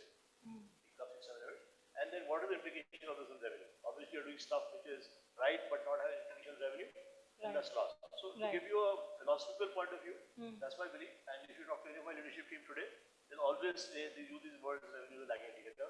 Unfortunately, the theme of your conference is revenue, so I'll try and use some. Go ahead. Right. So next question, it comes to brands, because most important part of the business is client and keeping them happy. We were talking in some sessions before, everybody was saying that client wants the best of everything. They want the maximum of everything. So you work with a series and host of brands, including Samsung, Amul, Johnson & Johnson, name it, and you had it in your client roster. So has their expectation evolved over time? If yes, then how? And if you can give us an instance, even if without mentioning the brand, where your agency had to make a pivot because the client had a revenue expectation that had to be met. So listen, finally, this is not fun. Everyone is in it for money, whatever the indication of money is, whether it's revenue or otherwise. So be it a client who assigns his advertising business to us or the media buying business or whatever it is, it's always been about what is it for them. If you don't deliver that, and you don't have clear metrics to deliver, the problem comes when you don't have clear metrics for delivery. And more often than not, our business is so nebulous, or there are interim metrics, all the researches we do, or in the bigger bank business, the GRPs we create, and all that stuff. These are very interim metrics, they're not final metrics, and there's no foolproof metrics. which is the problem comes in expectations. But my personal view, so very few clients have formal metrics. Today the digital companies have some way, the e4m companies have some way of creating metrics. I'm not saying full-blown metrics, but there's some way of looking at metrics. But conventional companies always struggle. My experience is, as a counter to a clear path to metrics, is to have senior level engagement. My experience is wherever seniors are involved from the client side and our side, they're long relationships. Wherever they are, it's a middle level relationship. Got nothing to do with seniority or juniority, but it's a psychology of the person. Then it's a middle level relationship.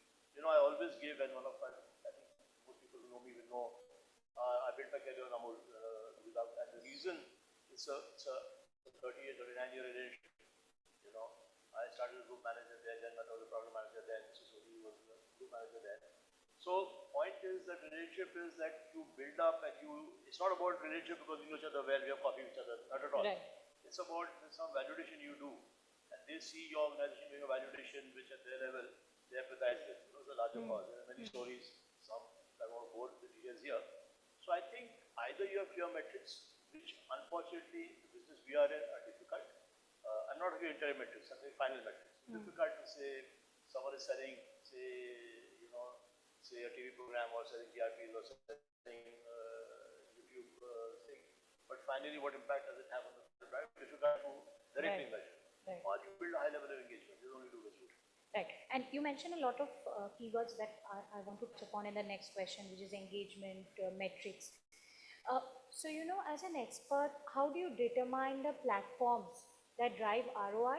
And I'm sure a lot of clients come to you, maybe the new age ones who are trying to build brand recall, etc., to inflate vanity or to create that recall, be known in the circuit. So how do you determine the platforms? Vanity word which you use is a tough word. I don't know what you mean by vanity. Recall, let's say recall and familiarity. My understanding of classical marketing is a funnel.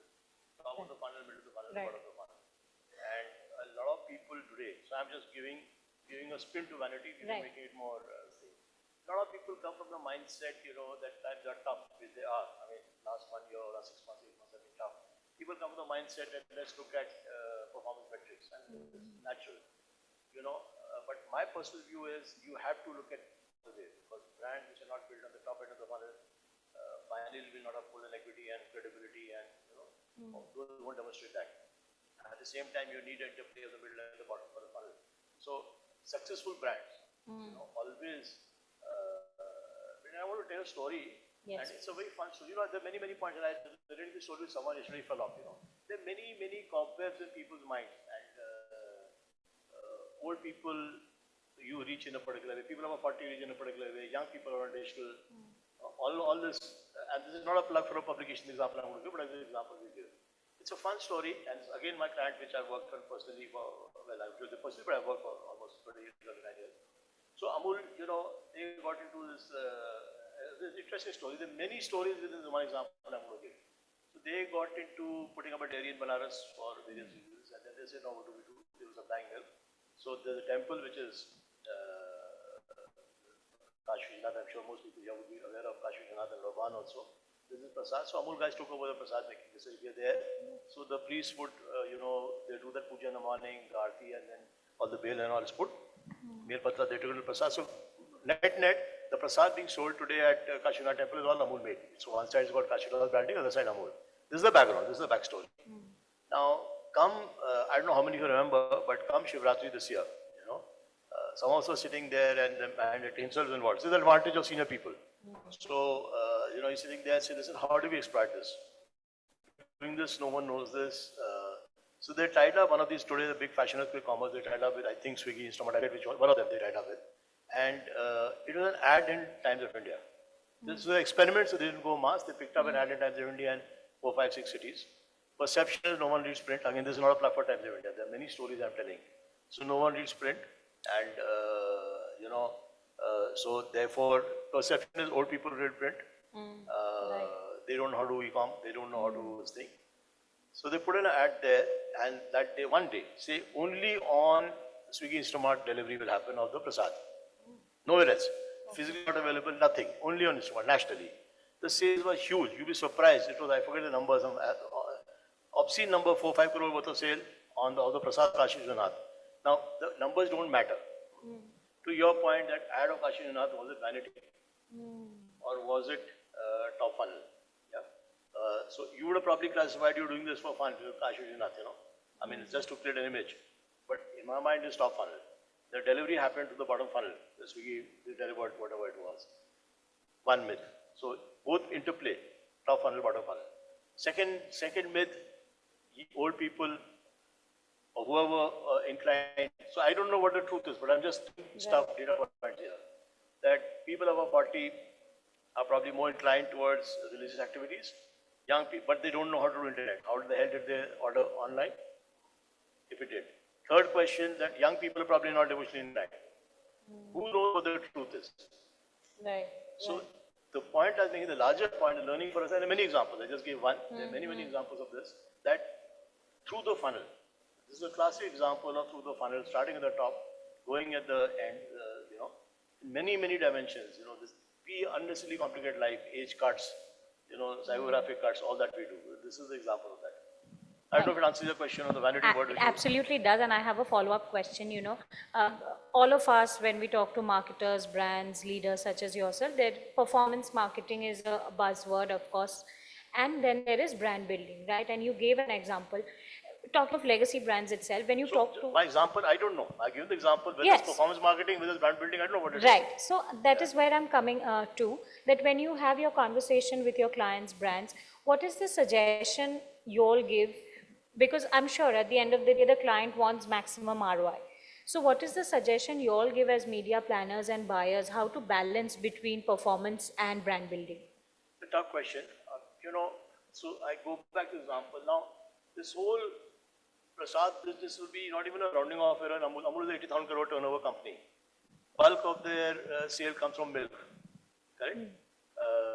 I may be wrong, but approximately 50,000 crores out of the 80,000 crore comes from milk. Milk is a pouch milk, liquid milk, which is sold, That's hardly advertised.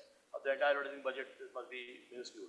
Rest is all the products. Now, is that image building? Is it performance? Who knows? The example I gave you, and there are many such examples. I've picked up. I can give you an example of protein. They have launched a protein product which is only available on their web store. They do a very average job of the web store of their own, but it's a protein product. Whenever it comes in short supply. But so I don't know whether this is image building, this is performance, what is it, the whole bouquet coming in, ice creams all flavor. So to answer your question, very difficult to generalize that what is in the funnel, what are we doing. The other thing which is coming to the view in today's times, the interplay of media, and today we consume 5-6 hours of media every day. Across forms may be different. It's very difficult to say that this is for performance, this is for brand. And this is the ratio to be used. Right. We have good global companies, so like global companies, we have tools and techniques there. And, when in doubt, we use those tools and techniques. How effective they are, Lord only knows. Right. But the fact is, it is your judgment at that point in time, what the situation is and what you do. I can't give a pat answer. Right. There are, if you call one of my media planners, they'll say, we have a tool, an integrated tool, which will give you a complete answer to that. Yeah. And with the confidence, they'll say, I'm not sure. It's a difficult situation, what the objective is and how do you find the objective. And I guess it's never one size fits all. Absolutely. Right. And something that is being talked about alongside performance marketing, the biggest buzzword of the season, AI, right? So again, the advantage of having you run a company as well as you help brands plan their media strategy. So from both angles, I'll ask you, AI is playing a role in media planning, buying, we know that. So is there any revenue value or advantage that is happening there, A, on the client side, and B, your experience in running an agency, is AI playing any role in helping you push your revenues, margins, etc. overall? So I think what it is doing just now, where it will go, I can't predict. Obviously, it's early days yet, all over the world is taken by storm. Early days is ensuring efficiency. I'm not sure how it's doing cutting edge work, but it's definitely ensuring efficiency two ways. So on the creative side, a lot of stuff which would be repetitive nature is being done there and far cheaper. So there's efficiency coming in. Ideation, creativity I've still not seen, but yes, there's a lot of stuff, today content is a big thing. Example for, we have pivoted, just to give you a bit of a background before I answer the question. We have pivoted our company to what we are calling content to conversion. Right. So we are doing large scale content, creative agencies do 130-second film or TV, but we do a lot of content. So there AI plays a role in churning out a lot of stuff efficiently in a bare minimum acceptable standard. Best creativity, I don't know. That's the creative side. On the media side, a lot of plans are iteration. You have a question, India has so many languages, so many markets, so many media options. So 70, 80, 90 touch points at any point in time we are using for one plan, between digital and TV and whatever. So it helps you optimize faster, but it's all about efficiency just now. And maybe, mistakes not being made. That's what I have seen. Yeah. We are seeing we have a reasonably strong CRM capability, which doesn't make too much money for us, but it's a great door opener and it's also a great way of hanging to clients. There we see value. So the motive part I'm saying is just now what at least we have seen, maybe others see more. What we have seen is that currently is efficiency. It takes away all the grudge work which is there. Some value we are seeing in the CRM part. That's what it is. Right, right. And, again, we really want to understand from your experiences you've had, you've groomed leaders, you've worked with so many people across board. So from talent lens, what are the professional values or insights that you think will help in driving revenue growth for clients as well as those working for revenue growth of the company? Related, yes. They are sitting there, they'll answer the question. So, I personally feel I'm a big believer of psychology. And I think talent is never a problem. However, at an initial stage, talent, and I say this with conviction, and at my stage in the career when I'm at the back end of the career, I say it with 100% conviction. If you notice, before I give a registration, my leadership team of 10, 11 people, the average longevity with the company is maybe, so the youngest on the team is minimum 10 years of the company. Right. The oldest is of the 4, 5, 6 of us who are 40 years with the company, 30 years with the company. So they're all grown up. Aditi is grown up from within, Vaishali is grown up from within, Ramika is grown up from within, Hema is grown up. So they all spend their life there. In that context, your audience has to understand my question. That, I'm a big believer of psychology, and I'm a big believer of skills beyond a point matter. Up to a certain point, skills don't matter. What matters is how you get together, how you work together, how you ease the pressure. A lot of leaders put pressure on their teams. Our philosophy is, work together, it's fun. So if you come into a boardroom, if you're a fly on the wall of our boardroom, as Mona will attest, it seems we're fresh out of college, pulling each other's leg. So I believe that's the style of leadership, right or wrong. That's what it is. Today a lot of people say that's really aggressive, that you look for people, right, brilliant people. In a corporate world, yes, if you're running an R&D center, if you're doing something else, that's a different language. On Friday I was at Radi Kanpur because they were talking to the board of theirs, the advisory council. Different language. If they ask me the question, it's a skill set. In our business, skills beyond a point even out. What experiences bring, it's how you relate. Because no one person has the skill. So you look at a team of 6, 7, 8 people to give you the right answer. Right. And since the pitch season is again starting, there are so many brands that are on pitch right now. So there's one thing that I'd want to understand, that revenue has always been in the conversation, but how big a conversation is it now? Is it all? Because initially, having chat with you earlier with other planners, buyers, they said initially it was a lot of skill, planning, this, that, but now the focus is on revenue, maybe, does that compromise the other values that you generally put into the system when you plan a client's, spending patterns, so etc.? There are 2, 3 questions in this. One is the pitch versus thing. Second, so for any organization, pitch is good because pitching shows the health of the organization. You're testing your skills versus others outside. It's a good skill. But pitching, so that's the upside. Right. It's a great opportunity for you to test how you are. You don't win, whatever. It's a great thing. The downside is that finally it's expensive exercise. Yes, expensive not only in terms of money, but also in terms of physical strain, mental strain. And your existing relationships are long. See, if you see, some for us, some of the relationships are more 35 years, ITC normally 10, 12 years, in different avatars, maybe more. Mahindra, I don't know how many, so many clients are long relationships. Right. Even though Tata Motors, one part of it has gone out, one part remains with us for again 30 years, The CRM part and the digital part remains. So the point I'm making is that from a effectiveness point of view, it's always better to focus on existing clients. Pitches give you some advantage. I'm not saying no to pitches, that's one point. It gives you momentum, gives you energy, but it cannot be an organization built entirely on pitches. The second thing which I see is, that finally quality matters. And ours is, with no offense meant anywhere, ours is a senior people business. Correct? So if seniors give advice, if they come from a revenue mindset, clients will latch on. This guy's here to make a quick buck. Right. But if I'm talking my business, might not be true for the people sitting in the audience.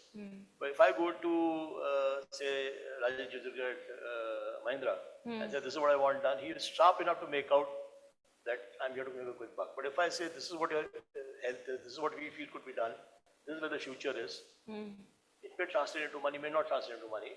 So that will build a long-term relationship where the money will come. Because finally we have to come to a belief system that communication, advertising, media, whatever, is adding value. So if we prove ourselves, then the money will come automatically. So that's the point I should make. Firstly, I'm saying this is a senior people's business. Right. Seniors have to be engaged. When seniors are not engaged, problems come. I myself see wherever clients are not involved. Not to say that we are superhumans, but our seniors, so senior advice, clients and senior people you deal with, you're all right. Number one. Number two, revenue to us is a lagging indicator, not a leading indicator. It's not that we're not revenue conscious. When I say this, I'm saying with all humility and deference, 10, 11 years running as a CEO, we delivered our global numbers on the spot we should deliver.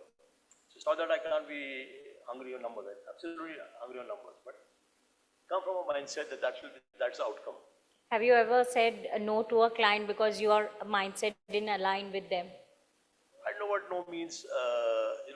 So it's very easy to say no, but it's difficult for many reasons. Of course.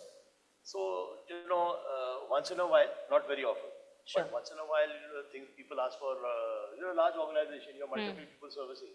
So sometimes unreasonable stuff comes, then you say, but 9 times out of 10 you never say. Well, people are not unreasonable, people are fair. You see, if you explain your point of view, if you explain your point well, if you're fair, they'll also be fair with you.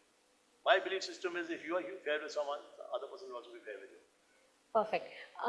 Before coming to the concluding question, another interesting thing which you have also spoke about multiple times is there are a lot of emerging platforms as well. There is retail, vernacular is coming back into the picture, there is short form content, etc., etc.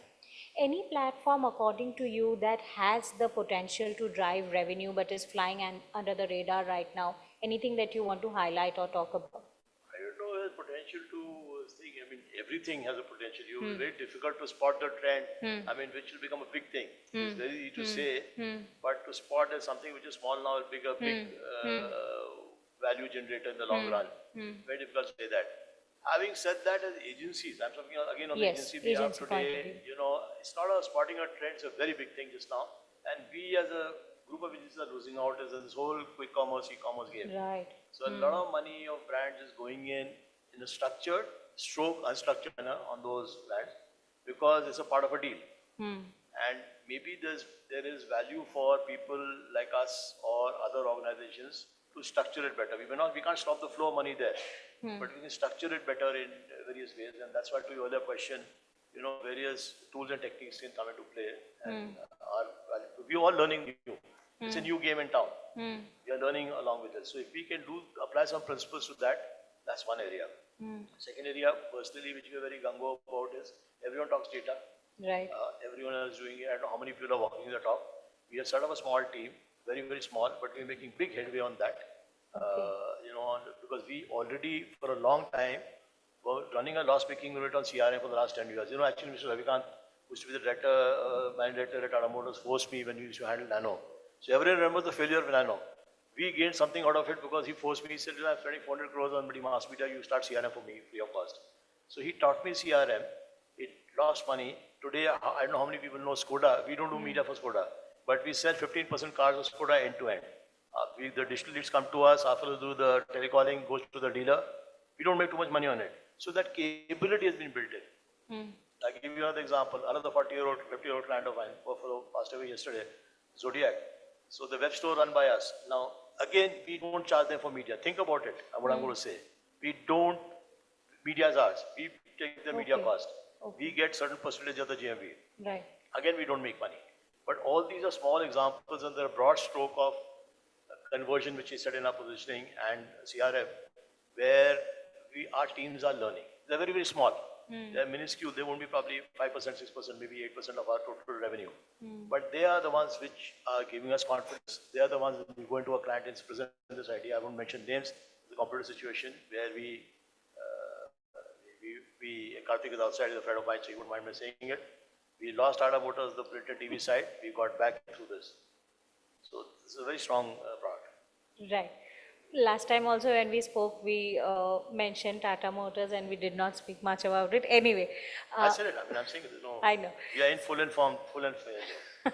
So, you know, when you are hiring, this is my last question, when you're hiring, how important is revenue skills that you look for in your resources that you're looking at hiring? So what I've said so far, what do you think, how important will it be?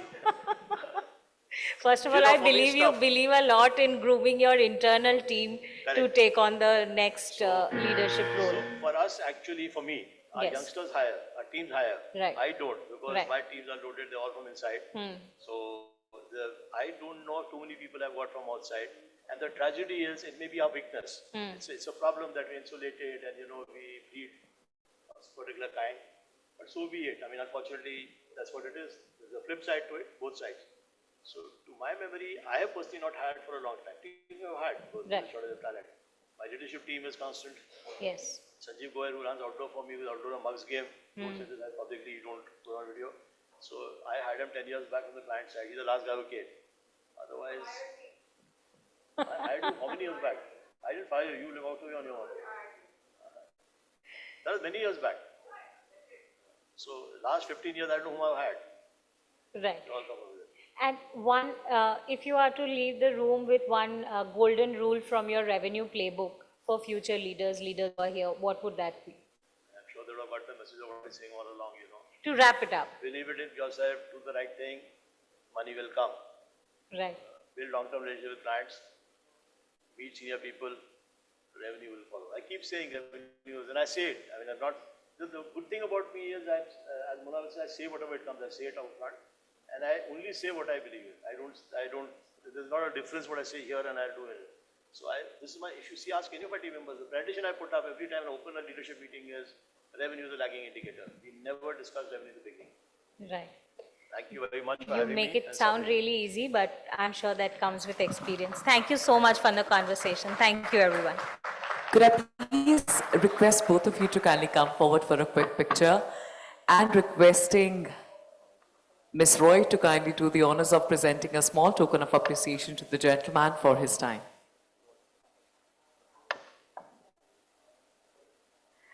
I'm not sure about lunch, but I'm certain about the dessert of the lucky draw. Ladies and gentlemen, with this, requesting everyone to kindly join us for a 30-minute lunch break. Post the lunch break, please do not forget to write your name and your company's name and deposit that chit with our volunteers to stand a chance to win some exciting prizes from the lucky draw. With the same, thank you very much. Kindly proceed towards the buffet area for the lunch. Please do not forget to join us back in exactly half an hour to convene the next session. Thank you.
At the start of the millennium, a vision to publish niche, relevant, and quality content for the marketing, advertising, and media professionals was realized with Impact magazine. From publishing investigative pieces to asking tough questions to the industry leaders, recognizing the big trends in the advertising ecosystem and bringing in a global perspective. A brand new and unique global creative network, Coldens Creative. How do you creatively solve a problem or push something in a conversation forward? So I love that a lot. I just know that that's very representative still. I think that's really strong storytelling. Impact has been the industry's voice for the past 2 decades. The magazine launched industry-first properties like 50 most influential women in media, marketing, and advertising. Impact Person of the Year. I am deeply touched by the recognition and the honor. I accept this wonderful award with a lot of pride and happiness. Top 30 under 30, which have over time become benchmarks for industry professionals. 22 years of keeping the readers hooked on to its in-depth coverage and analysis. Impact magazine. In a world driven by outcomes, one metric defines true impact: revenue. Introducing the Revenue Leaders, a pioneering platform, the first of its kind to honor the true architects of growth. For the first time ever, we recognize not one, but 2 remarkable cohorts.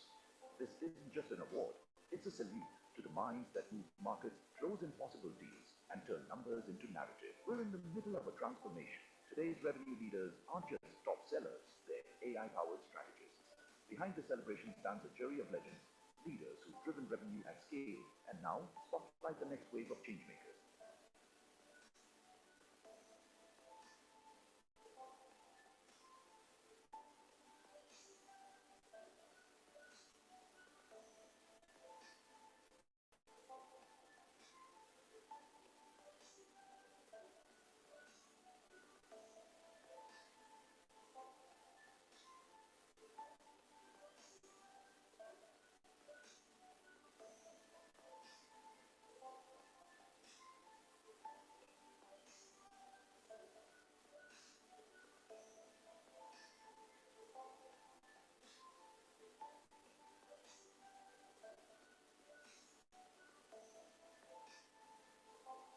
The future of business is being built right now by visionaries who break records, build teams, and redefine success.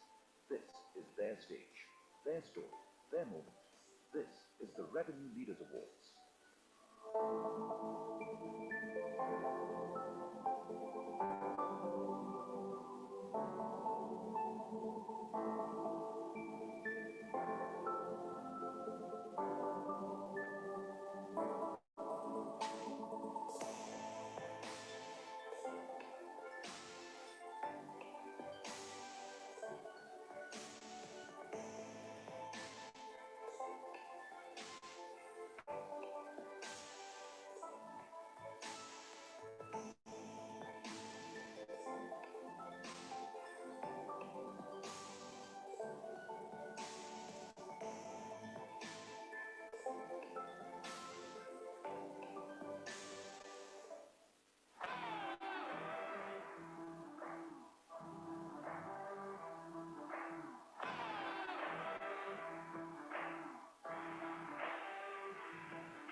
At the start of the millennium, a vision to publish niche, relevant, and quality content for the marketing, advertising, and media professionals was realized with Impact magazine.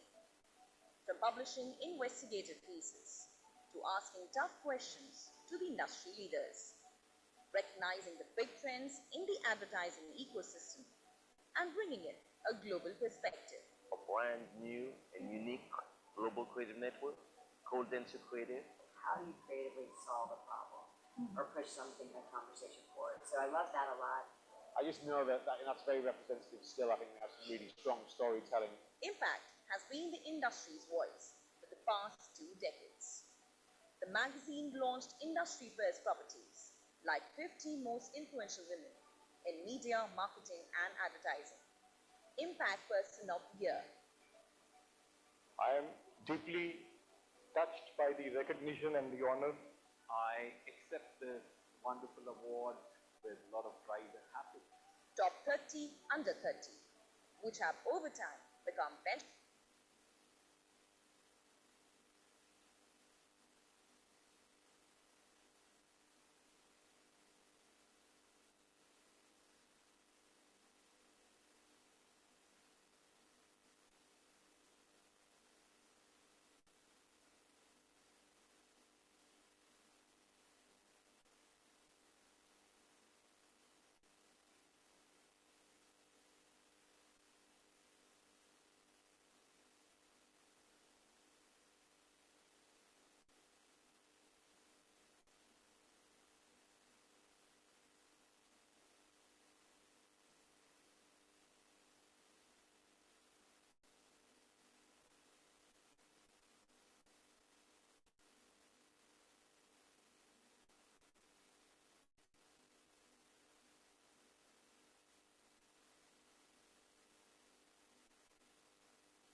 Welcome back, ladies and gentlemen. I hope that you all enjoyed your lunch. Requesting everyone to kindly join us back in the hall as in the next 10 minutes we are to resume today's proceedings.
At the start of the millennium, a vision to publish niche, relevant, and quality content for the marketing, advertising, and media professionals was realized with Impact magazine.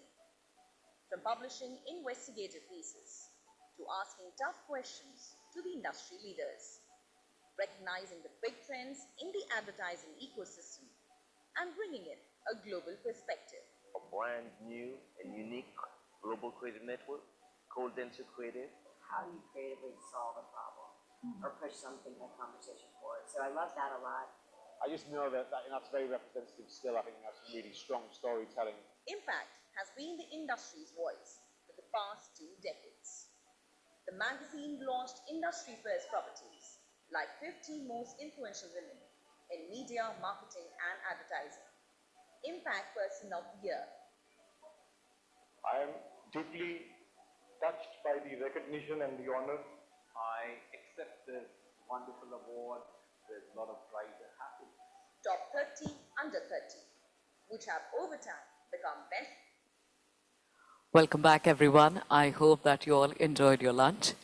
Now, just to clear the air, as I promised each and every one of you towards the beginning of today's event, that each and every attendee stands a fair chance to win multiple prizes today, starting now.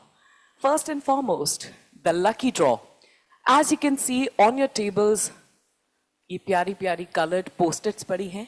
All you've got to do is enter your name and your company's name on it. A volunteer shall soon approach you with this bowl, deposit your chits, and stay back with us till the end of today's summit to know that who is the lucky winner. A volunteer shall soon approach you. Write your name and your company's name. Well, that's one. The second chance you stand to win multiple prizes, it's with the WhatsApp community, right? As you can see, we have the barcodes, the scanners right on your table. Simply scan it, scan the QR code, join the Exchange for Media WhatsApp community, and related to the WhatsApp community, I shall be putting up a question sometime soon, and then again, you win an exciting chance to win some prizes. Now, coming to the present, I will be calling out to one random item. If you have that item in your possession, you are to run towards me, place it on my hand, and take your free gift, right? Absolutely no tomfoolery, no tricks in this. I will call out one random item. You are to run towards me, place the said item on my hand, and collect your gift, right? And the first random item is a blue pen.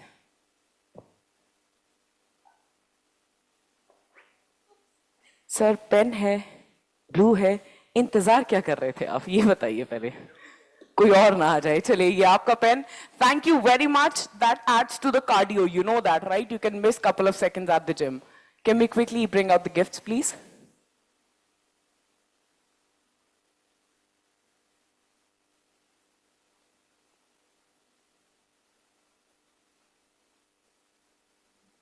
Quickly. All right, this is yours. And just so that I don't get the tag of biased, the next one from here. The next random item is an Aadhaar card.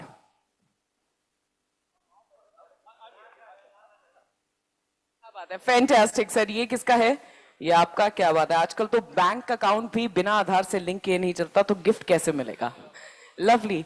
Sir, bagal mein chora, sheher mein dhindora. As I said, the said item has to be placed on my hand quickly towards the second last. And the second last random item is a plain white handkerchief. Now, is that white? My sincerest apologies. क्या बात है sir, क्या बात है. That is not a handkerchief, that is a towel, and this is a handkerchief. Thank you, sir. थोड़ा सा मुझे hygiene का ख्याल है, तो मैं सभी के रुमालों को छूने से थोड़ा सा कतराना चाहूंगी. This is for you. Thank you very much. Thank you. All right, for the last random item from this section, a passport size photo.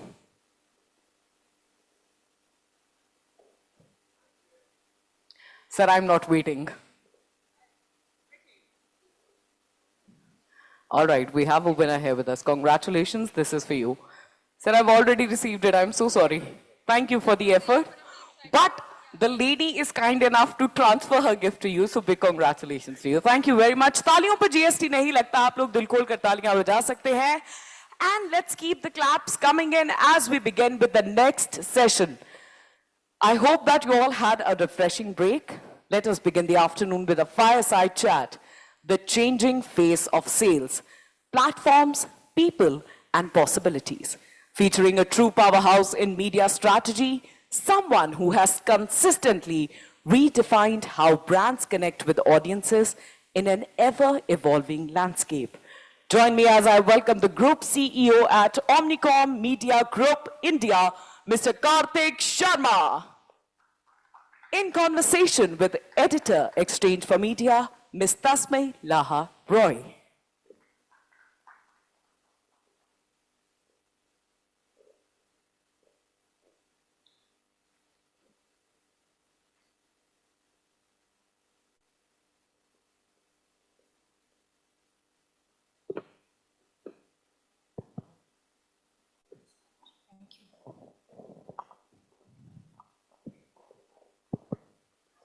First of all, thank you so much, Karthik, for joining us. We have a lot of pressure to keep people awake after lunch. So, but you're going to talk about money, so I'm sure everybody's going to be engaged. I know it's a busy day for you and we have a hard stop with the timing. So I'll just directly jump into the questions. It's a big picture question. You've been in the industry for long, and revenue has always been a focal point for clients, for agencies. But the focus has increased, I guess. So how do you see that conversation evolving, and has that impacted media agency and brand relationships?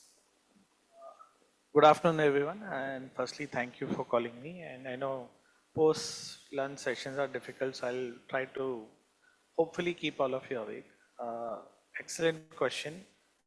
In the last about decade or so, I'll first talk the big picture, which is the changing marketing landscape itself. I've been now in the industry for almost now 30 years. And this is what I've done. I have not done any other role as in being in media. So the evolution is quite dramatic. And I'm going to talk both from the agency side, client side, and bit of even from the media owner side. Yes. In the 1990s, when India got liberalized, the penetration of many of the basic product itself was low, barring a few products. And therefore, the role of marketing was to ensure some distribution, good advertising, and very few media choices. As a media planner in 1992-93, all I had a decision was 3 newspapers, 2-3 channels. Yeah. Cut to 2025, the marketing itself is complex. Loyalty levels of brands, consumers' loyalty towards brands are abysmally low.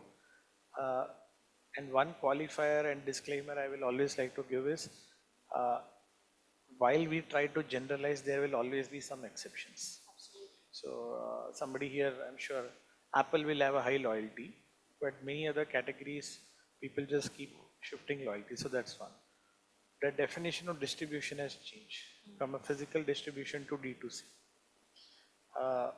And today, a marketer's role or CMO or a marketing head role is far more complex. They are dealing with, on an average, at least 5 agencies.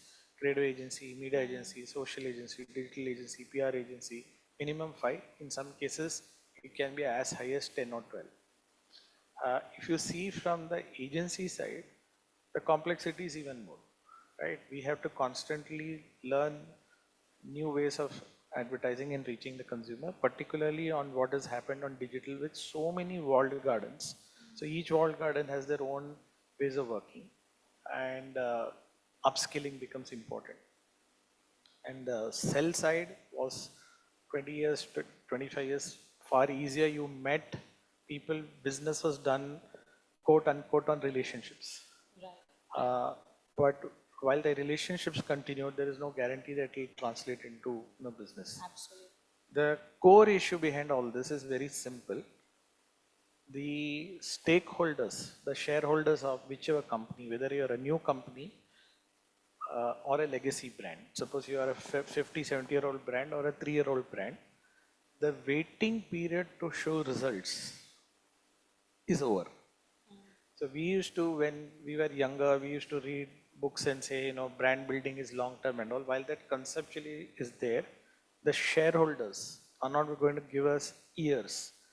It has now come down to quarters. If you will be lucky if you are getting 2 quarters or 3 quarters. Just before coming here in the morning, I was just doing a check. Nifty 50, the top 50 best companies in India, are a good reflection, and a lot of you here must be holding Nifty 50 as a reflection on what the society is. In the last 5 years, 10 CEOs have changed in the Nifty 50, which is roughly 20% of the CEO, which essentially means it's like not even like the 5-year government that we all vote for. So that is also changing because stakeholders are not willing to say, hey, I put $1, I'm willing to wait for 20 years. I'll see the result in, forget 20 years, maybe a decade. It's a quarter. So that is where the pressure comes from, and therefore, how do you demonstrate revenues for the company that if you're a CEO of a company? And linked to that is the media owner side, what kind of advertising money they can get. And agencies, we are part of this ecosystem. Only when there is advertising is there hopefully some revenues for the agency. So it's becoming in a bit complicated, and therefore understand there are no easy solve. I'm not a believer that I know everything. I'm going to give some 3 mantras and this is them. No, there are no 3 mantras. So we have to work much more harder. And from the lens of agency that we are representing, what I do, enormous amount of my time goes dealing now. When I was in my much younger days, it used to be at best the CMO or a category head. Now I end up spending a lot of time with CEOs, in some cases board members, in some cases the CFO. So the client definition itself has changed. And therefore we have to appreciate the pressure that they are going through and find mechanisms how we can adapt. The beauty of talking to somebody who's passionate about their job is they answer all your questions in one go. But I will still go ahead and ask you the questions I had in mind. So, you mentioned a lot of things like the time given to show results, etc. have changed. So, and I'm sure the pitching process also has evolved with this, with the changing conversations. So, if you have to point out some bullet points, in the pitch process, these are the things that have seen, a lot of change from what it was maybe 5 years ago. So, what would those be? A very interesting question. So, the global trend, not only the local pitches, but there's a lot of trend which are kind of converging. The first one, I spoke of the complexity which the CMOs got to do, 5 agencies minimum, maybe 10, 12. They are now expecting pitching agencies to give like a one solution. Rather than going to 10 different windows, 10 different companies, can one agency preferably or one partner do it? Because that reduces friction, reduces complexity. Second thing is agencies should move away from talking about vanity metrics and really talk about conversations around profitability or revenue at the least, sales or revenue, market share growth, and that's a big shift because many of us have taken a long time to evolve to that. It's not an easy thing. It's easy to sit here and say that, and even you are almost playing like a role like a financial analyst. For example, I end up reading a lot more annual reports. And why should a media agency do? 2 reasons. A to S ratio is there. Free cash flow is there. There are multiple other things which are hidden in the annual report, which you will never be able to do. We end up spending time with financial analysts because they know what is really is happening in the category or the company. So the nature of the business, and it is really, really about impacting business. And not being in a distant way saying, Acha, some advertising has happened and something will happen. No. Every line item, you need to be able to, the best analogy I can give is, you want to go to a doctor, where the doctor should be able to tell you, hey, this is your problem and take this medicine. We put even our life at risk with the doctor. But we put it because of the high skill of the doctor. That level of high skill is what is expected now out of agencies and partners. So if I do a PR activity, what will be the impact on my business? If I were to do an activation, what will be the impact on whatever product you are selling, whether it is a car, whether it's a toothpaste, whichever category, can you tell me what is the interaction? No, I have got a lot of reach. I've got a lot of engagement, and I've got a lot of stickiness. It's good, but not sufficient. So this ability to connect the input to impacting the business is becoming primary. Agencies which are able to do that win, others go by the way. Right. And you know, another very interesting thing you mentioned in your first answer, that pitches no longer are one-on relations. Initially, maybe that was one big factor. So I think initially there were also factors like how much experience that person has serving that domain or that kind of category of clients, etc.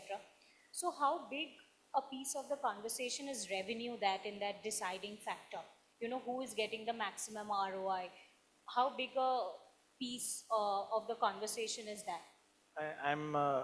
When you say revenue, the client's revenue? Yes, of course. Okay. ROI So for them. ROI, see, look at it this way. We call it media investment. Right. The minute you call it media investment, let me give you a counter to that. If you had $100, and I'm sure this crowd, most of you will be investing in something, maybe a fixed deposit, a mutual fund or stock. Can I just see show of hands so that I know? All of you invest in something. Whatever product. Okay. Hi, Mona. So, lot of hands. Hey, hi, Avinash. So, lot of hands. You are investing in something. Do you expect some returns? Absolutely. You answered it. So, in your own hard-earned money, you are expecting some returns. What is the mistake of the client asking for a ROI? Now it is difficult, right? So some money there. If I put an entrepreneur puts say 100 crores of rupees taking a loan or whatever, he will expect or she will expect that has to deliver more. So that is what becomes primary, the core of many of the conversations today. The conversations 15, 20 years back was, I need a good campaign, I need a good idea. It is still important.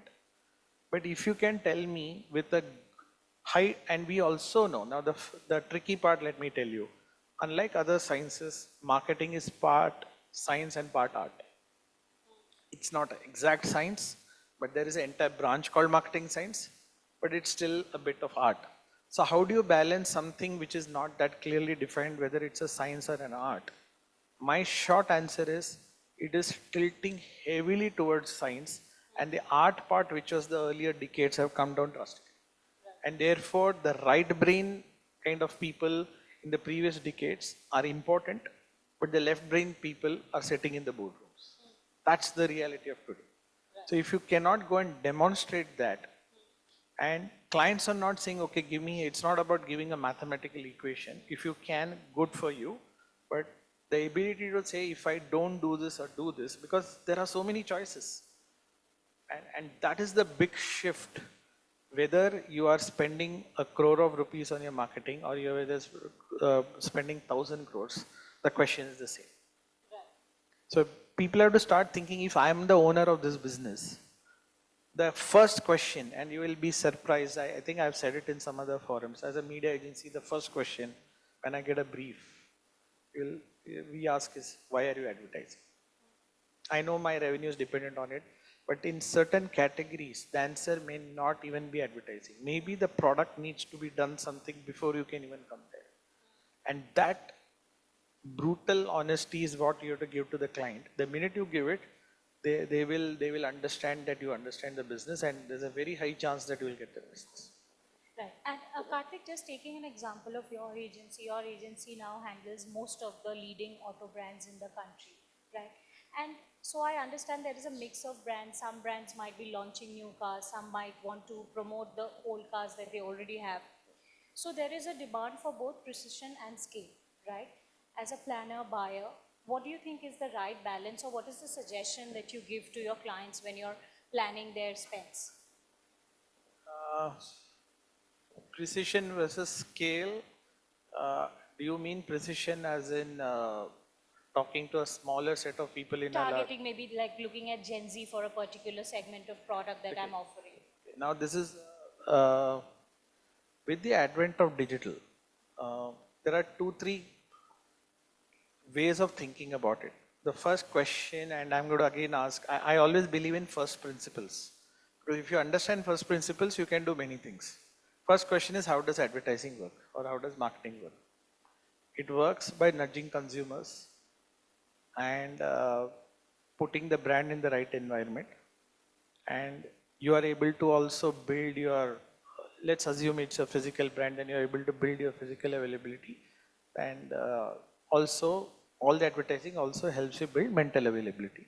This is not something I'm proposing. This is being written by the likes of Byron Sharp and many such gurus. If that were to happen, advertising, by the fact that it is nudging and giving consumers a chance, the minute it's chance, it works on probability. That means here, if I have to sell a product, and let me take a simple example, I have to sell this water bottle to you. I don't know who from this group will buy. So, if there are more people waiting outside, I will say call them also in. Let's go one by one, and hope somebody will buy. What am I doing? I'm doing probability. And it's a simple product. Everybody needs water. And let's say it's just $5 for simplicity's sake. And I'm hoping most people will have $5. But it's not a guarantee that they will buy from me. And therefore, advertising, if that is going to work on that one, in many categories, if you do too much precision is important, but if you do too much precision and say, oh, I can, because digital and other channels can do, you are going to, today I have a digital tool which says I divide this room into half. Here I can actually be very precise. I can see literally everyone, but I don't know all of them by name. But I can see there are some men, there are some women.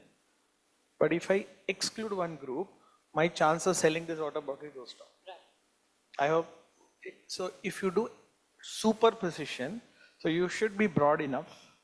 And maybe here I will say I have only 10 minutes to sell this. I can't cover everyone. So I'm excluding not because they are not important. I only have 10 minutes. Right. Absolutely. And so the precision vis-a-vis scale. Scale is always needed if you want to grow.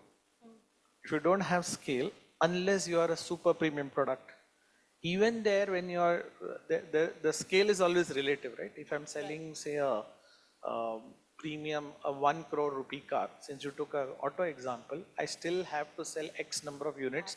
The factories have to run. So narrowing it down too much because we can target will be actually be counterproductive.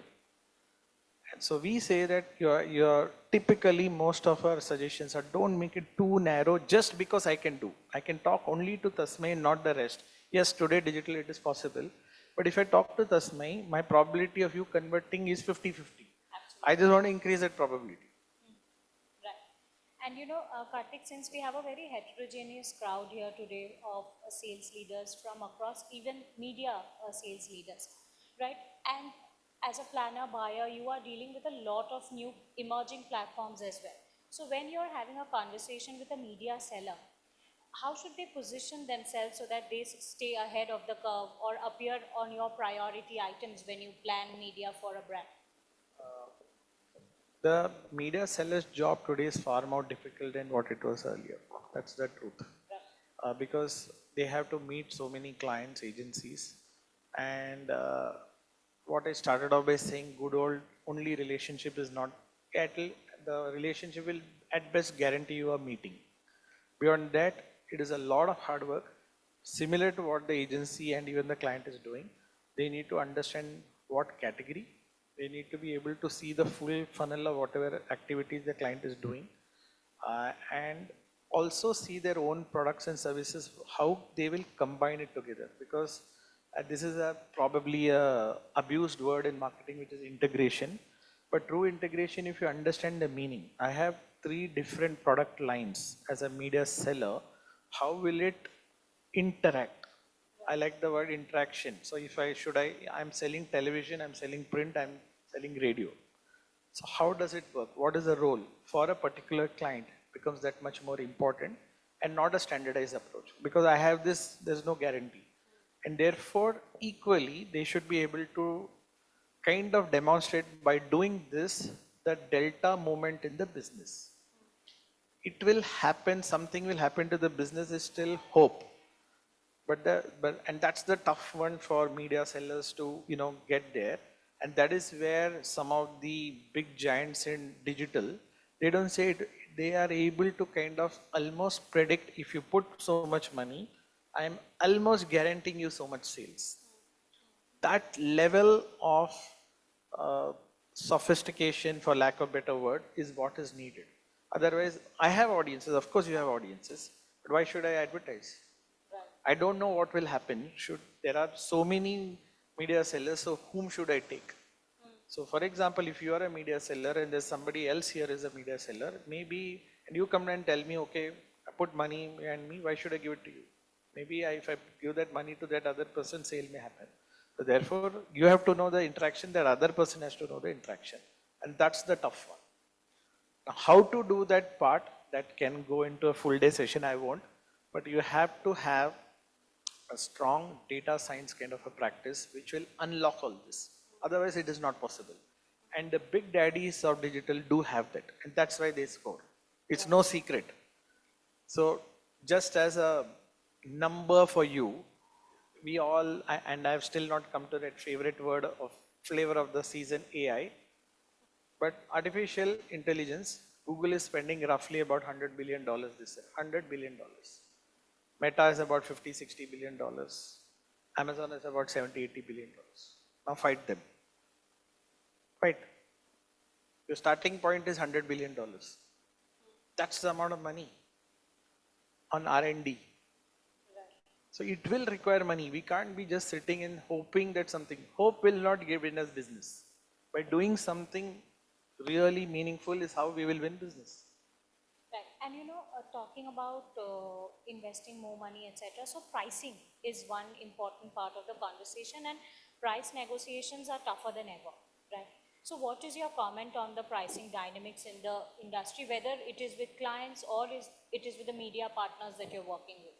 The unfortunate truth of a business is when every decision after pitch, I'm taking pitch as a special case situation, will boil down to pricing, whether we like it or we don't like it. The reason pricing is an efficiency metric, what actually the client wants is effectiveness. So let's say a client has 100 crores of budget. He goes to an agency, they're able to give him an efficiency of 10%. So instead of 100, the client now has to spend 90 crores. Now, that is the efficiency story.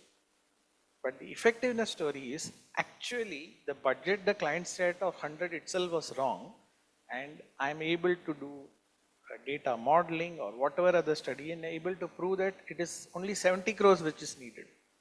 If that was the starting point and I give zero discount, I've saved 30 crores here, I've saved 10 crores here.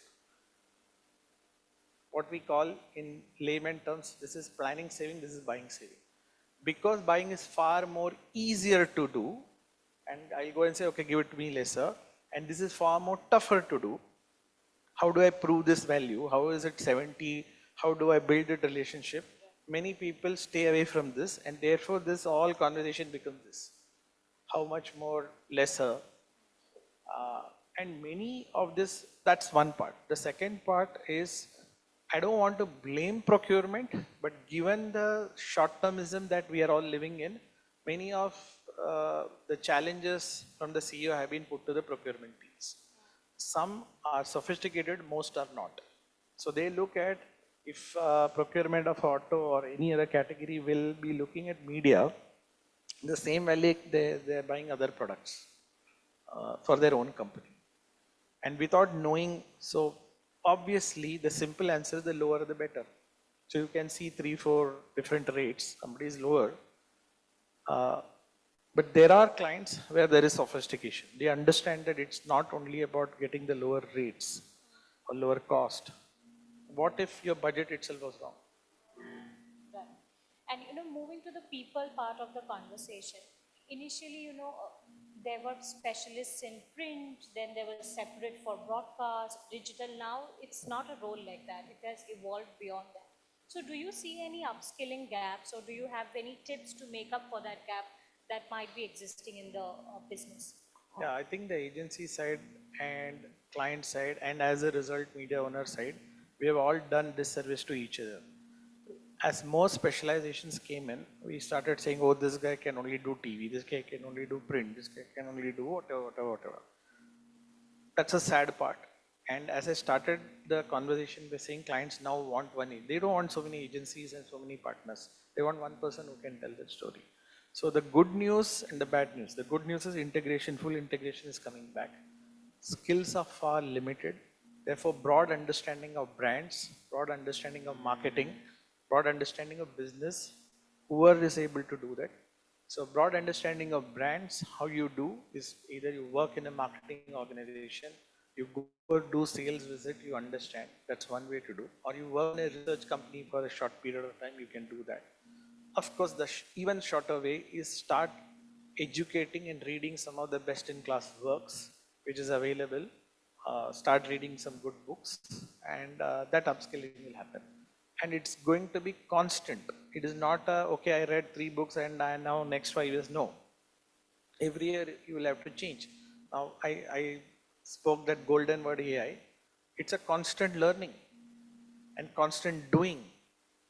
It is not about just a theoretical framework, it is the practical framework, what will work, what will not work. So upskilling is going to be a long-term plan for every organization, whoever does it. Like in our company, we do certification on a continuous basis. There are 2 types of learning we give. One is leadership learning and one is skill-based learning. Both are equally important. For senior leaders, it's not so much about which tool or whatever, but developing other leaders. Empathetic listening, feedback to others. These are all important skills. Complex problem solving. So we run a fantastic program with Harvard across the globe. It's a 5-6 day program. So big case studies, complex real life case studies, how do you solve it? That's for senior leaders. But for mid to junior level people, it's all about skill. If there is a new platform come, do I know what are the nuances of that? And going back to basics, I spoke of first principle. I'm probably very old school. If you don't get your first principles correct, you cannot do anything. Right. And I know, Karthik, we're running really short of time, so I'll just ask one wrap question is, there are a lot of emerging media platforms as well. So if a sales leader from an emerging platform wants to win over the trust of a large global network agency such as yours, what are the tips that you have to give them? Couple of tips is spend time understanding the brand, and I would say some tips or hacks. If it's a listed company, start reading their annual reports. I know it is not the most desired thing, it is a lot of numbers. In the annual report, read the CEO's report. Forget the numbers. Because it's some big companies, it will be very daunting, 500 pages, I understand it. Today, there are a lot of online free tools available to even read screeners and actually screen and say, read financial analyst report. The hidden things are actually in plain sight. It is all inside the financial statement. Why is the company in 1 quarter sales went up and one quarter came down? What is the industry going through? And today, please use some of the modern tools like generative AI tools, whichever tool you want to pick up, you pick up. You get beautiful summaries of those companies. The challenge is going to be companies which are not listed or a startup. There you will have to do the good old, digging, talking to consumers. Talk to consumers, real consumers. In our company, it is mandatory for my team to go and do 2 kinds of either a visit with the client or do mystery shopping. Many of you will know mystery shopping. If I were the clients, actually what is happening in the shop, It could be, if it's FMCG, go to a pharmacist and say, and this is ingrained in this. ये माल कौन सा माल बिकता है, shampoo अभी कौन सा है? In your area, he will tell you something. अच्छा, and then observe. Nothing can replace these things. These are very old school ways of doing it, but the knowledge that you will get, because sitting in a AC room, you will be told a lot of things, but the ground reality is going to be something else. So I think that is very important, and then understanding the complexity of integrated case studies. So again, I'm a great believer, invest in yourself, read some of the FE case studies, both global in India. There are books available. They are absolute gems. The short answer is, बिना मेहनत किए नहीं कुछ नहीं मिलेगा. There's no other shortcut. A one-day program will not solve your problems. So it is a lifelong, it will take time. I'm not a believer in quick fix. एक दिन में कुछ होता तो everybody would have done it, right? They are all smart people here. It is a lot of work. You have to put that time, energy, invest, read, absorb, talk to people, financial analysts, sometimes new people, young. We keep talking about Gen Z. What do they think about the brand? And I'm not necessarily saying go and do a survey. It is not a practical thing, keep on doing survey, but just talking to few people. This is how advertising marketing industry, this is the art part I'm talking about. I've told you enough of science in my previous few minutes. The art part is going and talking to people and understanding what are they, what are you decoding. That's how best insights will come. Thank you so much, Karthik, for the conversation. Always an interesting chat with you. Thank you so much. Thank you so much. Thank you very much for that sharp discussion. Could I please request you both to kindly come forward and join us for a quick picture?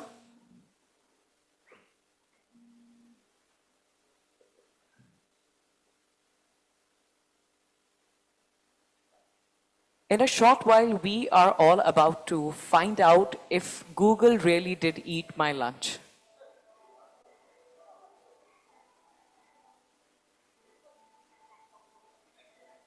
All right, thank you. Thank you, everyone. Thanks a lot.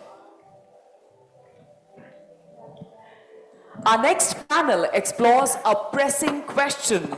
Did Google really eat my lunch? Ladies and gentlemen, I must request everyone to kindly maintain the decorum of the event. In case you wish to have or immerse into a conversation with the speakers, kindly do it outside the hall.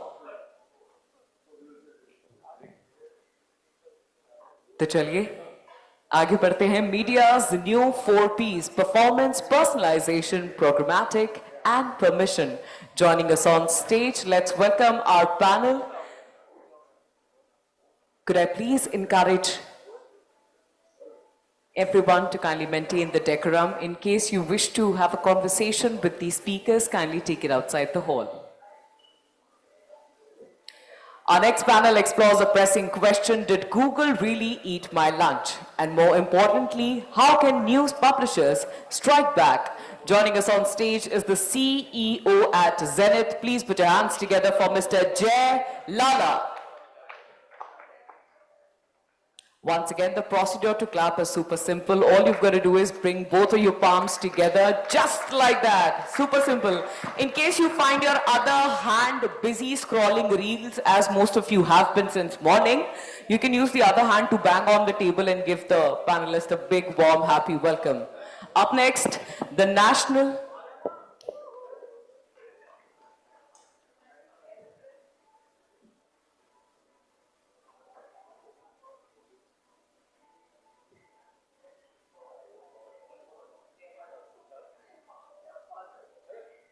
My sincerest apologies for the slight delay. Please welcome our panelist, the National Sales Head at Sakal Media Group, Mr. Meenal Kasturia. Up next, the Director, Non-Executive at Lakshya Media Group. Please put your hands together for Mr. Avinash Pandey. Our next panelist serves as the Director, North and East Business Head, Nav Bharat Times. Please put your hands together for Mr. Rohit Sharma. Our next panelist serves as the Chief Digital Growth Officer at Z Media. Please welcome Mr. Arnav Mathur. And completing the panel, it's time to welcome the moderator, senior editor at BW Business World and Exchange for Media. Please welcome Mr. Ruhail Amin.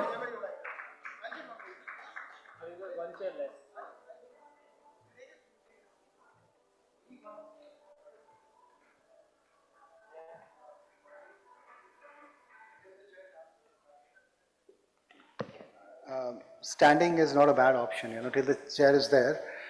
In fact, I like this format. Thank you so much. I think Google did eat our lunch because many of us didn't have that lunch today. All right.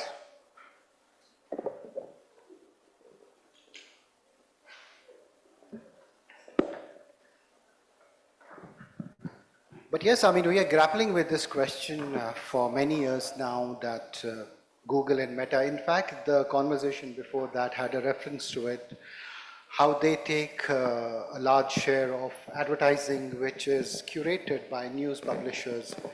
And not only that, publishers have powerful assets. They have trust, context, loyal audiences, and first-party data. But despite that, they need to reshape the narrative, and that's the conversation we will have today. Let me start maybe from the far corner, Meenal, with you. And this is a common question. I think we need different perspectives on this. Do you really think Google and Meta have reduced publishers to mere content suppliers? Because the other side of it, which is the reach and the scale that they also offer you, should we just look at it from the perspective of revenue alone in terms of dollars, or the larger value they add to it? What do you think? Well, thanks for the question, and thanks to e4m for inviting me here. Well, as per the Pitch Madison report only, which was published, I think, in February, March this year, the overall advertising market in India is 1,07,000 or 1,08,000 crores. And just the digital part is now almost 45% of this whole thing. Since I represent print, so I can say print is sort of, it was 20,000 crores a few years back. And post-COVID, this year, they've just managed to come back to that figure. So obviously, Google has taken a big pie out of the overall advertising pie in the country.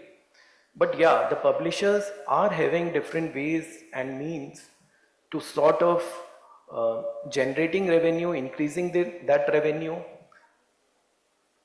I think I'll add more after the other panelists have also spoken about it.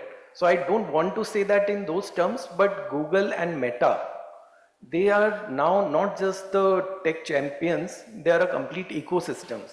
So they are providing reach to all the publishers, but without the revenue. Right. Avinash, your initial thoughts on Google, Meta, and what they are doing to publishers. How do you see this overall? What is the way out? If you can share your initial thoughts. Well, first of all, I don't know if there is a way out or people want to get out of it. That's a bigger question. I led a DNPA litigation in CCI against the big tech. We drafted a long note on how big tech are, while they are distributing our content, the revenue share is not proportionate or transparent. So there are multiple problems here. First of all, I don't think so Google and Meta companies are a problem. The problem is this technology which picks up randomly any content, then curate it. See, if they are distributing your own content in as it is form, your chances are you'll get some ad. Now there is the dispute would be the transparency of the business, right? As to how much audience they are delivering and what ratio they're paying you. That transparency is not there. But first of all, they should distribute your own content. But the problem is not there. The problem is that they have become publisher.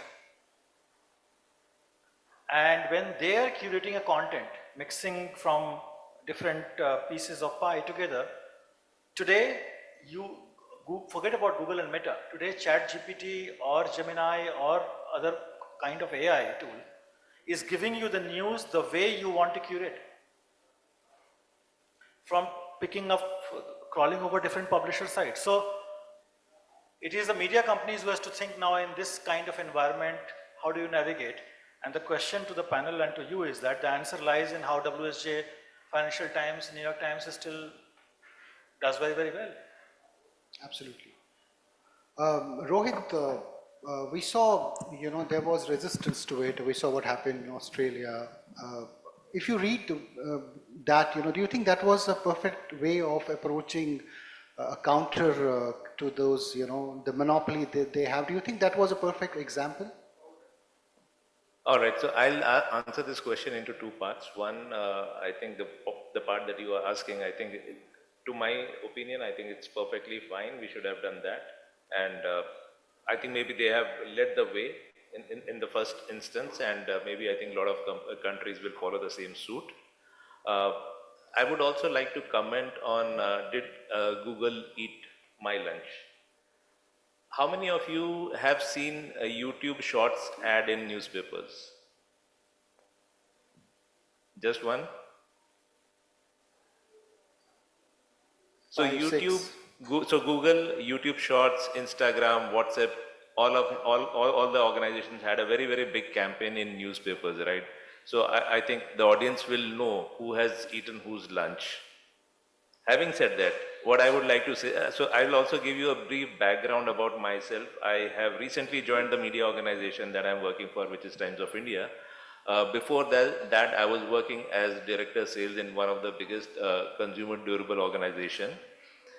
And I will give you a very, very realistic perspective of how this performance vis-a-vis, if we are talking about, say, newsprint works, right? It's again, I think Karthik has put it very nicely that when you are making a media plan, I think the entire gamut makes the difference.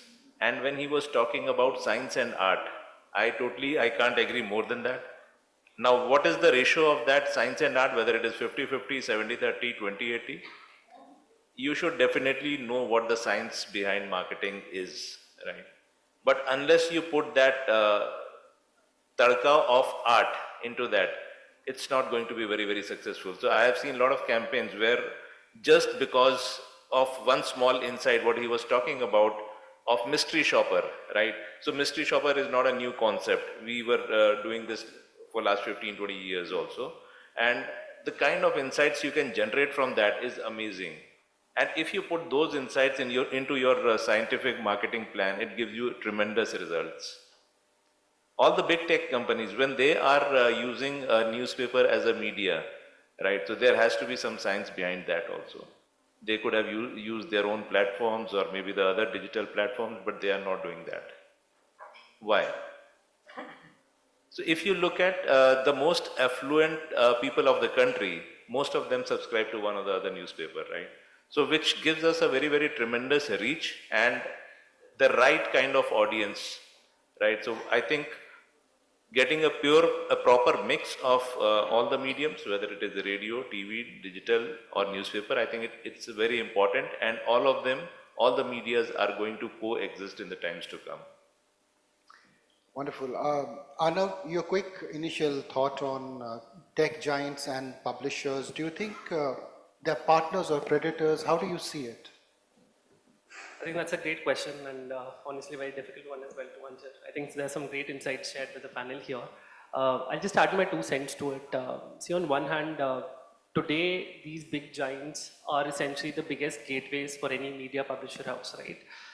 Be it your web traffic or your social traffic, YouTube traffic, YouTube, Google, Meta, they continue to act as the biggest gateways and give you that traffic, right? So one, whether they've eaten that share or not, again boils down to the fact that had these not been there, had those customers even come to our platform in the first place or not, right? Probably something a thought to ponder upon. Second, I think as Avinash sir very rightly put it, I think a little more transparency in terms of how are they pricing the CPMs, right? How are we getting those customers? What else can we do to get additional customers on the platform? If there are updates happening, frequent updates happening up, how best can publishers tune themselves to better suit these changing times in the ecosystem is something that will really help us as publishers. Having said that, the other side of it, I think considering that there is a third party player that is controlling your traffic, that also does create a very healthy competition inside the entire network, because we all know how best to put across our content so that we attract the customers to our platform, how best to retain those customers on the platform, how to get their first party data, how to build engagement on the platform. Today, these have become the talking points because the traffic is coming from a third party. So today, your first party data, your loyalty, your content recommendation engine, your entire consumer mapping is very important because there is a third party provider. So I think there are both sides to the entire debate, and happy to get into greater details as the gentleman out here further detail it out. Meenal, if I talk about Sakal Media, what non-traditional revenue streams are becoming viable for regional publishers? Well, I think the newspapers still remain the most credible medium, and credibility is one part which no one can take away from newspapers as such. And I'll give you my own example. Yesterday, because of the rains, I took almost 3 hours to reach Connaught Place from Noida. But when I reached, there was no puddles, nothing. I saw some videos floating on WhatsApp and Google and Facebook, which showed almost a stream of water in Connaught Place. So I refused to believe them. I thought it's some old videos which are recirculating again. But today when I saw them in the newspaper, I finally believed them, and my colleagues were telling, yeah, yesterday morning it was really pathetic. It was a pathetic situation in Connaught Place. So that credibility no one can take away, not even Google or Meta. As far as revenues are concerned, one thing I think which we have done as a regional media, perhaps we are the only one in the country so far, is to go behind a paywall. And our e-paper is also now a paid subscription model. And I'm very proud to say that we have reached a paying subscriber base of 30,000 in a short span of time, which is great.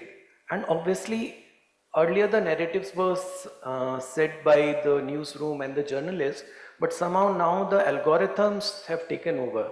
So what news you are getting to see on Google or any search engine is dictated by them. So that is something, and there is another thing which is now called the zero click thing. Publication is only getting revenue when a person clicks on the news and you go to the publication website.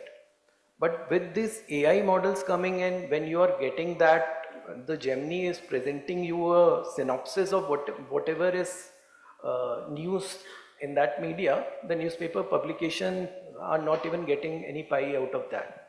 So that is something like Avinash mentioned, transparency has to be there, and perhaps India will have to follow the Australian model very soon. And we also want to follow the New York and Wall Street model. Avinash, question to you that can we replicate, can we get out of this vicious circle by kind of adopting, that model? And why can't our publishers do that? What New York Times did, what Wall Street Journal has done?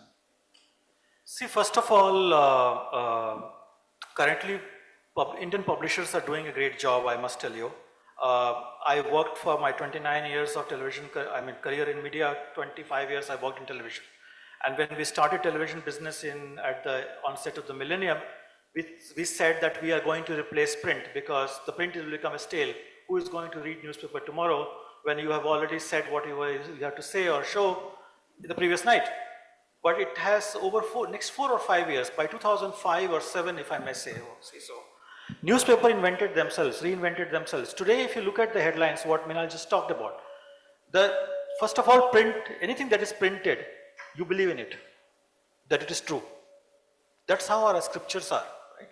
All scriptures have printed format. Right? Why? Good connect. Second, what you see, you believe. So television is doing that job, but that's why most of the time the social media collapses because there is no authenticity. Today, in the case of AI, I can create any video, whatever I am saying today can be twisted and turned and converted into something else. Newspapers are doing great job in India, whether it is Dainik Bhaskar, Times of India Group, Shakal Group, or for that matter, even regional publications like Deccan Herald, you have in Malayalam Manorama, in Adu Group, they are doing a fabulous job in curating world-class content. The problem is not there. The problem is that apart from social necessity headlines, nothing should be available for people to see. That courage, the management and editor has to take both. And most of the time I can tell you, because I worked on the management side, it's the editorial pressure which puts this content online. Oh, my article is not being read by so many people. Oh, my video is not being seen by so many people. So what? They are not paying your salary. But what is happening is that in the rush to put the content forward, that's one set of problem. Okay? You are losing your revenue. Second, one has to think twice before you write anything or show anything. In today's world, when everybody is a publisher and everybody is a video journalist, okay, what value you are adding? If your news curation is largely chasing events, then I'm sorry, nobody is going to pay for it. Today, even today, the Fox News is double of what all news channels put together in America. And they don't chase any event. You have to make compelling content. And as long as our publishers are able to do it, I think there is a market for it. So it boils down to looking within and creating that kind of sticky content, right? So people can subscribe. Rohil, I'll just like to add on here. In our case, what Sakal has done, in case someone wants to access some news or some item, they can only access the top headline or 1 or 2 lines. In case they want to read more, they have to pay for it. So that is one, that is something which we have done to. Wonderful. Rohit, do you think a consortium of publishers can rival Google and Meta's scale and targeting with a smart alliance? Do you think that is a possibility to tackle it? Yeah, I think it's a very important and good point that as a news publishers, we should have a consortium where we can have maybe a strong bargaining power with those likes of whether Google or other ones. I think it's important because I think somehow the way Australia has led on this one, I think we are somehow lagging in this, and we should definitely come up as a single voice and create some impact into this. Your thoughts on this? Do you think you want to add to this? So I'll answer both the questions, the second one as well as the first one you asked. So starting with the first one, I think very rightly put, I think today most of the media publishers have traditionally been chasing certain metrics that to a certain extent might have been followed to a certain extent, right? Be it banking upon those page views, but what is the real value that those page views are contributing to the organization is something that needs to be looked at, right? What is the effective CPM the organization is getting out of those CPMs, right? How many repeat users are you getting through those page views that you are generating, right? Or is that just your clickbaity headlines that is just attracting the customers to you? I think some things to really look into, but yes, compelling content and ensuring that you have a higher average long-term value of the customer is something that we need to focus upon. I think if you go to any D2C organization, the prime KPI that they usually look at is the average ARPU that comes out of a customer, right? I think the day media publishers start looking at all their users in terms of the average net value that a user is contributing to the organization, whether it is in the form of paywalls, in the form of subscriptions, whether in the form of registered paywalls, I think definitely we can look at a long-term future for the organization. Coming to the second one, which is around having a consortium, I think, yes, definitely, I think there are other countries that have set a benchmark before us. However, the asks here may or may not really be similar to what the other countries have done, because the model on which some of these big tech giants are working is changing by the day, right? So if today your AI mode has taken over, or a largest chunk of your traffic is going to AI, probably the negotiations may or may not necessarily be around your traffic, but it will be probably around a different kind of collaboration wherein their LLMs also need a whole chunk of data to train their model on, right? If you're producing that superior content, if you're actually putting in so much effort in generating high quality fact-checked content, how can you partner with these tech giants in ensuring that their LLMs get trained on our data? And probably at this point in time, if there is one industry that even today and will always be one step ahead of AI, it will be media, because we are the ones who are generating content, who are curating content, and therefore the AI will train on the content that you generate tomorrow, right? So since you're already one step ahead of it, leverage it and make the max out of it. You know, personalization is also a big point here. And to you, Meenal, do you think personalization is only for tech platforms, or can legacy media personalize too? What do you think? No, there are user contented stuff and anyone can create that. I think in India, India Times did it long time back, and other publications are also doing it. We have also done the same. I'll just like to add on something here. When I was chatting outside with some of the audiences here, someone told me, how can India survive without Google?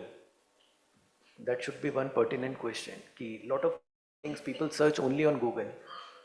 So I just answered that gentleman, well, China and Russia are doing that.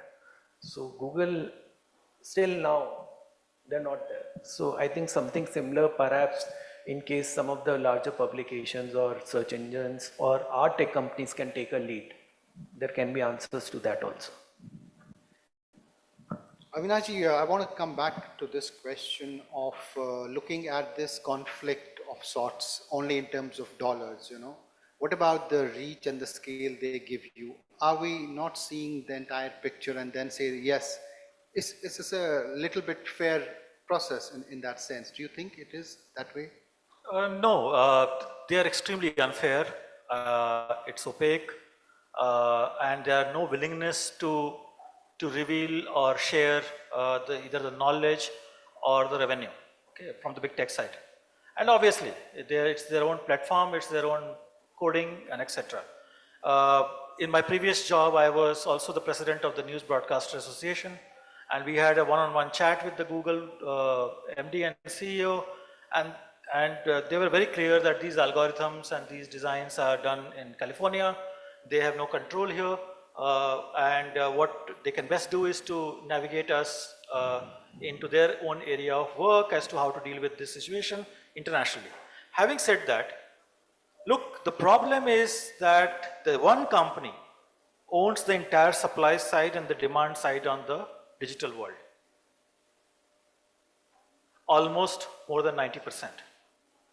I ran a media business for many, many years. If out of my 100 rupees revenue, only 15 or 10 used to come from digital. While digital reach was almost double of what my TV reach was. How is that possible? That means that for reaching the same set of people, consumers are paying me far less. But that's not true. Because if you look at the same side, same time agency business and the business of big tech from the advertising and publisher side, all publisher, I was the board member of DNPA, all publisher put together was not even 2,000 crore. All publisher. While look at the publishing side revenue from the big tech into how many crores. So there is a clear-cut gap, and they do not have willingness and that is why the government has to intervene to make sure that we get the right share of that pie. Of course you need technology. Technology is an enabler. You can't wish it away. See, you know, we were taught in the business school that, you know, the competition to any category never comes from the category. It comes from always outside of it. Right? That's what has happened to media business. The competition has come from tech companies, not from media companies. Now you have to deal with that technology and make it an enabler.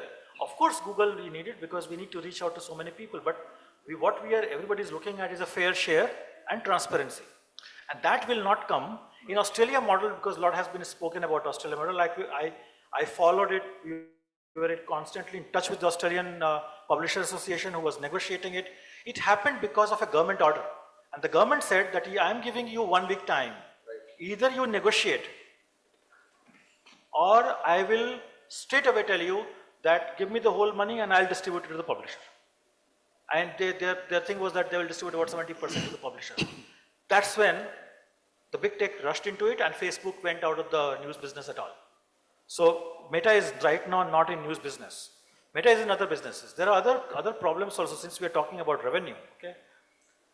With the publisher side, why you are putting a TVC, I'm talking about soap, TV serials. Why you are putting a TV serials one day in advance on your own OTT platform? That too you are not serving any ad there. Hardly, if there is any. That means you are asking consumer to move away from cable, right?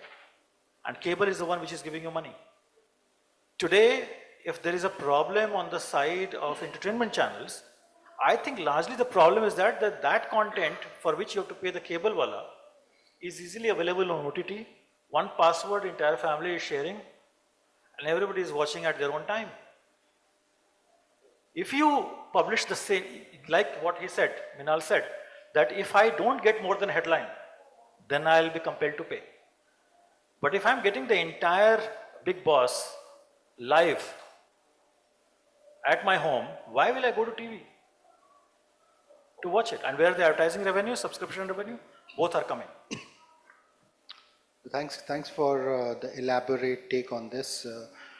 Rohit, do you think there is still a possibility of strategic collaboration with big tech, or must publishers push back?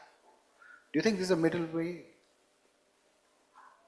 See, I think obviously you should always keep your communication channels all open, and I think that's the first way of negotiating, because you can't have a very closed kind of a interface with each other.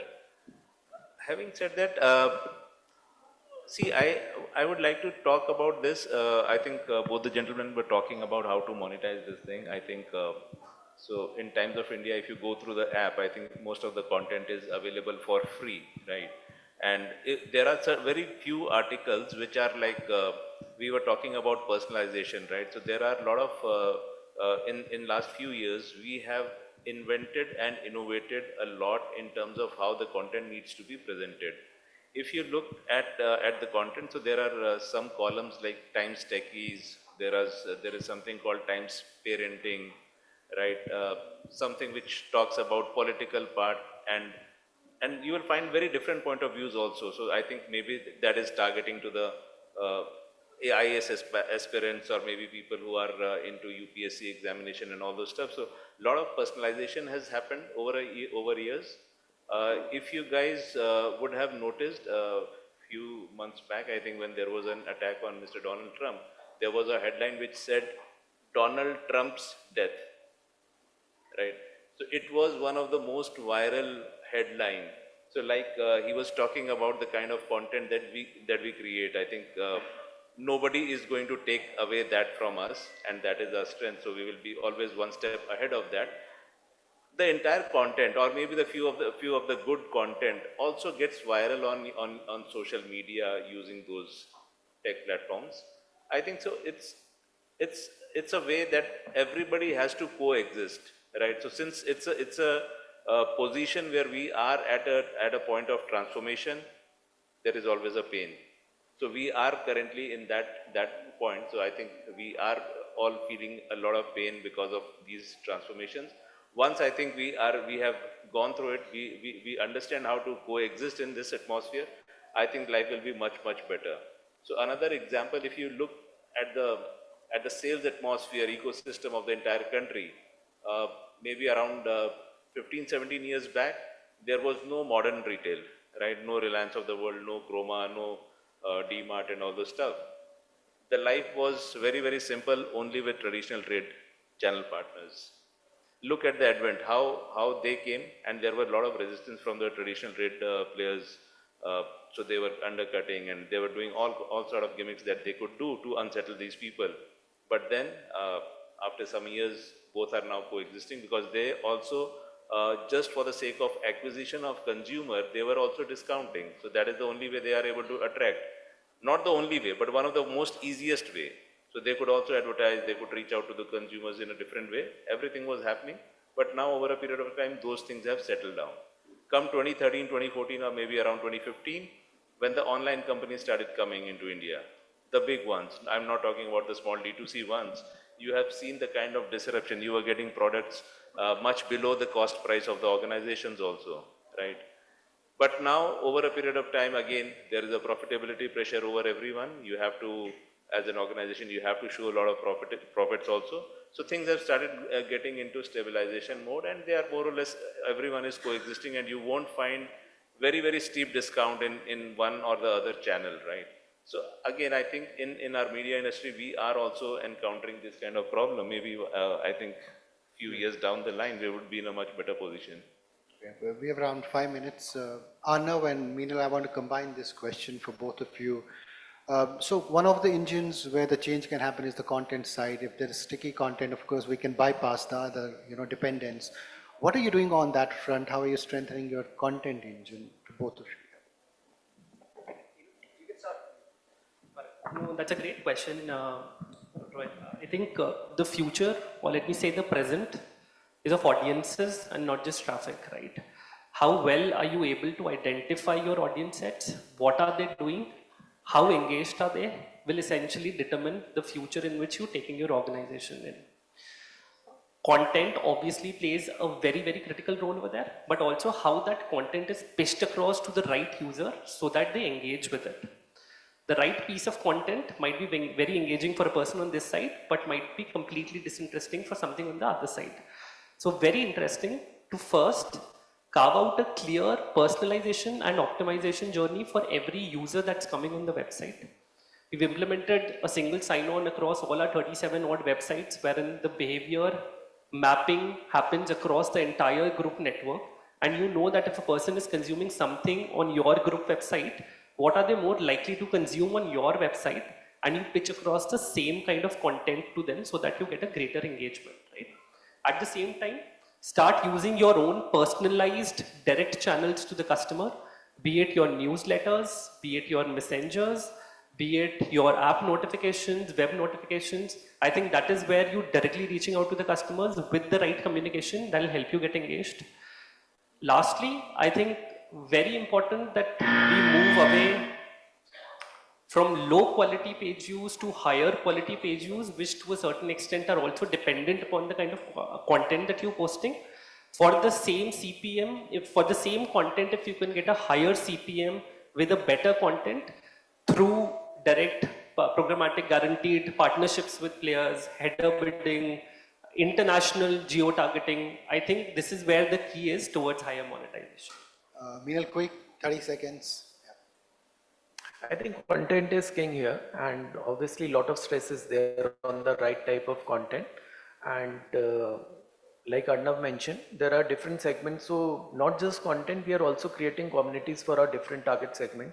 So we have a different community for ladies, we have a different community for students, and so on. So that is something which is taken care of.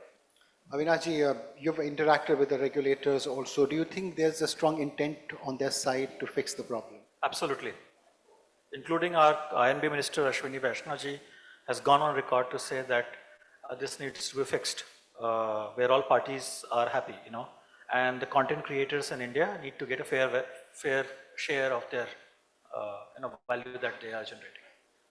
Rohit, quickly, your take on what do we see happening in the next couple of years regarding this issue of dependence on tech they're taking away?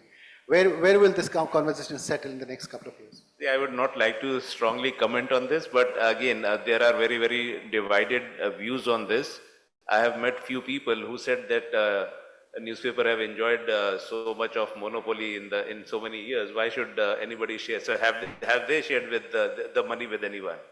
So again, I think being a little rational on this, I think the way it is going right now, I think definitely there should be some sort of sharing of revenue between I think both the different media worlds, and it should be that way. Maybe after a couple of years, we'll talk about the Indian model, globally, yes, right? Yes. All right. Okay. Thank you. Thanks for your time. I think the buzzer should not scare us again. Before that, thanks to you. Thank you. We can do it offline, yes. My sincerest apologies. Due to the paucity of time, we won't be able to take any questions. But thank you very much, gentlemen, for your time, for your valuable insights. Could I please request you all to kindly come forward for a quick picture? Ladies and gentlemen, let's bring up a very enthusiastic cheer for this panel.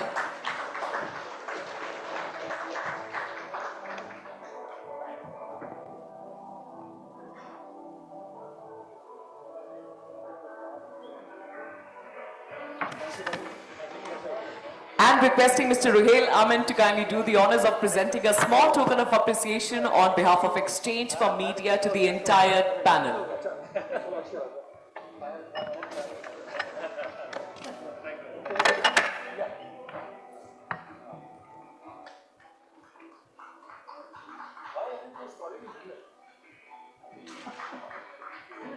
And once again, requesting all the attendees to kindly scan the QR code present on your tables, join the Exchange for Media WhatsApp community, and post this, the next session that I'm about to introduce, post this, I shall put up a question related to the WhatsApp community, Exchange for Media WhatsApp community, which then leads to the mega surprise.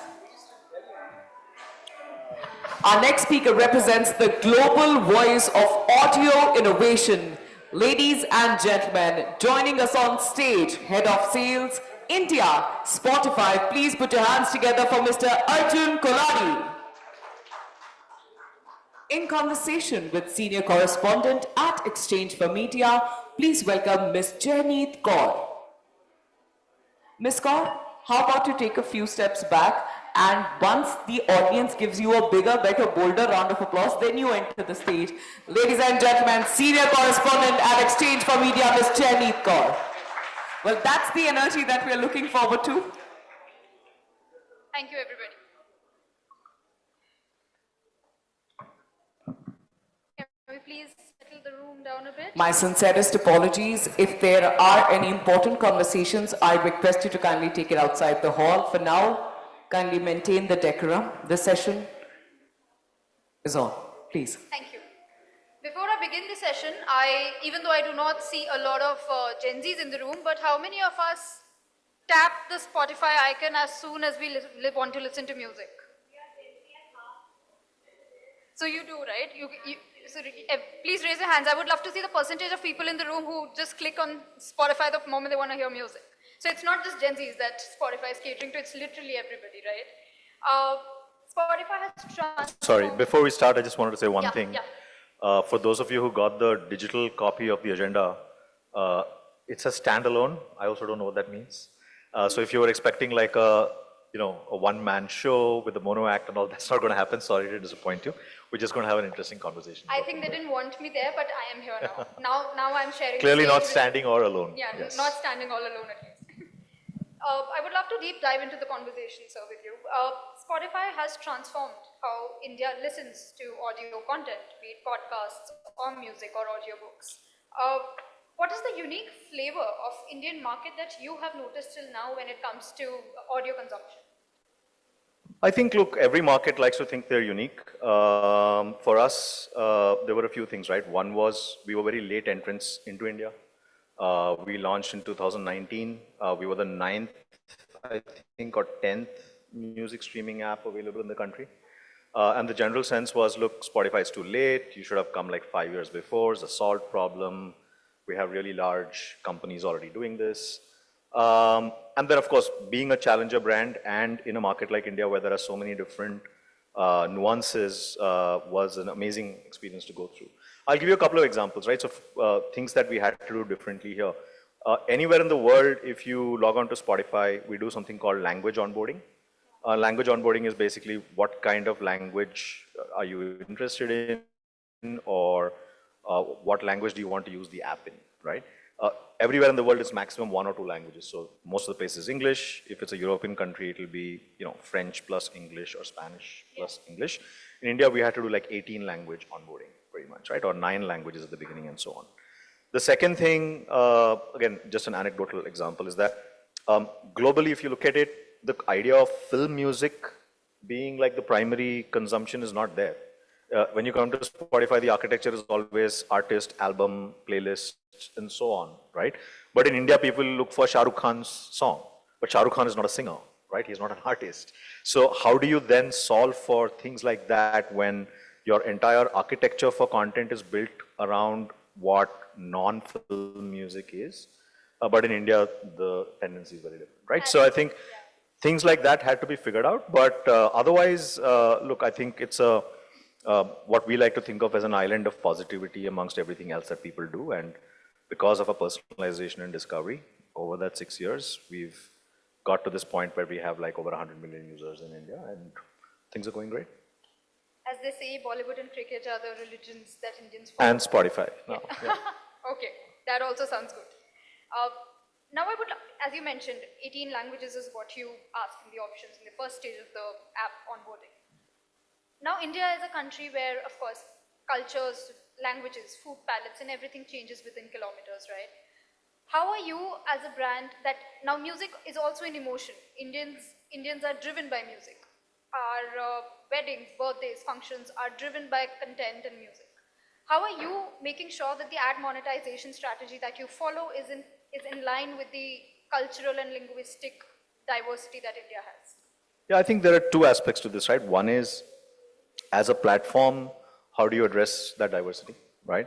And the second is, as a sales partner or somebody who is servicing a client or working on a brief, how do you address it, right?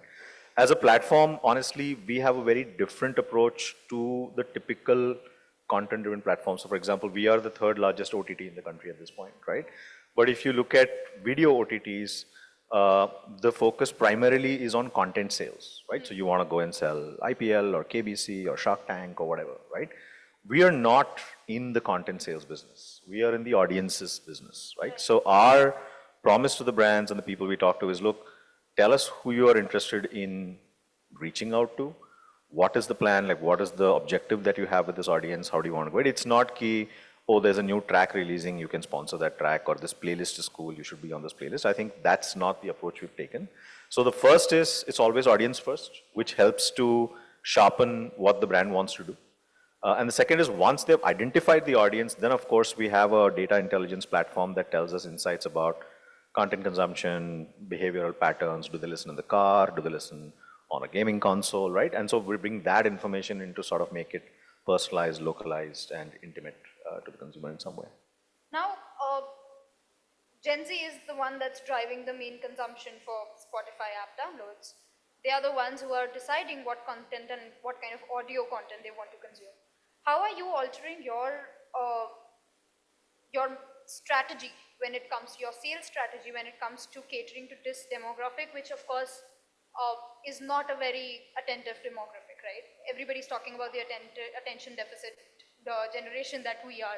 How are you making sure that we stick on the app and we are always clicking on the Spotify icon every time we want to listen to music? Yeah, I think there's 2 or 3 questions in there, right? Yeah. First is Gen Z. So of course, Gen Z is very strong on Spotify, but that's not the primary audience for us.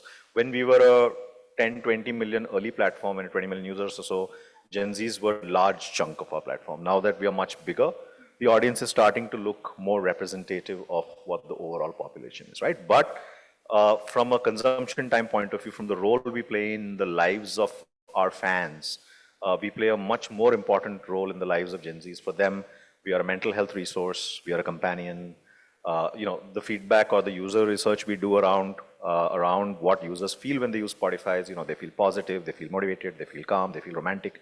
And so I see Spotify as a counterpoint to all the doom scrolling and FOMO and, all of that. Like, you will never spend an hour on Spotify and throw the phone away ki main ghante se kya kar raha hu, right? You will feel good about it, but on other platforms you may not do that, right? Yeah. So I think one is, of course, Gen Zs are a very core part, but they're not the largest now. They're significant. The second thing, like in terms of how we approach it, or what is the sort of, how do we solve for those opportunities? I think the key thing you mentioned is attention, right? And I think this whole thing that people don't have attention is a big scam pulled by platforms that don't have attention, right? If you look at it, the ones that come and tell you there is no attention is people like Instagram, because there is genuinely no attention on Instagram, right? It's a second and you're just scrolling and you're doing whatever, right? But unfortunately, these platforms are really big. So when they come and tell you, "Arey, consumer ka attention nahi hai, 5 seconds se zyada nahi hai, they are just goldfish," you tend to believe it. That's not true. People spend 2 hours a day on our platform, right? We actually measured attention. We were the first platform to measure attention. And we know we were the first platform to measure attention because nobody else had done that research. And they didn't do it for a reason, because if they did it, they would not look so good, right? So, and the fact is that there are platforms that have attention. I'm not just talking about Spotify. There are platforms that have consumer attention. Some of those platforms now have reasonable scale. So it's actually a question for the media decision makers about whether they want to continue to just drink the Kool-Aid that they have been fed over the last 10, 15 years, or actually start looking at options for where people have attention, have deep engagement, have a positive reinforcement, and then use those platforms to really make their brands shine. Right? So I We think had that's a lot really of good. media decision makers in the room a while ago. I hope all of them are listening. That's fine. Now. They hear it from me all the time anyway. I love your honesty. What does a good sales year at Spotify India looks like? When would you say that, okay, amazing, keep it up, team? I think, look, the fundamentals of sales, irrespective of what you're doing, is the same, right? You want revenue growth, you want retention, you want a healthier product mix, you want your deal sizes to grow bigger, you want to have strategic partnerships with your top 10, 20% of your clients. But I think those are the metric side of it. The other aspect that at Spotify, at least, that we focus a lot on is we also want to do it the right way, right? So it's not about somehow just getting the deal done. It's about being a true business partner to the client, understanding their problems, telling them not to spend money. I think Karthik mentioned the same thing earlier, that it's not necessary that somehow you have to go and make them spend if it doesn't make sense for them to do what they have to do on our platform at that point. Like, be an advisor and a trusted partner, and don't just kill yourself because the quarter is ending on the value side of things. So I think balancing the values of how we want to show up as a sales team, and then making sure the metrics hit. And I think the base rule is you want to be between 95 to 110% of achievement at any given point in time. 110%. Between 95 to 110. Anything less than, if you're regularly doing more than 110% of your target, then the targets are wrong, right? Yeah, exactly. So I think that's basically the way we look at it. Because 110% of target looks very... We've had a good run over the last 5-6 years. We shall ask your teammates if they are happy with that 110% target. Yeah, you should. Tell me what they say. Okay. Do you see a lot of non-music content taking shape on Spotify? Is it a big revenue chunk for you? Non-music content, yes. Obviously, pods are big. And now we've also launched video podcasts. So you'll find that most of the creators who are doing, it's funny. People say they're doing a podcast and they put it on YouTube, which is basically a video interview. But I think we're seeing that pick up quite a lot. I think in several mature markets, we've launched audiobooks, right? And that's something that we're interested in bringing to India at some point. I don't know when. There is also a big focus on education / self-improvement in some way, right? So I think, screens, TV and YouTube own the eyes. Our objective is to try and own the ears of consumers. In India specifically, pods consumption is very high, but we haven't seriously thought of monetizing it at scale yet. Most of our monetization still is, like I said, we are audience specific, right? So it's not the content that we're monetizing. But some of the custom stuff that you do with podcasts, like in the US, for example, sponsoring a Joe Rogan show or things like that we haven't brought to India yet. Hopefully next year. Amazing. Looking forward to it. I was reading an article just this morning, and I think Spotify's paid subscribers globally went up 12% in Q2 of 2025 to 276 million, if I'm correct. But these are global numbers. I'm sure the Indian numbers are different. Are they in line with the global trends? Are they more? Are they less? How are you managing your freemium model with your freemium model consumer base? Great question. I think, look, globally, the split is about 60-40, right? So 60% of our users are on free, 40% premium, but 40% premium drive almost 80% of our revenue, right? So the value of a premium subscriber from a monetization point of view is multi-fold compared to a user who's on free, right? And we are very lucky to be a dual monetization company where we are not dependent just on one revenue stream. We have ads, we have premium, both sort of work in tandem. And the way we see the consumer stack, or not the consumer stack, but the consumer journey is that, free is a ladder to premium, right? And the primary driver of who buys premium or who stays on free is not income or ability to pay or any of that, right? Because Spotify in India costs less than a cup of coffee for a month, right? So it's not that whether they can afford it or not. The primary driver is consumption time, right? So you come to Spotify, if you listen, you're driving, you drive 45 minutes to office and 45 minutes back, and you listen to the radio, you get, about more than half the time you spend on radio is ads, right? If you switch it to Spotify, we do only 2 minutes of ads in an hour. So even being on free, your experience suddenly became 20 times better. But if that's your only consumption, you don't have any incentive to actually buy premium, right? But if you are like me, or I don't know about you, how your music consumption is, but like our hardcore fans, people listen sometimes 7, 8 hours a day, right? So when your consumption time goes up is when you graduate to premium, right? So that's obviously, and to your point on premium, obviously the India numbers are very different. The premium base is not 40%, it is much smaller. But the growth rates here are much faster than what we're seeing globally. So that's something that we are very bullish on as well. And various kinds of price experimentation, payment integrations, all of that keeps happening for us to keep driving that business as well. Are the payment plans in India any different from those globally? Very different, right? Yeah. So and why do you follow that? It's what we did with the shampoo sachet, right? So globally, I think we've actually increased prices in some of our international markets. It used to be $9.99. I don't know, I think it's $12 or $13 or something, or equivalent in almost all markets. India is the cheapest market to buy Spotify Premium at 119 rupees a month, I think. But you have a 7 rupee daily plan, right? There's also this family share plan, which is even So you have the family plan is everywhere, but like the daily plan, the student plan, a weekend plan, these are things that we introduced just in India, right? Phone number login was introduced just for India. UPI obviously was introduced just for India. So we are giving consumers the choice of what is the best way that they want to try and experience the premium experience, and then sort of go from there. nice. When I talk about programmatic audio advertising, how does it sit well with your monetization strategy? Where does it sit well in the process? It's a massive focus. I think Nishant is here, who leads our automation and programmatic strategy. Look, even before last year, I would say from the beginning, we have always been very focused on being programmatic first, because we realized that, the business that we are in, especially audio, it's a tough business, right? There's no existing market to just digitize. So we want the power to be in the hands of the media decision makers, whether they're agencies or clients. They should have the freedom to be able to access Spotify the way they want, the way that's most convenient to them, that gives them the most information, the insights, and so on. So we've had that focus from the beginning. But last year, it sort of became a company bet where we actually did a bunch of very heavy tech investments into programmatic as well, right? So we launched our own ad exchange. We've announced very deep partnerships with Trade Desk, with DV, and a few more to come. And the programmatic part of our business is, I would say, the share of revenue for us programmatically is significantly higher than what we see on other OTTs, right? And growing much faster. And for me, the ideal end state is that, it should pretty much be all programmatic as far as possible, because that's where the effectiveness, the efficiency, the transparency, the trust, all of that comes through. And that's what we want to do as well. Amazing.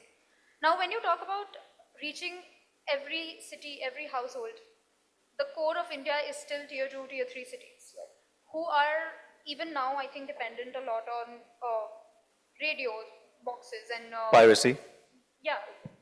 How are you planning to kind of make them shift from the radio box to Spotify app? Yeah, I don't know if it's radio we're competing with. I think we compete with YouTube, right? Yeah, because and then the USB upload, right? You go to a shop, pay $50, somebody gives you, 50 songs. So look, I don't think we have a very good answer to that question, honestly, right? We've been very focused on what are the audiences that are naturally affine to Spotify to start with. And those have been urban India 1, right? So if you go by the India 1, 2, 3 sort of segmentation, from an income or other socio-economic and psychographic factors, we are very much an India One platform, right? So out of 100 million users, 80 million are India One urban, right? And for India 2, I think the journey is not, I mean, the solve is not a marketing solve. I think that is solvable. It's more a product solve, right? Because Spotify is a complex, very involved product. It takes time for the personalization to kick in. You may not see the value of coming to Spotify on day one. So I think fundamentally it's got to be a product first approach to try and see how do we solve for those audiences. However, that said, not that I think language is any indication of sort of tiering of audiences, like I speak 4 languages, but we are seeing like massive growth in Bhojpuri, for example, right? We're seeing South is, and some of the smaller towns are actually our biggest consumption towns. It's not, I won't say it's widespread and we are now a Bharat platform, we are not. We're still India One, but I think that growth is going to be product driven before the marketing engines kick in to try and solve how do we want to tackle those audiences there. Right. Now speaking from the brand's perspective, where do you see audio advertising standing today in the digital ad spend blueprint of a marketer? Where do you see it going forward also? Taking a theme from the title of the panel, standing alone, I would say. But I think there isn't any, right? I think the honest answer is, look, all of the large platforms, especially in mature markets, had the advantage of digitizing something, right? So when YouTube came, there was a massive TV business and you could just go and tell people, look, this is inefficient, etc., move to digital. That happened. Social did a lot of that, also digitizing a lot of your news consumption and other stuff from social point of view. India, unfortunately, never had a large audio business traditionally, right? So if you look at radio, radio has been less than 1% of media spend, declining over time. So it's not like we can come in and take a big chunk of money that's going somewhere offline and then go and say, look, ad efficiency, effectiveness, targeting, let's convert this. So that is not there, which means and we are a new media practice, no CMO wakes up, or at least until 2 years ago they didn't, now hopefully they are a little more, but no CMO used to wake up thinking, "Arey, mera audio strategy kya hoga?" Right? They think about reels and YouTube and all that fun stuff. So I think audio is super nascent, which is why it makes it that much more exciting, right? So all of the large platforms, growth rates are tapering, they're struggling to sort of compete with each other. The targets for the sales teams are starting to become unattainable, whereas we see a completely blue sky opportunity to create this new media practice in this diverse and rich country that hasn't existed, and bringing marketers and agencies and clients along for the ride. So I think audio in India is going to be one of the most exciting journeys over the next 5 to 6 years in terms of where we'll go. I was the second employee for Facebook in India. I was probably in the first 10 for Google. I've seen how those journeys went. Yeah. And I feel like a similar tipping point is just around the corner for audio as well. Awesome. We are almost done with the session. We would like to close the session with a fun rapid fire round. Sure. And you have to be fun and rapid, as the title says. I am fun and rapid, I like to believe, yeah. So my first question is, are you bracing up yourself? I'm good, yeah, go for it. Favorite artist of all time? Whew, very difficult question. It's an impossible question to answer, but I'll say the Beatles. Okay. If not sales, what would you be doing and why? Teaching English or physics to students between 6th to 8th grade. Awesome. Yeah. Last played song on your Spotify? I'll have to check. Last played song on my Spotify, I think, is Red Right Hand by Nick Cave and the Bad Seeds. Okay. Yeah. The most creative audio ad you secretly love? Oh, I openly love it. I think creative audio ads are bread and butter. I have to love it in every way possible. I think we did something with Snickers, and I know we are over time, but this may take 10 seconds to explain. But you know, the Snickers thing is all about how you're not you when you're hungry. Yeah. So we did stuff where we created ads that didn't match the mood at all, right? So if you're listening to heavy metal, suddenly you'll get a bhajan type song, and then you get a message here, looks like your playlist is also hungry, which is why it's behaving differently. So eat a Snickers, right? So I think that one was fun, but we've done so much great work. Yeah, so that one comes top of mind first. Last one. Describe sales and revenue as a job in a song title. Oh, Money by Pink Floyd. Money. Money, Pink Floyd, Money. Oh yeah, Yeah, of course. yeah. Yeah, that's all from my side. Great, thank so you. much. Fun conversation. Thank you. All right, fantastic. Thank you very much for joining us. Could I please request you both to kindly come forward for a quick picture? And to present a small token of appreciation on our behalf, requesting Ms. Jehneet Kaur to kindly do the honors.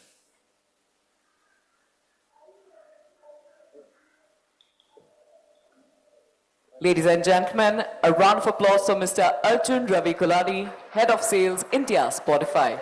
Thank you. All right, on that very note, consider me a female Santa Claus who appears in the summers as I come bearing gifts. Time for the lucky draw before we begin with the last session for the day. All right.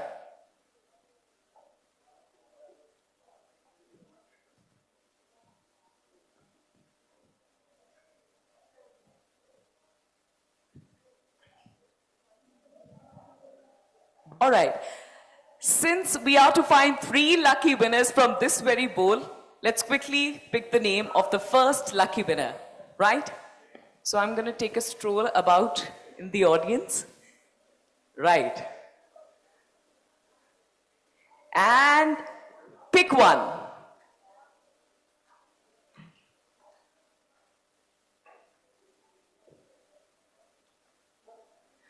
So one of the lucky winners for the lucky draw is Mr. Devesh Kumar from GenX Integrated Solutions Private Limited. Let's welcome the gentleman. Congratulations. क्या बात है? पीछे वाली table वाली ज़्यादा खुश नहीं है कि आपको गिफ्ट मिल रहा है. Big congratulations, and the rest too we shall do it post this final session. All right, so ladies and gentlemen, without any further ado, we are now headed towards the final session for today's conference.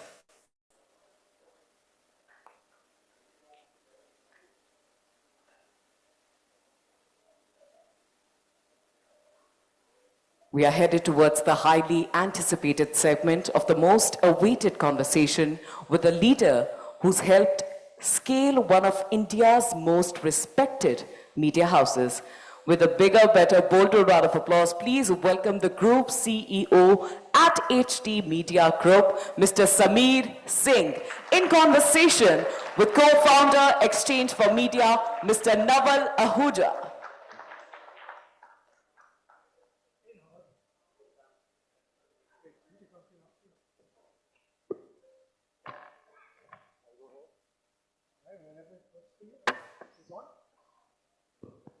Thank you. Thanks for those kind words of introduction. Most anticipated, I hope not. Well, it's the last session of the day, but whoever is here, I can promise you, you'll go back with some very interesting learnings and insights today.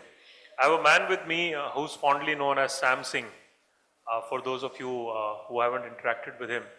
And Sam, if I can use that word, is a very interesting person. I don't know how many of you had the opportunity to know his background and why, when I called Sam, I thought he'll be the perfect person to finish this day. Sam has worked across clients, across agencies, across digital companies in India, outside India, in the US, in Europe, in Asia. I jokingly told him the other day that, out of the 3 domains in the marketing communication space, he has worked in 4. So there are very few people like him. So, thank you, Sam, for, being here and doing this session. I'm sure you have a busy day. Before I, get on to, the sort of conversation, let me just read out the list of companies Sam has worked with, and, you can understand the width of all that he's been doing in the last few years. So your last role was with TikTok, based in North America as their head of business. Before that, you used to run Group M in India, based very much here out of Delhi. Before that, you were with Google, first in the US, then in India. Before that, you've done stints with GSK and P&G, 2 of the world's foremost consumer products companies, where you were very deeply involved in the evolution of media spending. And you also spent time with IPG. I don't know if I've missed any companies, Sam. So I'll start with my first question on, your journey and, what you've been doing. I know of very few people in the, media sector, advertising sector, with such a varied kind of list of companies that you worked with. So tell us, how this journey came about, and, especially last 10 years, given how technology has kind of surrounded us from all sides, how this journey has kind of grown? Well, thanks for those kind words. You covered up all the companies that I worked with. So there's nothing left from an introduction point of view. Look, I've been truly blessed. It's my wife and I, and not having kids for us has made it easier to move around the world. I spent the longest time, after a very short stint at IPG, which was off campus, spent a really long time with consumer products, cross functions and roles, with marketing being at the center of it. And this was a time when 2005 or so, those days at Juliet headquarters in Boston in marketing, and we were all seeing digital just galloping along. And what became clear to me was, then I moved to China. China to P&G, at least at that point in time, was what India is to Unilever. So exactly the same kind of importance of the market. And in China and in Asia, I started seeing digital even double down further. That at that point in time made it pretty clear to me, if I wanted to have a long and interesting career in marketing and not be consigned to the dustbins of history, I better jump headfirst into the digital side of the business. Did that at GSK as a client, but then got the opportunity to do that at Google. And I was able to see it from the other side, so I went from buying to sales. It was a very interesting time at Google. They were transitioning from being a pure performance business dominated by search and then by DB360, DoubleClick, based their ad stack buying system, and YouTube had started becoming bigger and bigger. And the role of these so-called upper funnel branding conversations took off. World converges beyond a point. You see now performance going into these traditional so-called branding formats.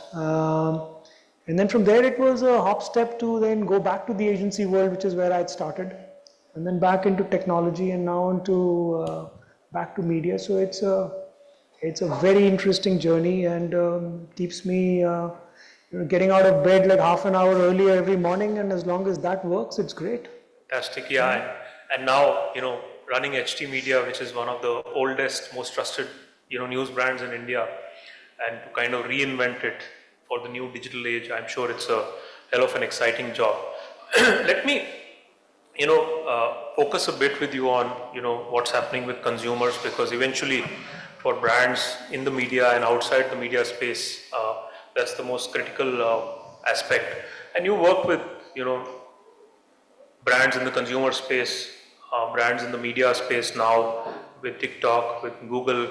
You also looked at, many sectors while being at the agency. And consumer behavior is something that has changed drastically in the last 10 years. Now, being the leader, CEO of a large, predominantly print company as of today, how do you see that evolution kind of in the next, say, 2-3 years moving forward?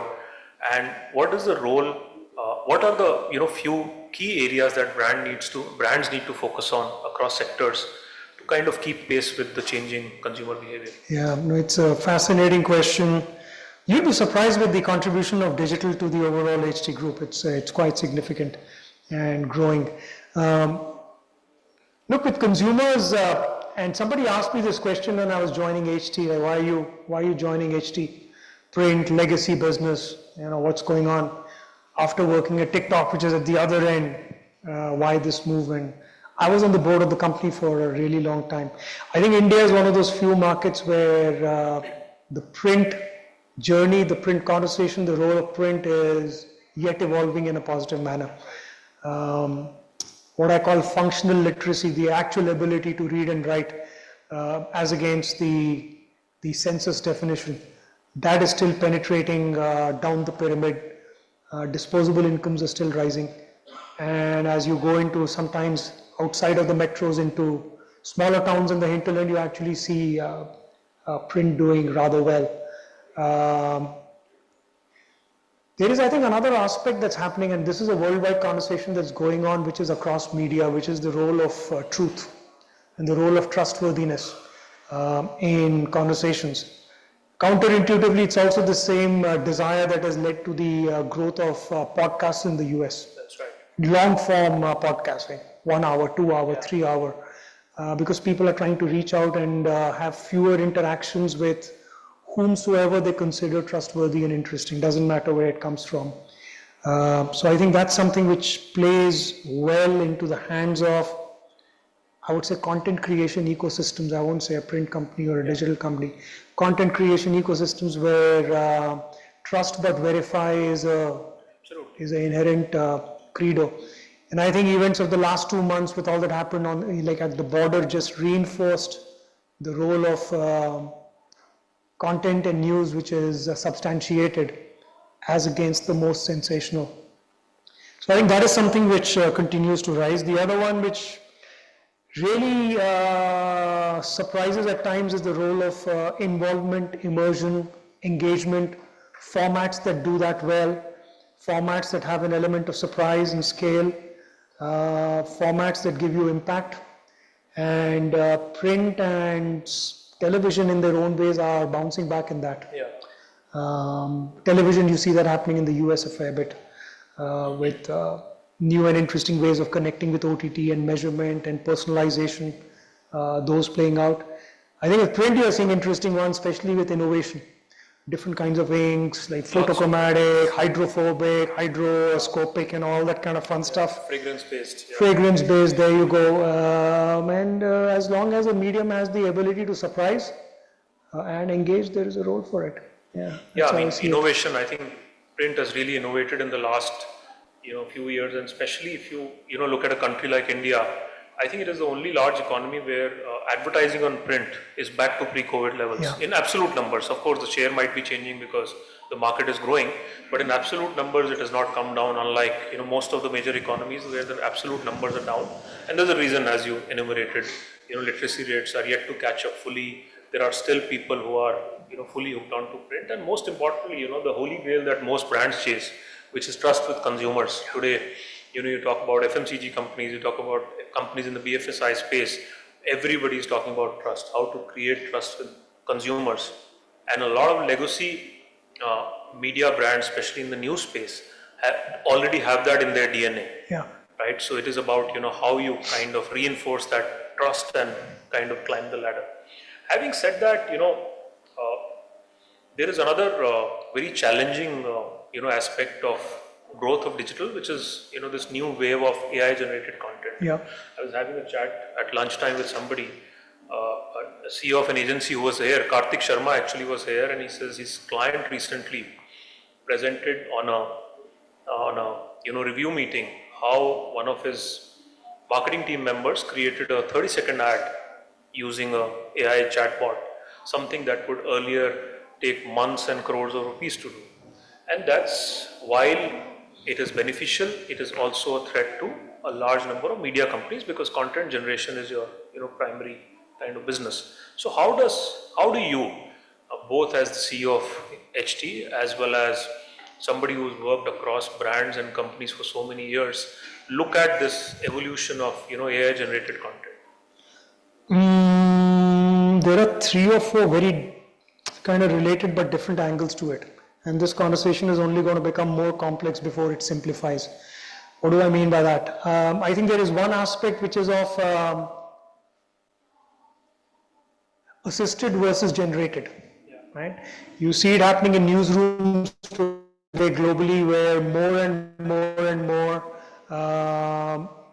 AI-based systems and processes are getting embedded into the, I would call it the news creation process. Now, what do I mean by that? A lot of it is to do with things like fact-checking or finding references from historical data. So more of like assistive AI, so where it is an agent that is working alongside you rather than instead of you. So there is that whole space of assistive. There is a whole space where it is taking off from the point of view of content creation, like converting a story into a medium-based, video creations, etc. Some of those are to do with assistive, like where does it go from AI researched to AI assisted to AI amplified to AI generated, right? And I think it'll be a continuum. It's not either or, right? And you will end up with content systems where sometimes it'll be seen as negative, but sometimes it'll be where it's a very overt. The creator knows it and the consumer knows it. They both know it that this content is AI generated. For example, and I'll just give you an example from elements that have happened in the recent past, is if somebody was trying to bring to life, let's say, events from what was happening across the border, right? And I'm a news channel. I don't have any video clips. What do? There's a 1-2 second clip that keeps going round and round and round and round and round.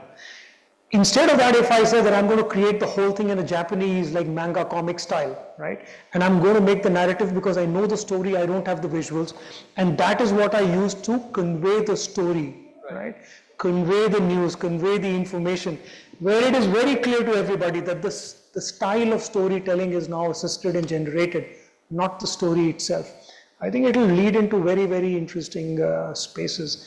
I think the most concerning to many brands and some of the creators would be, hey, what happens when agentic bots on the side of users start interacting with this content, right? Yes, absolutely. I think that's already a... And now me, Samsung, as the consumer, I've got my own bot that is going to interact with all of these media and then curate the information for me and bring me the 2 videos that I want to see. And now these bots are going into the supermarket to buy products, right? So what does that do to apps and the user experience on apps? Who knows? But I think it's going to get embedded. My only kind of point is people are not stupid. And it's not 0-1.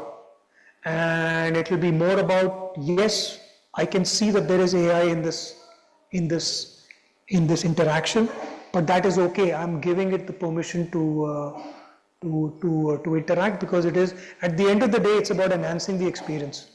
If the only answer is productivity, then from a user engagement perspective, it's a trivial question. It's not interesting. Absolutely. Let me jump over to what brands are seeking, and you spent significant time working with brands directly, and also in your agency role, working with and for brands across sectors. And the earlier era of marketing, where a brand would just brief you to get reach and engagement with audience, has really morphed into many other requirements. And I think with the advent of technology, with the advent of digital, one of the key aspects of brand requirement has also become safety and trust. Yeah. And in today's world, it has become very, very difficult to ensure that, right? So, your interactions with brands, your having been part of brand marketing teams, what does it tell you in terms of where we are headed? Is there a way to kind of curb this menace? And it is a multifaceted menace. On one side are bots, as you're talking about, and on digital, that's a very sort of recurring issue that keeps coming up. Many companies spend a lot of money on digital, but you're not sure how much of it is actual genuine traffic.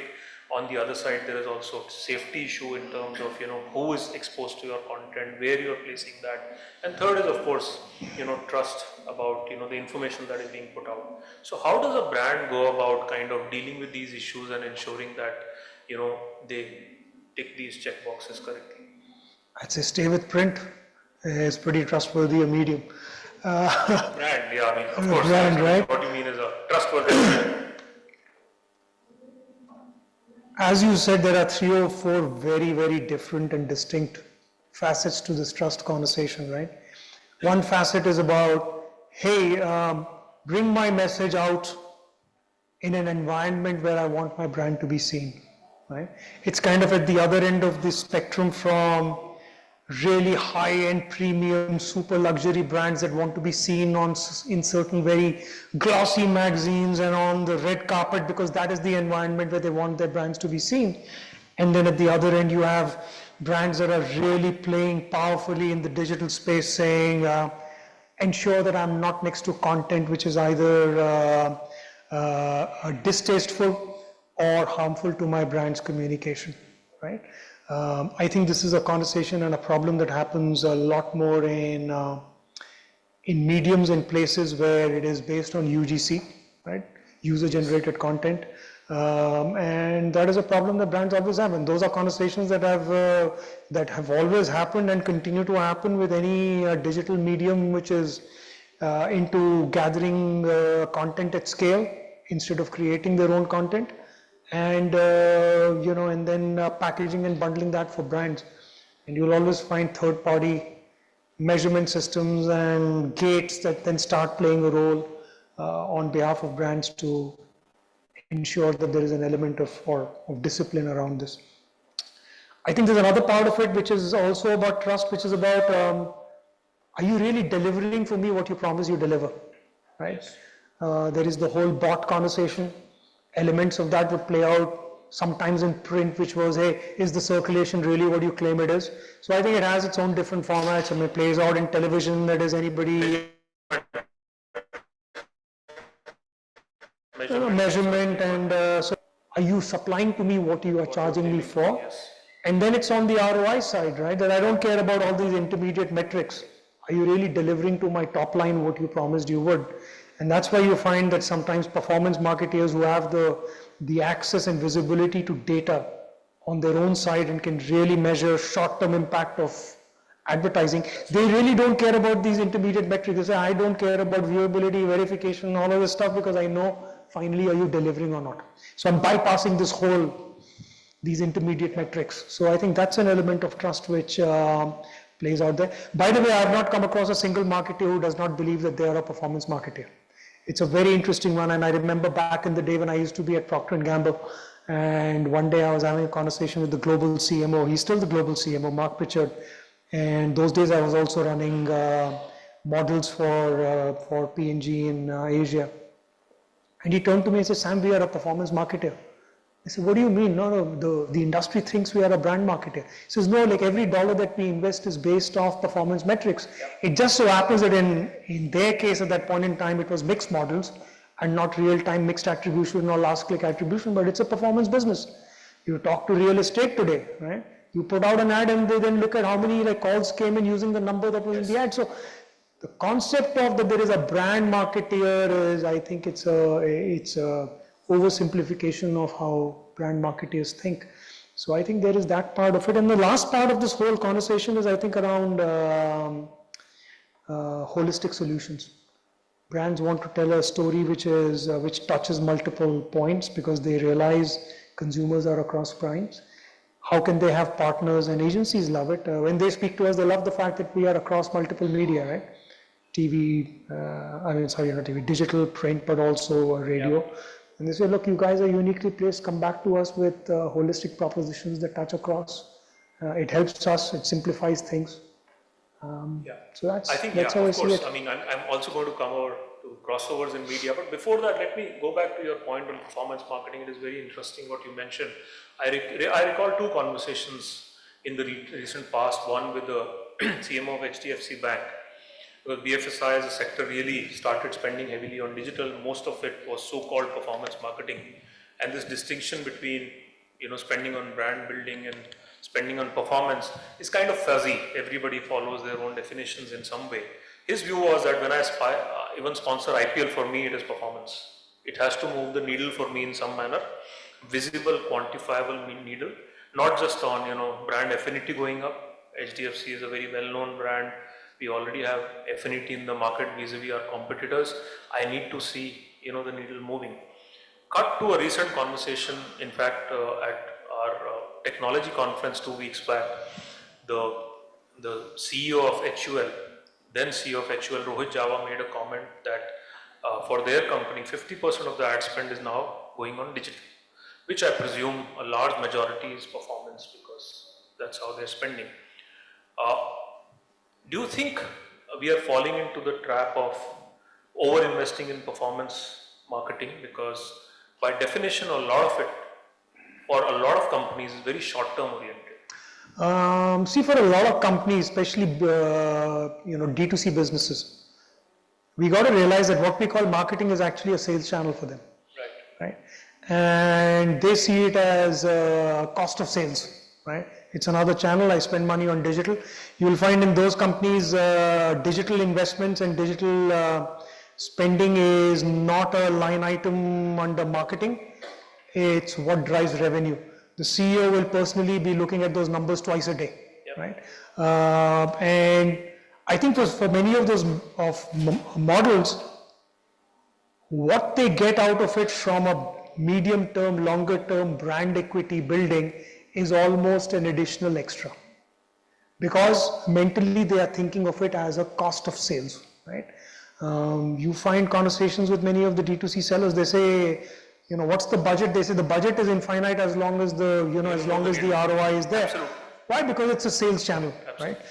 So I think that's one part of it. The other part of it is for many of the traditional branding companies, Unilever is a wonderful example, as is P&G. Their mixed models have pretty much figured out on what's the short-term impact and what's the longer-term impact. Right. So while they will measure short-term, they also know the value of long-term. By the way, for a lot of companies, this is also long-term is the way that they hedge against private label, right? Because they're all fighting private label in different shapes or forms, right? And they don't want to be disintermediated out of the market by for example, by the retailer, right? And longer-term brand building is important for them. Absolutely. Let me come to your side of the business. You've taken over the company during a time when it's going through a transformation, and media companies are still kind of evolving their models on their revenues. And just before we came in, we were discussing the revenue charts of large media companies in India. How do you look at the next few years panning out for a company like yours? There's advertising revenue, there's subscription revenue, and then many of the companies are now getting into e4m revenue, so to say, right? So what is the path a company, the space that you're in, is looking to take to kind of have the right mix, which is not dependent upon one model, but also provides fuel for growth for the future? Look, I think first of all, yes, it's been about 4 months since I joined in. I got to bless, I count my blessings in terms of the wonderful team that I inherited. A great bunch of gals and guys to work alongside and along with. Strong support from the board and from the promoters. Look, there are 2 or 3 challenges and crossroads that every business looks at, and I mean in the media space, right? The big one, of course, is how do you grow print? What do you need to do to ensure that underserved segments, and those underserved segments may be at the bottom of the pyramid, the underserved segment may be a younger target audience in metros, right? They're all underserved segments. How do you ensure that you are doing what you do to work for underserved segments? With most businesses where there is a print component and there's a digital component, how do you from the internal side start working towards a more integrated view?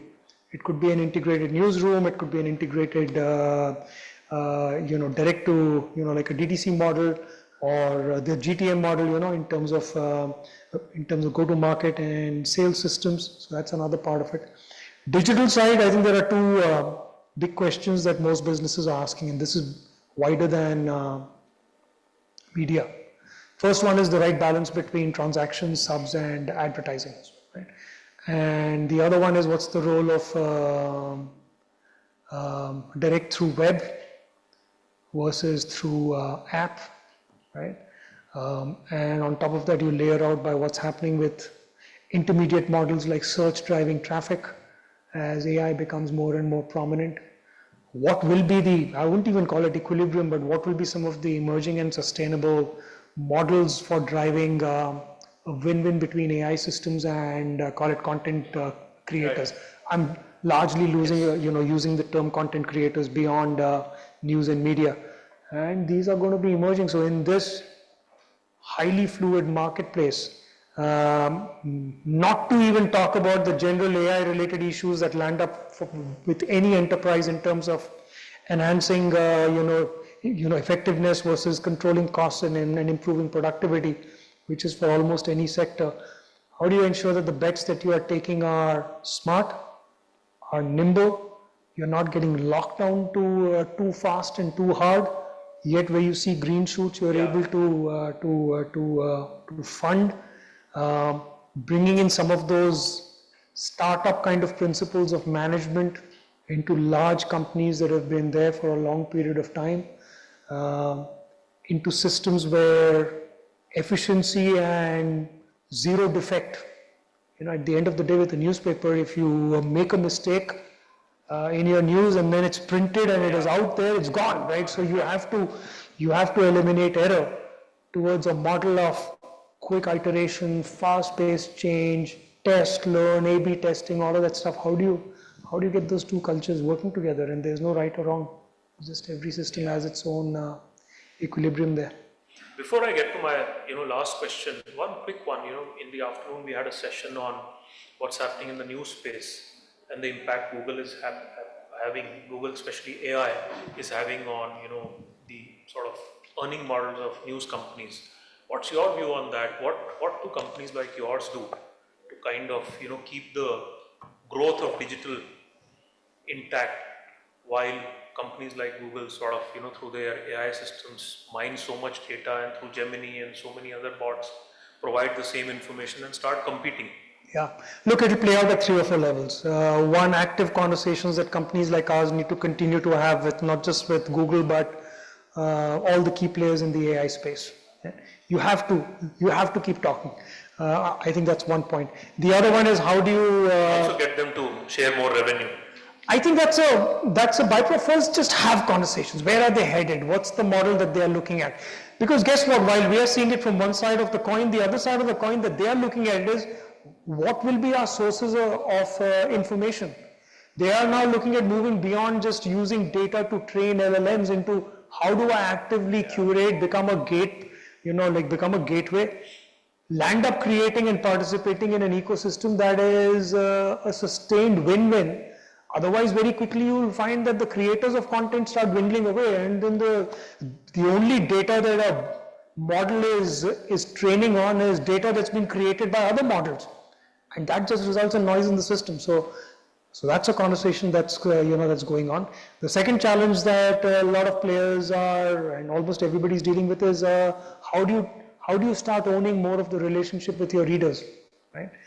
Like whether it's in print or in digital, certainly it's there in print and digital, and lower the dependence on a gatekeeper, right? So that's a conversation that happens. Linked to that is how do you drive repeat? So frequency, recency, more number of times when people come back. I think these are, the pendulum is moving very quickly in terms of, hey, traffic is great, but what's the engagement, right? That's a conversation that's there. And then the monetization levers we spoke about, how do you get the right balance of those three? Yeah, it's the way I look at it. I see time's up. One last question, so much gets spoken about cultures of organizations. There are so many cliched things about culture versus strategy. And you work across sectors, corporations, geographies.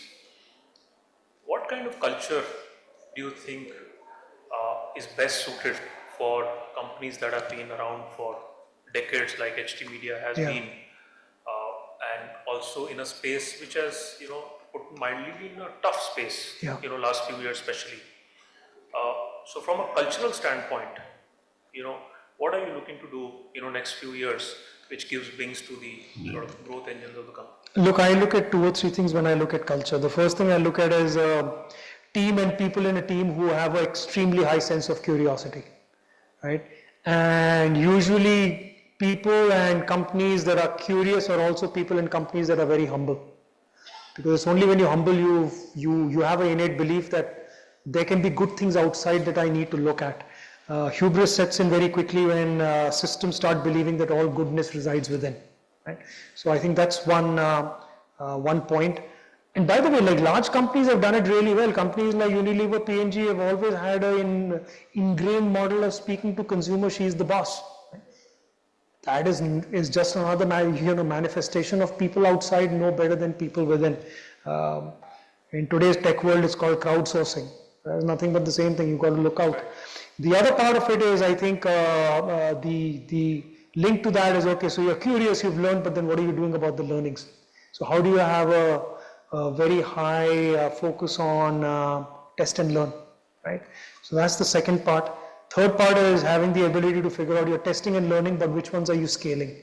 You can't scale everything, but you also can't keep just testing and learning. And the last one is having a very healthy balance of a team that works cohesively, yet where people can challenge each other. Because if you land up in just one end of that, either you have a system which is completely consensus driven, everybody is very happy, but there's no change, or you land up in a system where there is dysfunctional anarchy and fights breaking up all the time, which is also not productive. So how do you have that right balance of people like pulling in the same direction, yet having the ability to challenge each other, question each other? We'll end up in hot conversations, but when the meeting is over, everybody is going out and having a chai together. So I think those are the 3 or 4 things that I personally look at. I find that a lot, luckily in my organization, so I'm blessed in that sense as well. Yeah, and also team culture is about, people enjoying each other's winning. Yeah. Right? Not True. just their own. Absolutely. That's a very important thing. It's a very cliched thing again, but I think it is so true. Thank you, Sam, for being here, doing this early into your journey, but I'm sure under you, HT will kind of find wings for its growth and do well. Thank you for taking time out. I'm sure you all found this session insightful. We have the awards in some time, so whoever wants can stay back for the awards. Thank you, Sam. Thanks, Nava. Thank you for the opportunity. Thank you very much, gentlemen. Could I please request you to kindly come forward for a quick picture? Thanks a lot. And with the same, ladies and gentlemen, we come to the end of the inaugural edition of Exchange for Media Revenue Leaders Conference and the beginning of the 30 under 30 and 40 under 40 awards. Thank you, gentlemen. Thank you. But prior to that, as I promised, I'm back with some more surprises and some more gifts. Can we please bring out the bowl? Thank you. Thanks.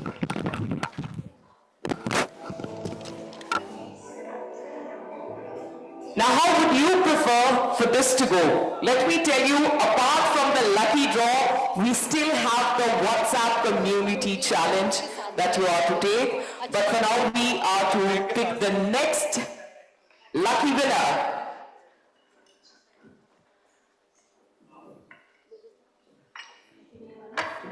That's about right. Just imagine if that's your name on it. And the next lucky winner is Ravi Sharma.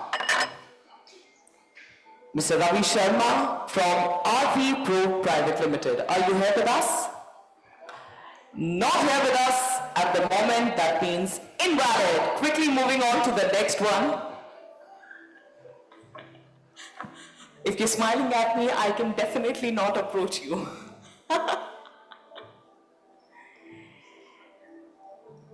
And the next lucky winner is Ritika Bose. Is she here with us? Big congratulations, ma'am. I'll see you right up there on the stage with the next lucky winner.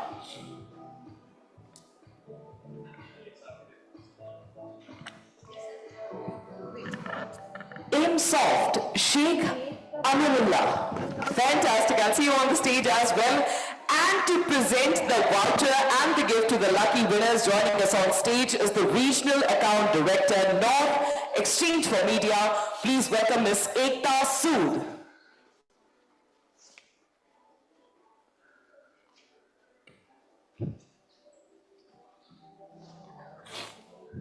Ms. Ekta Sood. Fantastic. Big congratulations to you.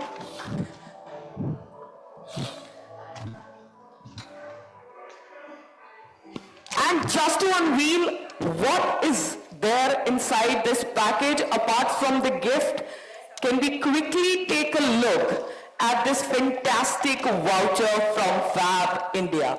Big congratulations to you. Thank you. तालियां बजा देनी चाहिए. Thank you.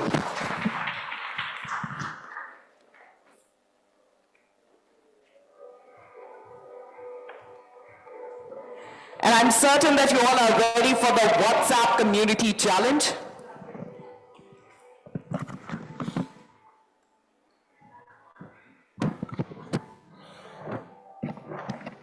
Thank you very much, Ms. Sood. So in order to participate in the final challenge, in the final contest, kindly ensure that you are following the Exchange for Media WhatsApp community. In order to do so, kindly simply scan the QR code that is placed on your tables. 15 seconds before I put up my question. All right, I believe most of us are there now. Now this is a tricky part. I will ask one and one question only. If you think that you know the correct answer, you are to raise your hand. And once I pick you, you come forward and answer the question. And if the answer is correct, the gift is yours. Right? Are we ready? Let's turn off the music. Thank you. One question, multiple answers. Multiple participants, you are to raise your hand if you think you know the correct answer. And the question for the WhatsApp community contest, top 3 headlines today.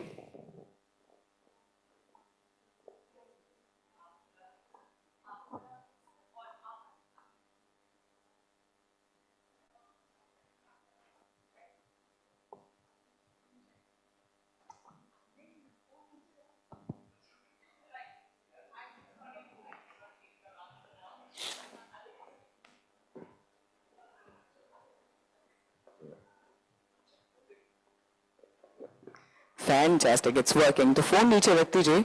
Top 3 में से कोई एक headline बता दीजिए आप मुझे. Rajpaul, TV9 from. ऐसी कुछ surname. Last one. मुझे पता नहीं था ना without. तो मैं. All right, I'll ask the next gentleman.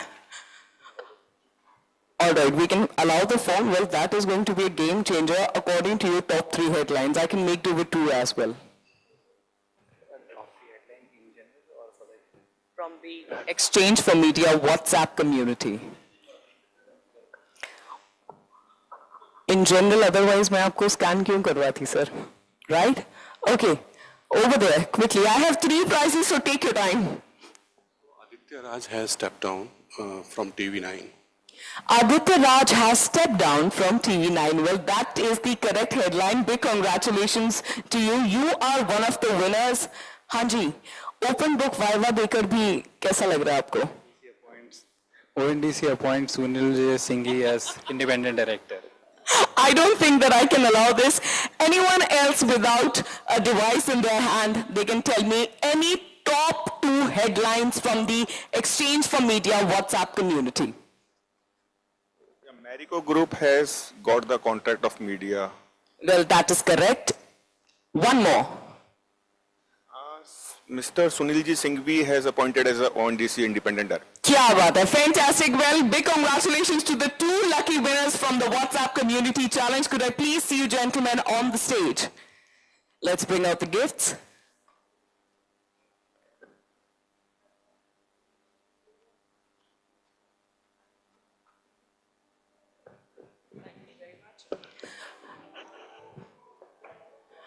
I'll see you gentlemen on the stage. Big congratulations. Thank you.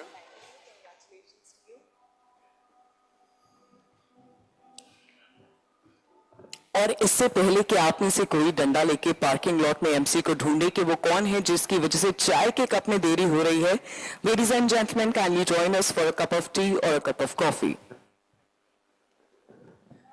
Please do not forget to join us back in the hall at sharp 5:30 p.m. for the awards.